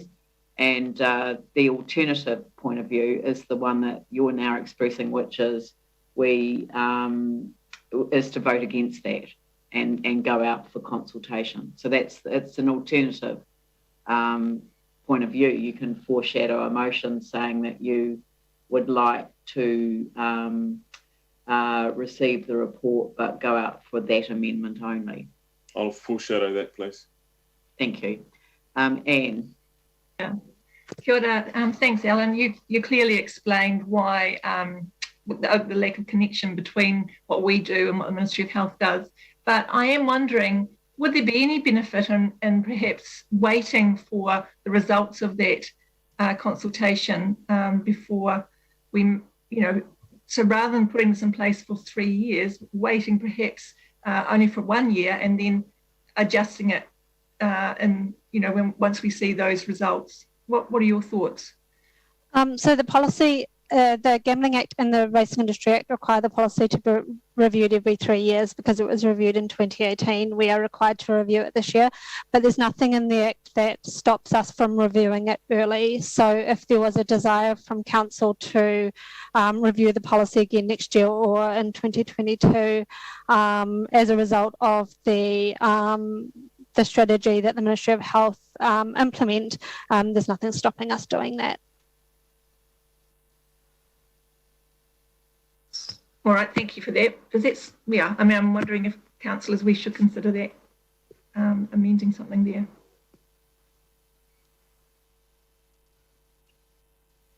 Yanni. Thank you. Yeah, similar to Aaron's question, really. I just wondered whether, as a city, we can meet. I mean, we've got Department of Internal Affairs, as I understand it, has local government people that are supposed to work with us, like around the water reforms. So my understanding is they're kind of like a local government partnership role. But I think there's really, it seems really unsatisfactory that the monitoring around the host responsibility, especially when we've heard the story that we heard this morning. So, I think we need to try and get a meeting with Department of Internal Affairs, understand where their current thinking is, and look at what the opportunities are. But I'm increasingly concerned that that the harm that's being done is because of a lack of monitoring and enforcement by Department of Internal Affairs on existing regulations and rules as opposed to needing new powers. But I don't know if we have any evidence of that.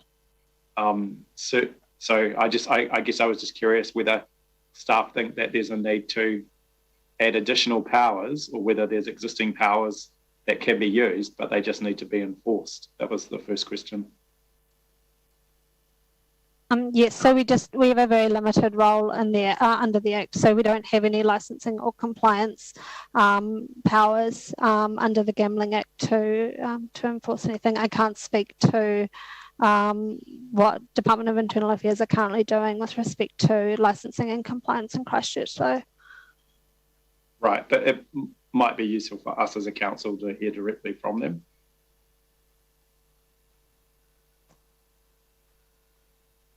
And then just the second question I had was, if we're going to advocate to central government around mechanism for enforcing host responsibility for gambling and TAB venues, can we also include something around the distribution of funds?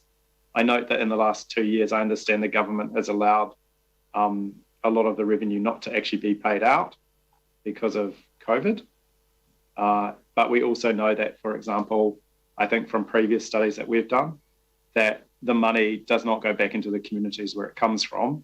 It goes into other communities.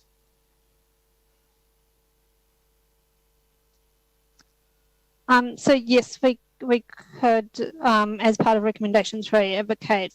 So what you're talking about regarding the community funding is reiterated by Problem Gambling Foundation, who expressed concern that the communities, community groups can become dependent on Class 4 funding, and are concerned by the funding structure of Class 4 gambling. But yes, that would be something that would need to be taken up with Department of Internal Affairs. Okay, so can I just suggest maybe under 3, we may wish to consider, and it's some additional wording around that, but I'll leave that over to the mover and seconder whether they wish to amend that or have a new resolution. It's hard to do that, Yanni, without knowing exactly what the issues are to know, but I'm happy to get some information on it maybe. Well, that's why I thought it would be best for us to have like a briefing with Department of Internal Affairs first to understand before we wrote around the mechanism. But I'm happy to do whatever. I do think it's important to get progress on it as soon as possible. Well, how about we meet them and then see where we go from there on the funding stuff? Yeah. And maybe a small working party would be, with a fixed term, just quickly focused on this issue. A coalition of the willing, perhaps. Yeah, I think that would be good. I mean, from my understanding, my ward generates some of the highest income from pokie machines, and when you look at where the money goes, very little goes back into those communities. So that's because we've heard very loudly and clearly who they take the money off and where it's and how it's distributed. So, well, maybe the wording of that third one needs to be just. Request that, or maybe that the council advocate.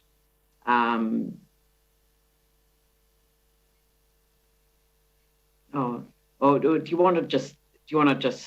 Oh, I don't know. I didn't actually want to say the mayor to write to central government. I mean that's. Request that the council advocate, that the council will advocate for better enforcement of host responsibility and equitable funding distribution. Yeah. That picks up both points. Thank you. That's good. Thank you. Well done. Aaron, you had another question.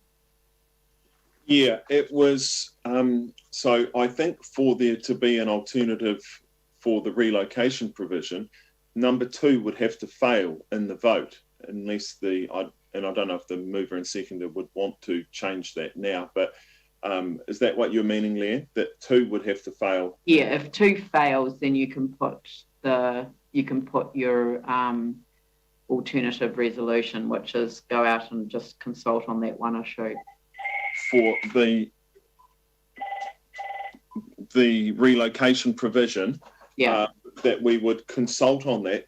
So just also on the last point, because if we're going to consult on that, the other one that I'd be interested in is consulting on, because I brought it up 10 years ago, not that I've been around as long as Yanni, but and it was around that funding that comes from the pokie machines that's meant to go into the community.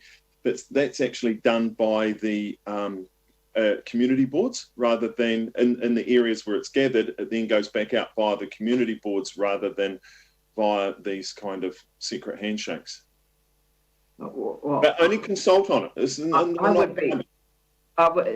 not something that we can consult on, but we should advocate for a not host responsibility, better enforcement of host responsibility, and it should be not in and equitable funding distribution. Equitable funding distribution. And can I just say, the issue with Aaron's point is that actually it would have to be national legislation, and most areas don't have community boards. So. Right. Yeah, but it might be that local councils or elected members from the public are deciding where that money goes, and I think that's a better way to spend it. I've never liked the gaming trust, so that's a personal view that I've had for a very long time before I took up this role. So I think that an equitable funding distribution mechanism is absolutely vital. So yeah, no, that's a good point. All right.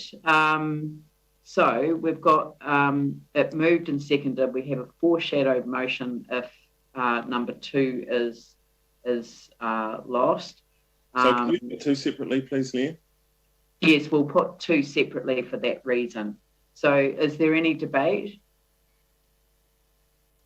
All right. So I will put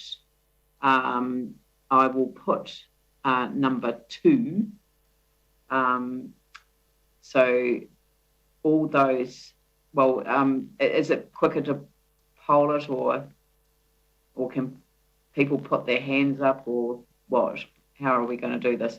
Right. All those in favour of number 2, and those who are not in favour of number 2, can you indicate who you are now? Aaron, Phil, Catherine. Aaron, Phil, and Catherine. Okay, so that is carried, and I'll put the other elements of the motion, 1 and 3, all those in favour, thumbs up, and those opposed, there appear to be none. So I will, that motion is carried. So thank you very much for that.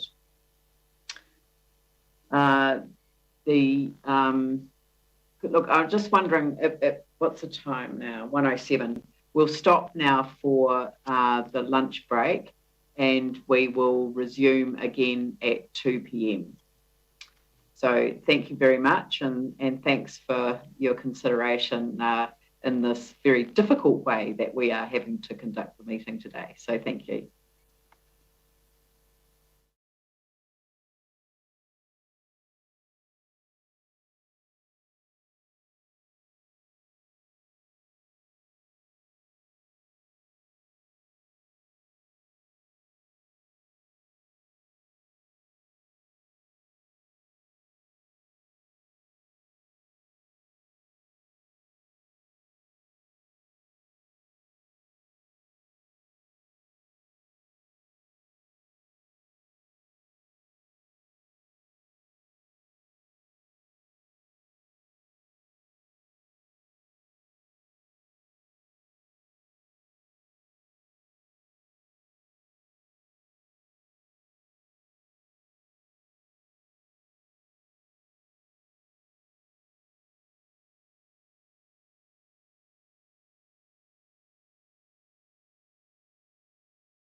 Live. So we'll go live now. Leanne, sorry, one moment. I have just... Yes, you did send me a message about confirming some minutes, which I forgot to do. No, that's okay. All right then, we'll go live whenever you're ready. Great. Thank you, and welcome back to the council meeting, operating as it is visually and audibly rather than in person. I've overlooked to do item number 5, so I'll move that we accept the council minutes of in item 5. Do I have a seconder for that? Pauline Cotter put her thumb up first, so I will put that motion. All those in favour, thumbs up. And I'm sure this is going to be a dreadful meme one day. If anyone objects to that, well, then forever hold your peace. Right, thank you. And now we'll move on to the Hagley Avenue proposed changes to road layout to facilitate access for new Christchurch Hospital car park building. I did receive an amendment through from Aaron, but I've looked at that amendment and I'm ruling it out of order on the basis of it not, where is it?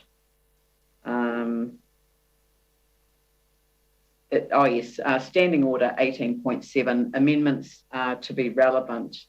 So it has to be relevant. Every proposed amendment must be relevant to the motion under discussion. This is not relevant to the car park building. It's the road layout to facilitate access to it. So it is ruled out of order. So if we could move to the staff member who's going to present the item. Thank you, Mayor Leanne. It's Andy Milne here. Can you hear me? Yes, I can hear you fine. Thank you. Thank you. Yeah, look, this report is seeking council committee approval to the road changes on Hagley Avenue outside the site at 550 Hagley Ave. And it's there to support the consented CDHB car park. We've worked very closely with a number of parties to come to this point. We've worked well with Naitahu, the developer, their planning consultants and traffic consultants, and we've also worked with the independent safety auditor to come up with what we think is a best access solution for the car park. The road changes that we recommend for your approval are set out in the attachment to the document, attachment A. And essentially these changes are changes to the road markings, some new signage to prohibit some turns, and some raised medians. I'm going to take the report as read and open it back to you. Thank you. Well, I'm happy to move it just to get it off. And Tim Scandrett has put his thumb up first, so he seconded it. So are there any questions for staff? None? Is there any debate? Oh, Yanni, you have a question or debate? Yeah, just a question. Given that the additional resolution's been ruled out of order, I just wanted to check in terms of our ability to work with the developer on getting mobility, parking, EV charging, and better landscaping. I've had the staff send through a copy of the consent, which I really appreciate, and I appreciate that legally we may not be able to require them to do certain things, but I guess I was really interested in the opportunity to work constructively with them, because it is concerning that it doesn't comply with some of the things around landscaping and trees, and also around mobility parking, where it's short and what's required in the district plan. And I totally appreciate that's a separate process, but I do think it would be a shame not to try and find a solution, given how much this council has focused on accessibility and how much we have just had a big discussion about the importance of trees in our natural environment.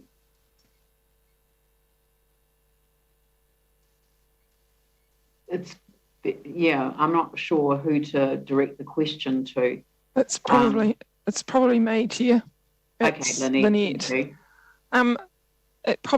All of that is beyond the scope of this report. We'd have to go back and deal with that separately, and I think that's the best way to do that. So with the EV charging, for example, I know we've got the budget. Would this be the sort of project? Is the EV charging on the street, is it, as part of this report? No, on the site.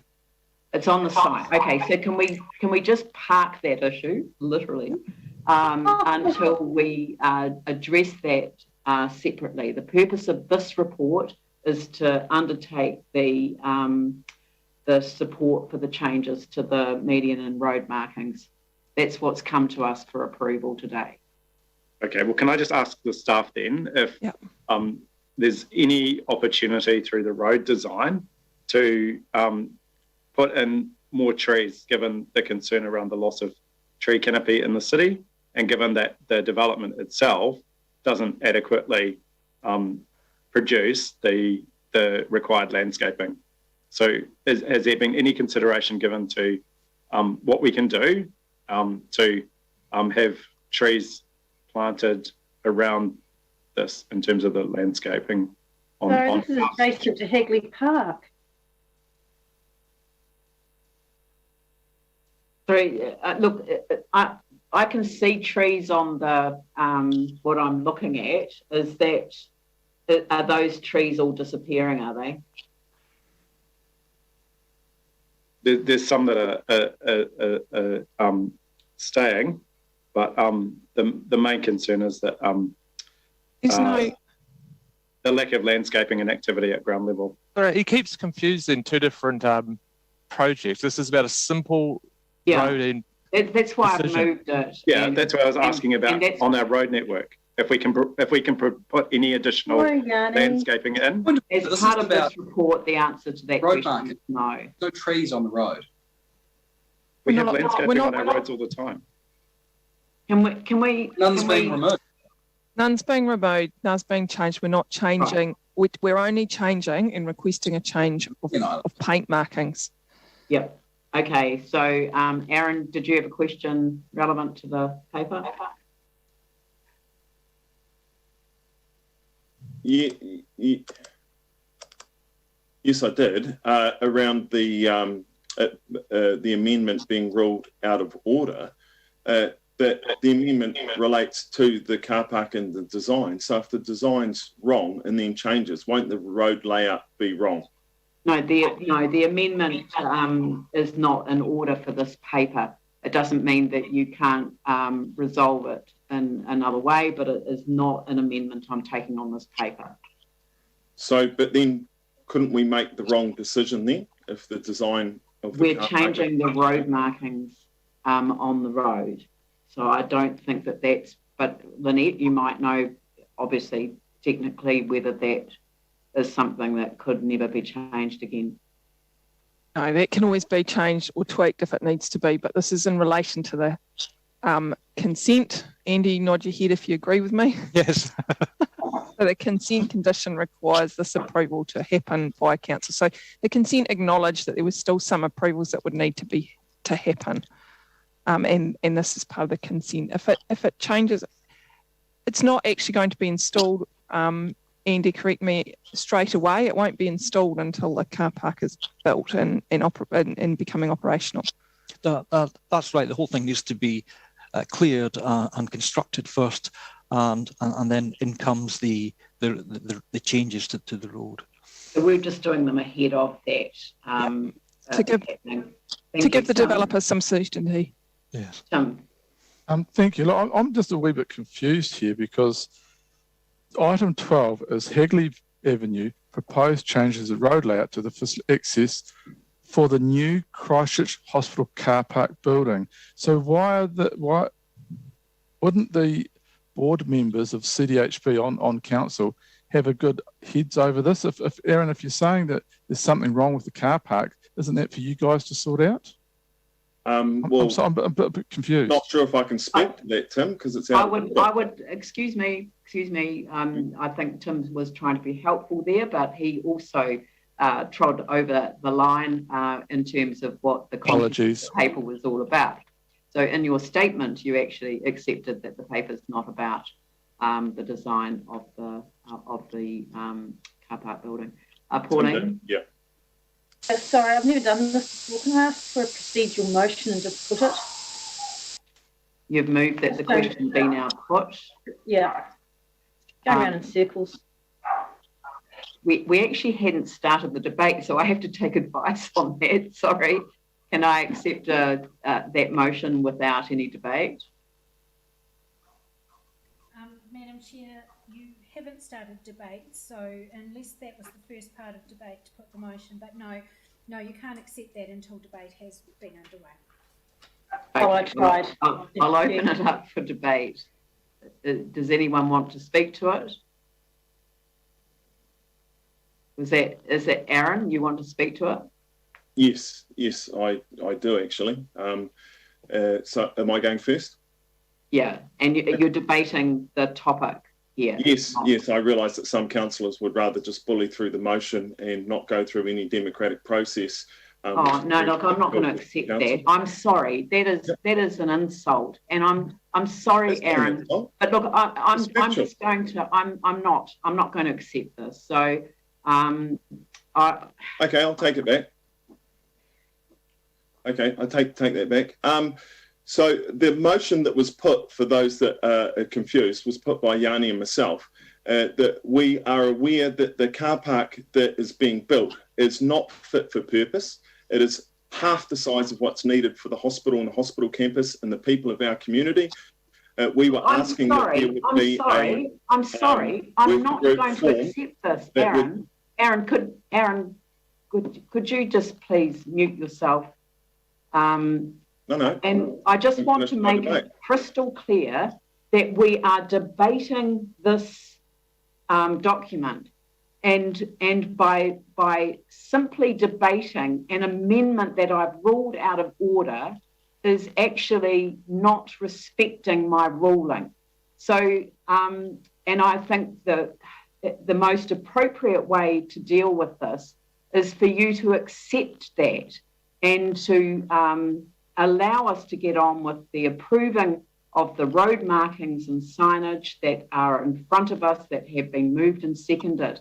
You can debate the motion, but you cannot debate the matters that you're raising. They weren't relevant to this council. They've never been relevant to this council, and they're not relevant to the debate today. So if you want to raise it at the Canterbury DHB, then by all means, that is where it should be raised first. So I need advice, so I don't know how to. I think I'll just adjourn the meeting. Yeah. Please get advice, because I think you're taking. I'm going to adjourn the meeting, and I don't need any help. Public that have democratically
Leanne, we're just going live now.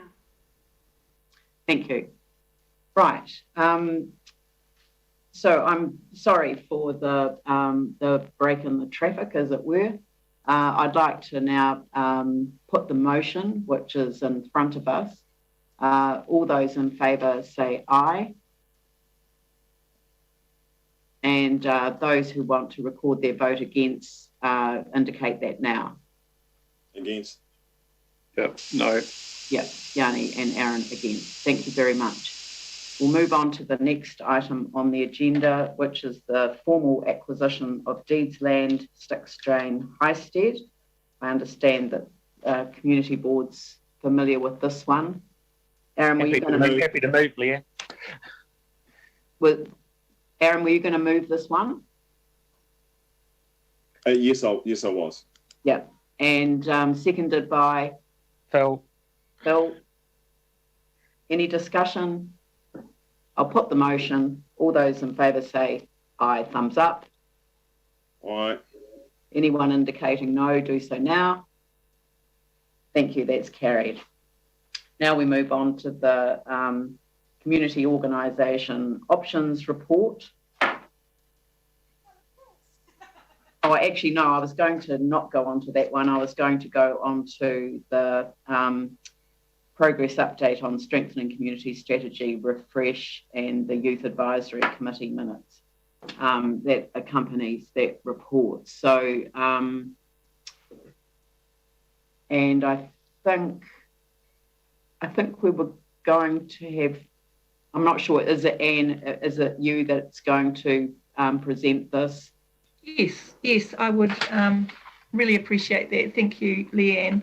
Thank you. So it's my pleasure to move that Council adopts this recommendation from Te Paipakari, and that the council puts a young person on the hearings panel considering O Totahi Christchurch community strategy. The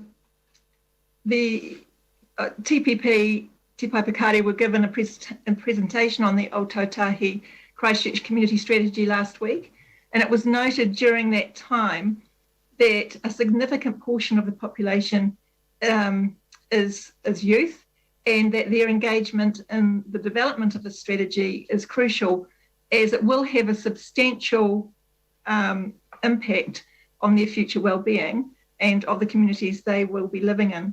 So following a robust discussion, it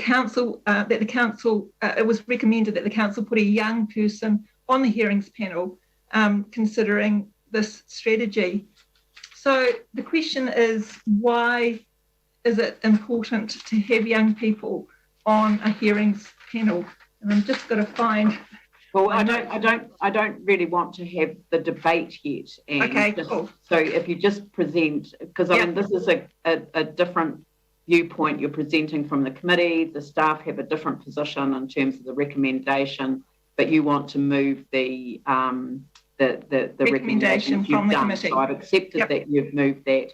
Thank you. And if you can just give the general outline rather than getting into the debate, which we'll have a debate on it, because obviously there won't necessarily be a universal agreement with either side. No, there won't. So I think that I've said enough. Thank you. That we'll be able to debate the benefits of this later. Thanks. Okay, that's fine. And John, would you like to? Is it you that's speaking to the staff recommendation? Is it John, or is it someone else? Hi, John. John was here, I think, but I can if you wish. John is there.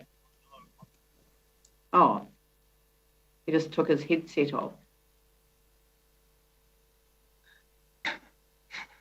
He's had enough. I think he might have some issues. So this, I did put some staff advice into the report.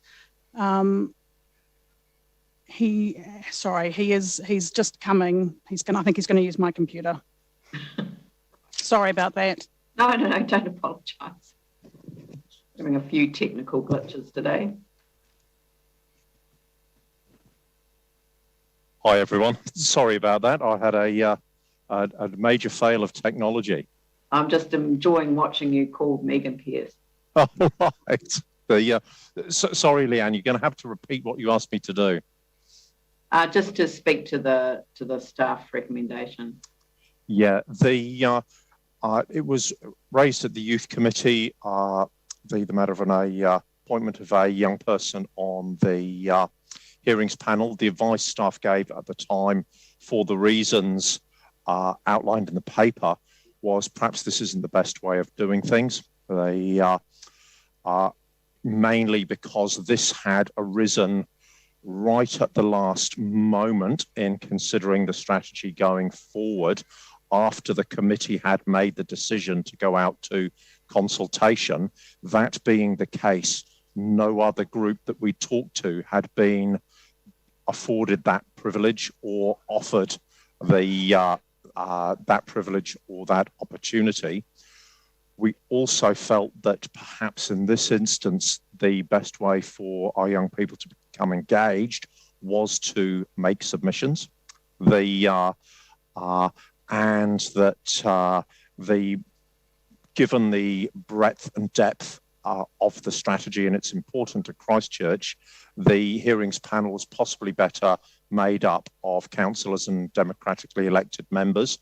So that really formed the basis of the advice. The committee looked over that and made a recommendation notwithstanding. Right.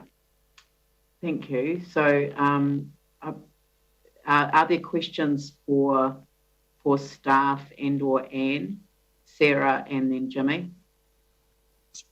Sure, thanks. John, wondering, Councillor Galloway mentioned that it was really important for young people to be involved in the development of the strategy. Yep. And we have a draft strategy already developed, and I'm wondering if you could talk to the engagement of young people during the development so far. Look, young people were communicated with. Young people, youth groups were engaged through the Metropolitan and locally. The council's got a number of inroads into the youth community. Their views on the previous strategy were gained. So the research and development has been quite extensive. We are also focusing on engaging young people in the consultative process, and offering a number of different ways on participating in the hearings process. So 2/3 of the way through, it's certainly not a fait accompli at this stage. Thanks so much. And I'm just wondering, I don't know if it's for you or maybe for Megan, what the expected time commitment might be for someone on a hearings panel of this nature. I guess that depends on the amount of submissions we get and the extent to which people wish to be heard. Our gut feeling is this is a major strategy. There will be a lot of interest. We are certainly encouraging people to submit and engage with the council and the hearings process. So I think this will probably be a larger than a smaller one. Okay. And one last thing. So our council, elected council, probably more than most in the country, actually has quite a good age spread as elected members. And I'm just wondering if, so some of our councillors are sort of in their 30s and in their early 20s. And I'm just wondering if with the committee wanting a young person on, if we were able to make a commitment to having a young elected member on there. And that even may be like a young elected member, either a councillor or through the young elected members in our community boards. And we have a significant number of them. Yeah, so 2 points. Yes, many would say we've got a great age range within council. Young people have frequently reported that they have difficulty engaging with the council and making their views heard. And that's what really did prompt the suggestion coming from the youth committee. However, I think there is the possibility of considering age in the makeup of the hearings panel. Usually the Deputy Mayor Andrew Turner and our hearings manager Megan Pearce would do this, and I can certainly ask Megan to raise this with the Deputy Mayor so we get the very best makeup of the hearings panel that we can. Just sorry, based on what you've just said, when you say that young people have found it really difficult to engage with council, I'm just wondering what work has been done to talk to young people generally about how they would like to be engaged with council in a way that is more helpful. Yeah, that's one of the questions and one of the principal subject matters of the youth committee. And we're working through that on a number of fronts. That's probably a separate topic altogether, which I'll get some advice and come back to you on. Yeah, because I mean, if they're wanting more engagement, this isn't engagement. It's putting someone on the panel which isn't really engaging. It's kind of I mentioned that to give a background on why the committee actually put this to council for council's consideration. It is a valid reason. Yeah, thanks. Jimmy?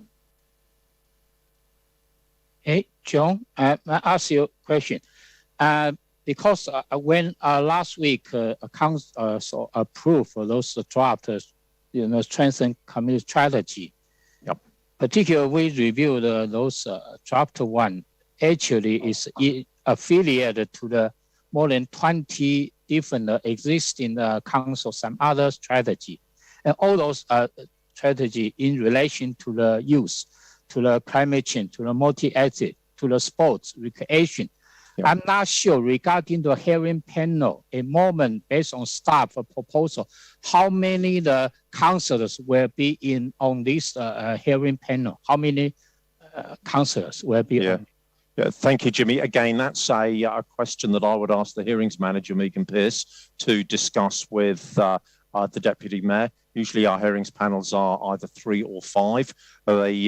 I think they would look at the length and breadth of the subject matter, look at the availability of members and make a decision accordingly.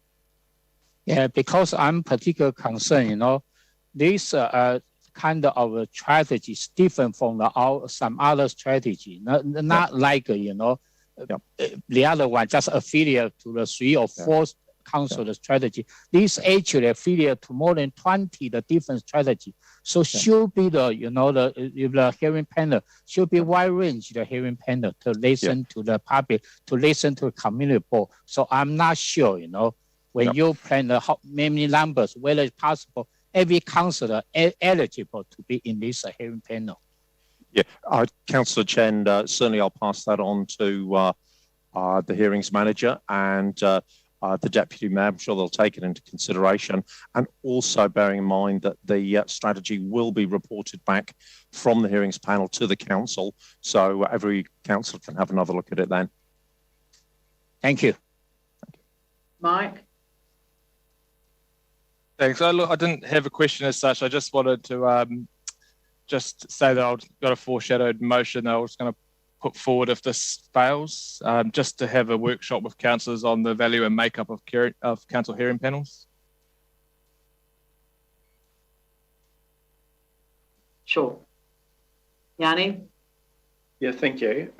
Just wanted to confirm, John, that this policy or strategy replaces the current youth strategy.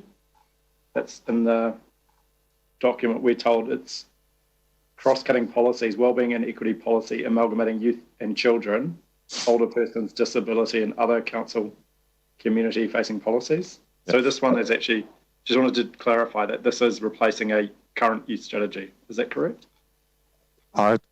Councillor, not automatically. Council will have to go through a process of considering which strategies, if any, it supersedes. It won't automatically replace any strategies. That work's yet to be done. Right. I mean, I guess what I'm concerned about is that a number of those strategies had quite extensive engagement. They had working parties and representatives of various communities actively engaged in their development.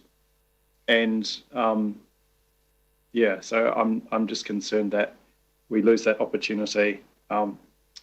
So that's a debating point, Melanie. Yeah. Hi, I've got one question, and then I've also got a foreshadowed motion as well that I sent through a couple of hours ago as well, if that fails. This was at that committee meeting, there was a really good presentation about the strengthening community strategy and how, in the new name, about how people could make submissions, and it was a much more variety than I've ever heard before, and I hadn't actually, I don't recall hearing it through our normal council briefing. So could you give some more information about that? Yeah, very briefly, one of the, due to the subject matter of the strategy and the need to get a broad range of opinions and feedback from the community, we are taking additional steps to be able to make sure that process is as easy as possible. The usual steps, we are also encouraging people to send us videos, sound bites. We're making ourselves available to go to meetings. We're asking other organisations who we partner with to solicit opinions and get back to us. We understand that for many, English is a second language, so we're looking at some translations or working with community members who do have the ability to communicate with others perhaps slightly better than we do. So there's a whole range of tools that we're looking at to encourage feedback and present this rather than just the traditional. And yeah, I think we've got a lot of eyes watching this, and you know, hopefully we might be able to make some more permanent changes as a result. Yep, I'd like to move on to debate as soon as we can, Sarah, and then Yanni. So just clarifying on Yanni's point, we're not actually signing off on the strategy. We've already done that, aren't we? No. We're just responding to the recommendation from the committee. Yeah. Yes. It's a relatively last minute one that's come through from the meeting that they had after having what was obviously a very effective presentation on the draft. So Claire did a very good job. It was great. Thank you. Yanni.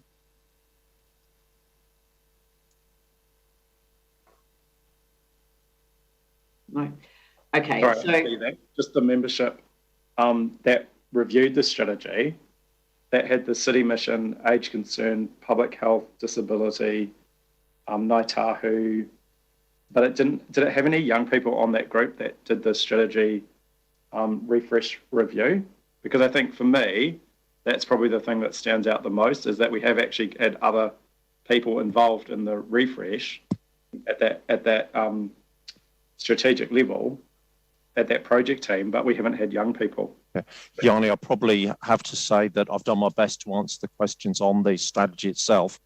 The part A wasn't actually about the strategy, and Claire Appleby-Phillips is much better placed than I am to answer all of these questions. She's on another Zoom call all day today. Yeah, she is. Yeah.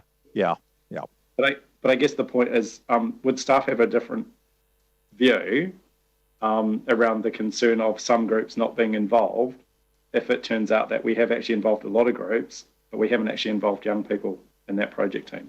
So this is a way to... No, our advice would be, the advice we provided the committee and what we're provided to the council now would remain the same in these circumstances. Thank you. Anne? Well, I'd like to move. Are we underway? Yeah, you have moved it. Right. Do I have a seconder for it? Sorry. I'm happy to second it. So for the sake of getting the debate going, Anne, over to you. Right, thank you. Actually, interesting, just in response to Councillor Templeton's comment about, you know, why is it difficult to engage with young people? One of the young people on Te Paipakari said it succinctly when he said, when I walk into a room to give a submission, I look at the panel and I don't see anybody that I relate to. I see a lot of older people in suits with glasses of water. That's what he said. And I think that's probably the key issue here, is that we want our young people to be seeing themselves reflected in the decision-making processes. So there are lots of benefits to young people for being involved in this sort of situation. It empowers the future generations. They develop skills, they widen their understanding of other people and the issues that they face. They can influence positive change in the community. Participation and influencing positive change leads to empowerment and satisfaction, which in turn supports well-being. So it also benefits council to have young people involved in this way. By inviting young people onto panels, we would be recognising that young people are stakeholders and that we have a responsibility to be accountable to them. It shows that council recognises the value of having young people present because they bring fresh perspectives, new and unjaded ideas. They contribute to the diversity in opinion and skills. And having a young person on a panel helps build trust between youth organisations and young people in the community. But New Zealand has ratified the United Nations Convention on the Rights of the Child. Article 12 is a guiding principle of UNCROC, and its participation, children and youth have a right to have their say in decisions that affect them and have their opinions taken into account. And finally, having young people on a hearings panel benefits the community. Healthy democracy needs to engage with young people. Involving young people in community decision-making creates more active citizens, which makes communities thrive. It creates a precedent for serving the community and builds strong ties to community, which supports well-being. So here's an opportunity for this council to bring the benefits to young people, to us, and to the community. So let's be a can-do council. Let's be one that empowers future generations. Let's just give it a go and invite young people to participate on a hearings panel. I really ask that you support this today. Thank you. Thank you. Anyone else? Jimmy Chen. I support the young people should be in the hearing panel because last week we particularly, we reviewed this draft strengthen community strategy. Particularly, it's kind of affiliated with some more kind of those other strategies. But use one, we are aware. Actually, this use the kind of the plan or etc. It's not actually is the systematic, comprehensive those strategy. And also based on our feedback, every time when we feedback regarding to the age interval, under 20, even under 25, the age, those feedback is a little bit relatively low. It's the same as the multicultural one, So I think at least including the young people, but based way, because this strategy actually is very, very crucial the strategy and where the bigger impact for the future. If possible, at least my view, should be every councillor should be in this hearing panel, because we need to take this more seriously. This for our future, for well-being, particularly for our resilient community and also climate community, etc. Thank you. Thank you, Mike. Thank you. Look, I respect what this committee's done putting this forward, but I can't support it. I actually have very serious concerns for a number of reasons. But the one I guess I'll stick to is actually the siloed approach. We've got one committee trying to put one stakeholder onto a hearings panel. Look, if we're going to look at externals going on to the council hearing panels, I'd rather take a partnership approach and actually look at mana whenua first. But putting that aside, we have lots of different stakeholders, multicultural communities, disability sector. If we truly want to actually make it open to more people, then we need to have a conversation amongst ourselves first about what we see hearing panels doing and actually the makeup of what those hearing panels should be before we go down this siloed approach. So I can't support this. That's why I put forward a foreshadowed motion that actually we say no to this, and then we have a proper discussion amongst ourselves with staff about actually how we see hearings panels working into the future. Thank you. Thank you, Andrew. Thank you. I think it would be a really bad look that our youth committee has brought us a recommendation that's got a benefit to young people that empowers them, that involves them, that puts in front of us the opportunity to make a decision that supports young people's involvement and well-being. I think it would be a really bad look if we turned this down today, to be honest.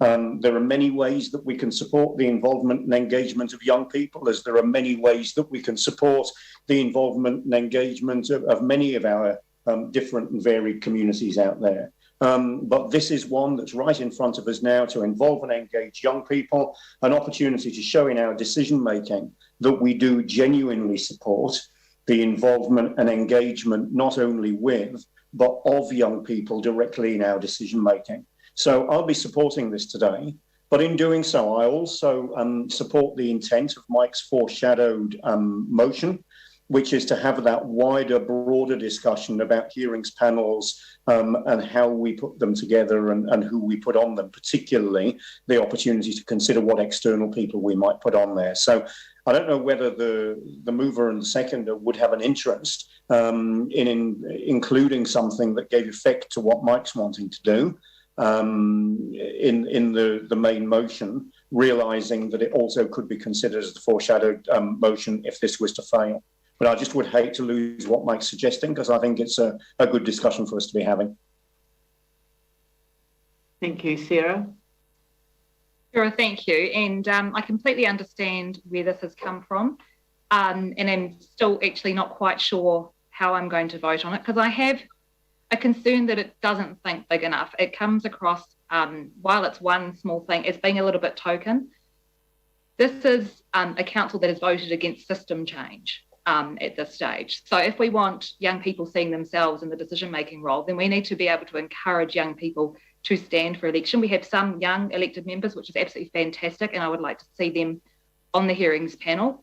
But what we need is we need STV and we need councillors elected at large across community board areas. If we want people to see, if we want young people to see that they have a shot at actually getting elected, it's what helps in other centres across the country. It's a really progressive thing to do, and I know that it would help. The other thing that we should do as a council is actually ask young people, and in fact we should ask all of our communities, how they would like to be engaged with us.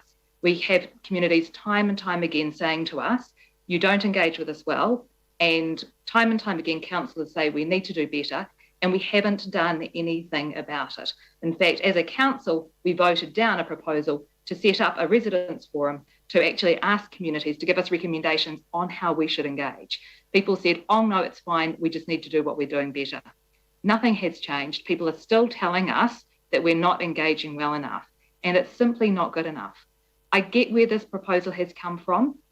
I'm still not quite sure, and I just don't know if there's anyone left to debate yet. But I think it doesn't do what is really needed in this space. What is needed in this space is some system change. It's some big picture thinking so that young people can really see themselves around the table, helping make those decisions and actually having an influence on what happens in our city. Thanks. You, Melanie?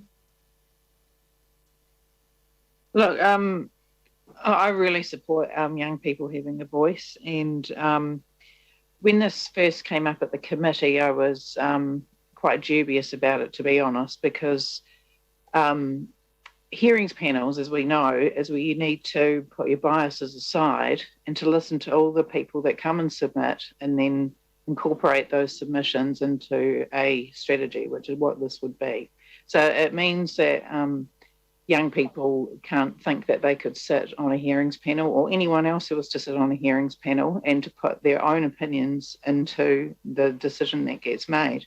However, I explained this to them at the time, and I think it was one of those young people's comments that Ian actually brought up before about seeing a young person on the panel and having that reflected back to them and making them confident to make a submission where they feel like someone is actually going to hear them, is the reason that I then changed my mind about it. And I also think the young people these people are very engaged with how council works, and if they're going to ask, can we please be on a hearings panel, and we're going to say no because we need to find another process to figure out how to do it better, it just delays the process and it says no to them. Are we a can-do council? I hope so, and I am going to support this today. Otherwise, I'll put through the foreshadowed motion, which would be to figure out another way to enable young people to be involved. Thank you. Pauline? Thank you. Look, this has got really, really much bigger than I thought it was going to be, and particularly taking note of the staff response to why they would not advise this to proceed. And I'd rather look at it in the way that we're actually embracing the concept of putting external members onto a hearings panel. Doesn't matter whether they're young, old, whatever. So, and that's where Mike's recommendation comes in. So, and I feel that we should do that work before we appoint anybody external onto a hearings panel. At the same time, now that this is being put, it's not a good look to say no. So I'm really stuck on this one. I think we need to do more work on it. Personally, I'd like more time. If we can't have that, then I'm going to abstain today. Yanni? Thank you. So just wanted to quote from the actual strategy, where goal 3 is participation, and it's time to explore a new model of governance, one based on re-energised civil society that draws on the strength and resourcefulness of people working together in diverse local and regional communities, a localist response. And then what we've been told is what people told us, which was young people, including children, have valuable contributions to make and to bring new people into discussions, not just the same people.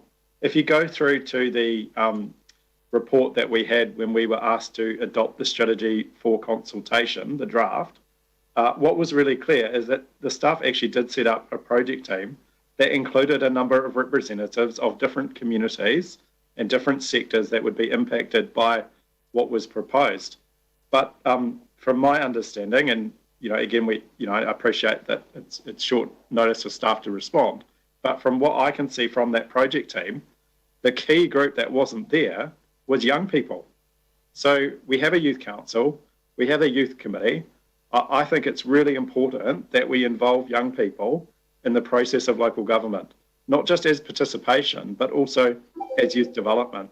So I strongly support the recommendation that's been put forward. And I think it is really addressing the fact that we do want to have young people participating and developing in our city. And one of the best ways to do that is to involve them at a governance level. I think the whole issue about STV and people standing in local body is important to consider how we do get a diverse group of people at a governance level in terms of the elections, but that shouldn't be seen as the only way in which you can involve people. And, if it's good enough to have a project team with all those other sectors, but not have young people involved, then I think that would be incredibly disappointing. So I'm very supportive of what's being put forward, and I will support it. And I'll just add a couple of cents worth as well. Just I attended a Te Papanui-Innes meeting just a short while ago, and I was incredibly impressed with the depth and the breadth of the conversations that they were leading in their own right. And so when I heard from Councillor Galloway that the young people had decided that they would like to see themselves represented by a young person on the hearings panel for this particular strategy, I thought, well, what a great idea. I totally understand why staff have made the recommendation that they have. It's been a relatively quick step up to the decision making, and there are issues that do need to be looked at. So if this is not a successful resolution today, I would really like to emphasise the significance of supporting either or both of the foreshadowed motions, because really they both speak to the principle that people want to have considered, which is whether we want to have diversity of thinking around the table, or when we analyse and make recommendations flowing from hearing submissions that are made externally. So, and I think that it's an incredible skill set to gift to a member of the younger community who will ultimately one day be in a position to step forward and take up these roles. I also think that wider issue that Pauline spoke to, which is why I'll support the foreshadowed motions if this isn't successful, that I think that it is really important to think more strategically on a number of issues where independent voices, bringing some diversity to the thinking, and I think that's the key for this one, would be a good way forward for our council. James, you had a... I'll be brief on it. Look, I just wanted to speak in support of Mike's foreshadowed motion. But I think the issue with the substantive that's been put is that it is a really good idea. And just as Pauline alluded to, you feel really bad about voting against it because it's well intended. And I think therein lies the issue. To be a can-do council, that doesn't mean you have to say yes to absolutely everything. Because if you say yes to absolutely, or if you change one element, then something on the other side is going to give. So just in your mind, just replace young people with having a representative from Mana Whenua who said that they want to be included in the decision-making, or then insert immigrants, or a representative from the elderly community, or the disabled community. It goes on forever. And I think what that highlights when you actually think about the implications is that you need to have a wider discussion about that. So I certainly don't support the well-intended resolution that we've got there, and I completely concur with Councillor Davidson. Right. So I think probably the easiest way to do this is to put this through a roll call. So if I could invite Joe to do that. The Mayor? Aye, yes. Councillor Turner? Yes. Councillor Chen? Yes. Councillor Chu? No. Councillor Coker?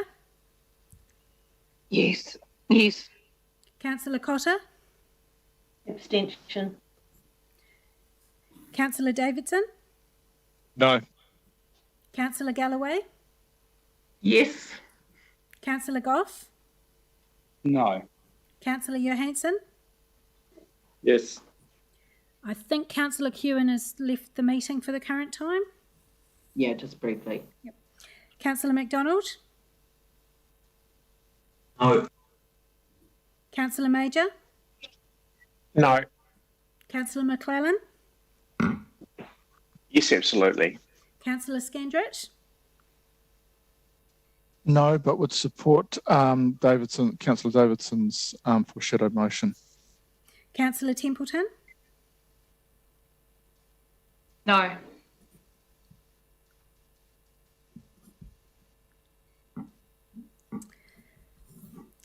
The vote is 7 votes for and 7 votes against.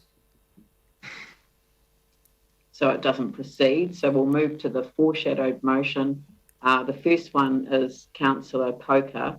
I'm wondering, could they be merged into one, two separate ones? Okay. Okay, the foreshadowed motion for Councillor Coker requests staff to investigate a process that would enable young people from TPP or recommended by them to sit on hearings panels. So who is the seconder for that one? Aye, me. Anne Galloway. Through you, Madam Chair, Councillor Galloway moved the first motion, so she can't second. Oh, yeah. Right, sorry. Right. Yep. Okay. Does someone else, Andrew? Right. Perhaps if you just do the roll call again, Joe. Leanne, sorry, this is just a casualty of Zoom. Was it not possible to merge them? Because I'd support Mike's if it just said including young people from TPP, but I wasn't clear on whether they could be merged or not. Did the mover not want to do that? I wouldn't want to merge them. I think they're better to be separate. Okay, thanks. No, just want clarity on that.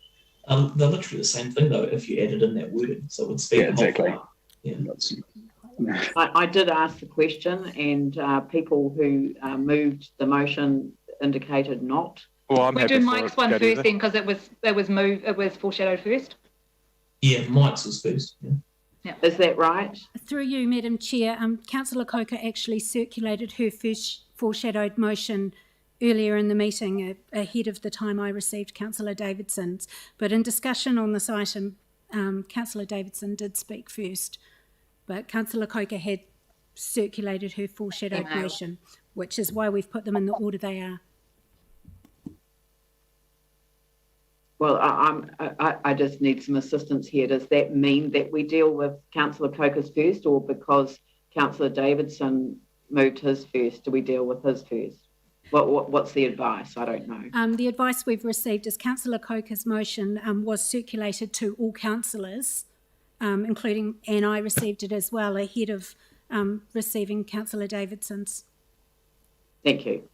Right, so do you want to just run through a roll call on that one? Certainly. Councillor McClellan.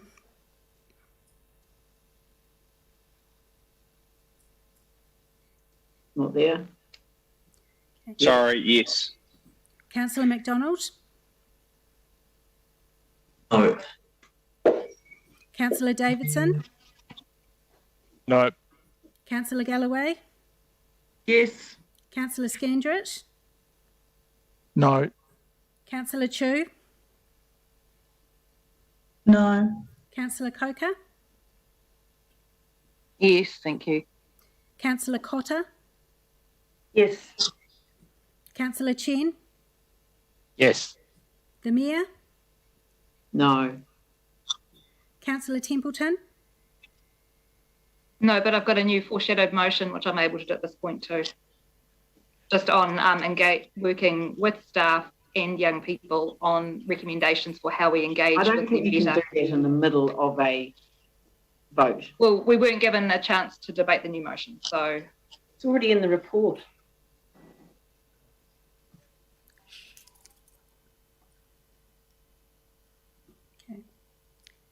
What I'd like is a way to get young people's recommendation on how we engage. Foreshadowed motion. I think that, can you allow the vote to continue? Thank you. Okay. I'm sorry, Councillor Templeton, just with regard to that one. No, it needs to be broader. Councillor Major. No. Deputy Mayor Turner. Yes. Councillor Johansson. Aye. Councillor Goff. No.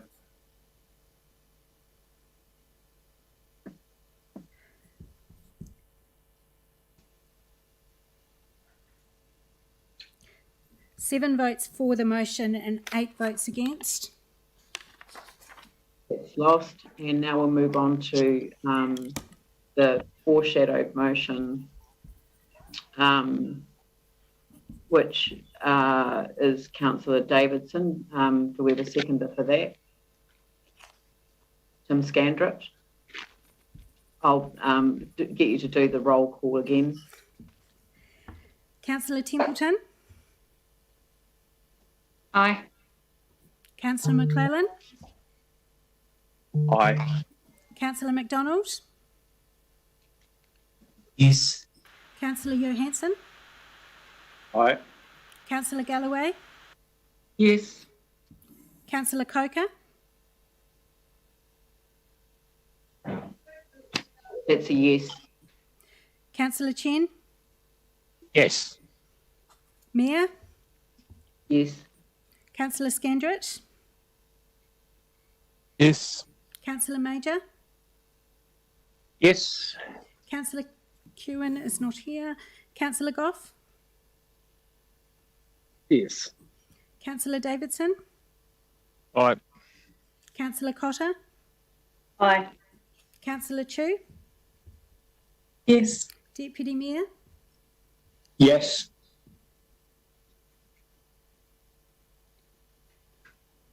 That's 15 votes for the motion.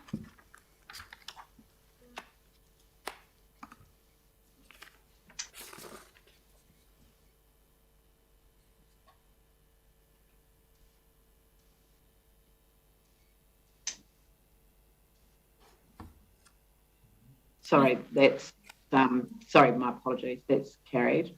Yes. Okay. And then item number 23 is next.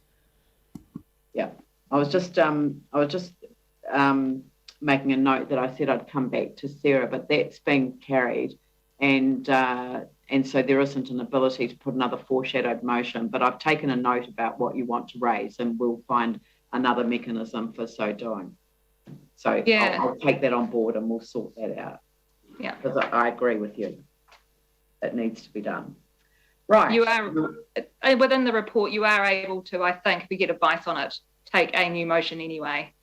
But yeah, but not at this stage. So I'll you know, it's just the sequence of events and how they occurred. But I agree with you, and we'll find a mechanism for doing that. And if there isn't another one within the next month, then I'll put it in my mayor's report next month. Community organisation options report. Now, there are Madam Chair, sorry, we've just got item 23, the Youth Advisory Committee minutes to receive. Oh, sorry, that's how we got the other item on the agenda. Anne, would you like to move that the minutes? I will move, yes. And seconded by Pauline. Yes, Sarah? Is this an opportunity? Are we able to, during the receipt of minutes, ask for the committee to do a piece of work for us? We are literally receiving the minutes. So okay. This is... It's relevant to the work they do? No? It is. It's relevant to the work we all do. So please, I'm going to take it offline. I'm just going to sort it, and we'll put it in the mayor's report if it's, as I say, no other way of so doing in between times. Right, so I'll put that motion. Click, thumbs up. Not good. And that's carried. Thank you very much. So now we'll move on to the last item for the open agenda, which is item 15, but it has a PX component which relates to a matter with commercial sensitivity. So if people would be mindful of that when we're dealing with the open part of the agenda. And I'll hand over, I think Angus is going to introduce the report to us. Thank you. Yes, I will, thank you. So we had a briefing on this the other day. The structure of the report from that briefing has changed, as the Mayor said. We now have a portion in the open agenda section of this meeting and a portion in the PX. The portion in PX relates to a specific property, but everything else, the options and options analysis is in the open item agenda. So I think I'll just give a little bit of background.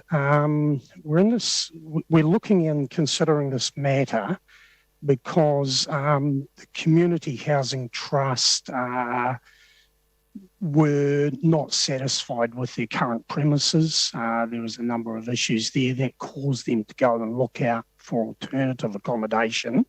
They found a specific property, which is the property identified in the PX report, and they came to council a few months ago asking for a loan to purchase that property. Council considered that and then asked that staff would go away and look at the option of purchasing that property and leasing it to the trust. We've looked at that. We've brought back a full options report which considers status quo, which considers purchasing a property, and which also considers revisiting the loan issue. As it turns out, the staff are recommending the option where we purchase a property, and the reasons for that is that option has a positive cash flow. It is self-funding. It creates a certain future for the trust, and it also has the long-term benefit of providing an opportunity for them to have ownership and therefore possibly less reliance on council grant funding. But that is a 15 to 20 long-term vision and benefit.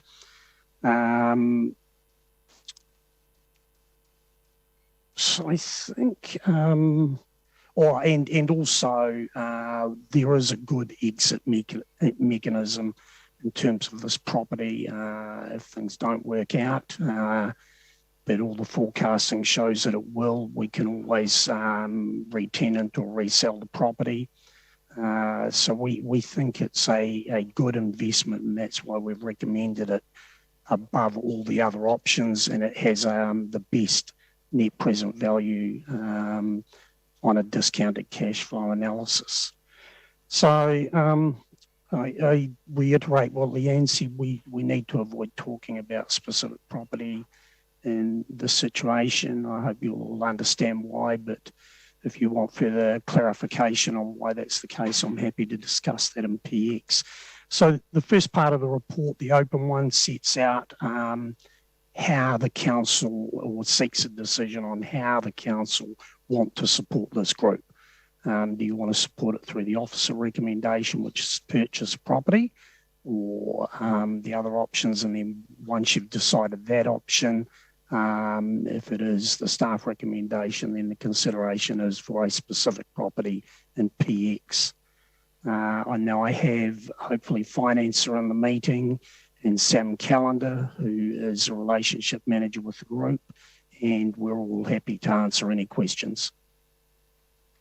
Thank you very much. And just noting that the wording on the second resolution is not past the resolutions in the public excluded agenda report. It's consider the recommendations in the public excluded agenda report. So that clarifies that. But I just wanted to acknowledge staff for turning this around relatively quickly. There was a desire to have a public debate, public-facing debate about the issue without walking on the, or traversing the commercially sensitive elements of the report. So instead of the whole paper being in PX, it's got this part in the open agenda and the specific property details all in the PX section, which people understand. So are there any questions for any of the staff? So we've got finance here as well as Angus from the property side.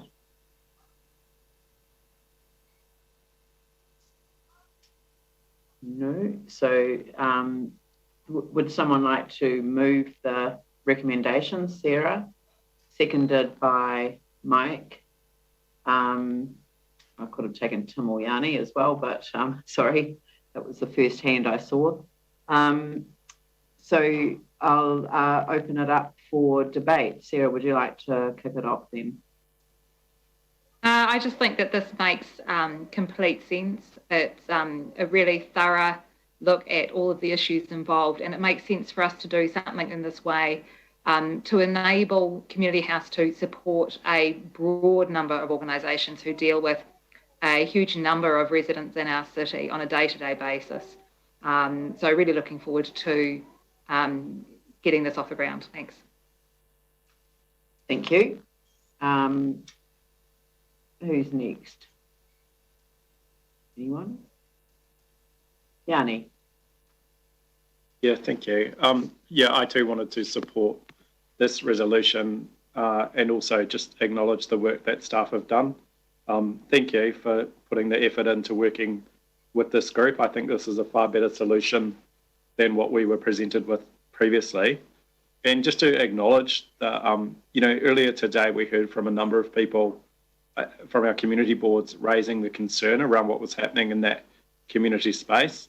And Community House has, I think, a proven track record in bringing groups together and helping people in our community. So I'm really supportive of trying to find a better solution for them, noting that the wellbeing outcomes that they will contribute to will far exceed the cost of doing this. In fact, it makes sense for us, I think, to encourage groups to get on a sustainable footing. We certainly, after the earthquake, have helped a number of sporting, cultural groups into their own homes. And I think it's really important we do the same for the community. I think the sadness, of course, is that this should have been done as part of the blueprint, and Christchurch, our own Christchurch, the Christchurch City Council's own central city plan did actually list this as a key project. But obviously when the blueprint came out, it was nowhere to be found. So, this is long overdue, but it's a really good solution to what is a current situation that the Community House are facing. And I wholeheartedly support it and endorse it. and also acknowledge all the people that are working in our community in terms of the COVID response, and also the other funders like Rata Foundation as well that have been really open to contributing along with the Department of Internal Affairs. Thank you. Sam. Yeah, thanks. I won't support the recommendation. My preference would have been that actually they operated from our Hereford Street building. We've got plenty of space. We pay a fairly substantial rent on it, and I thought it would have made perfect sense for them to work in with us. So I'm not overly comfortable with sort of this approach. Anyone else?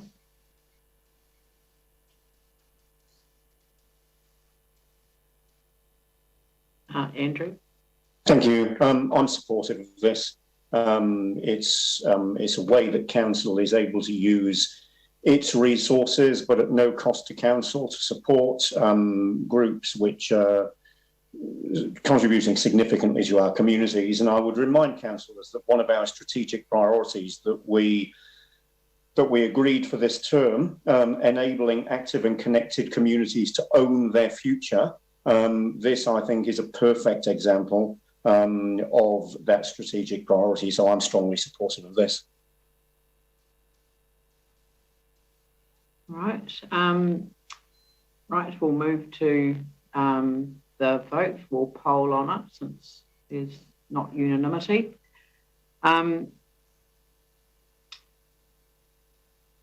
Okay. Right. Councillor Galloway. Yes. Sorry, was that yes? Yes. Councillor Johansson? Aye. Councillor Turner? Yes. Councillor McClellan? Yes. Councillor Major?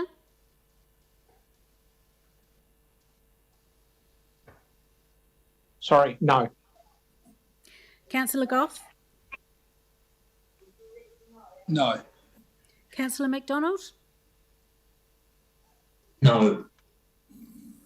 I don't believe Councillor Kewen's back. Councillor Cotter? Yes. Councillor Davidson? Yes. Councillor Scandrett? Yes. Councillor Chu? No. Councillor Coker? Yes. Councillor Templeton? Aye. Councillor Chen? Yes. Mayor? Yes.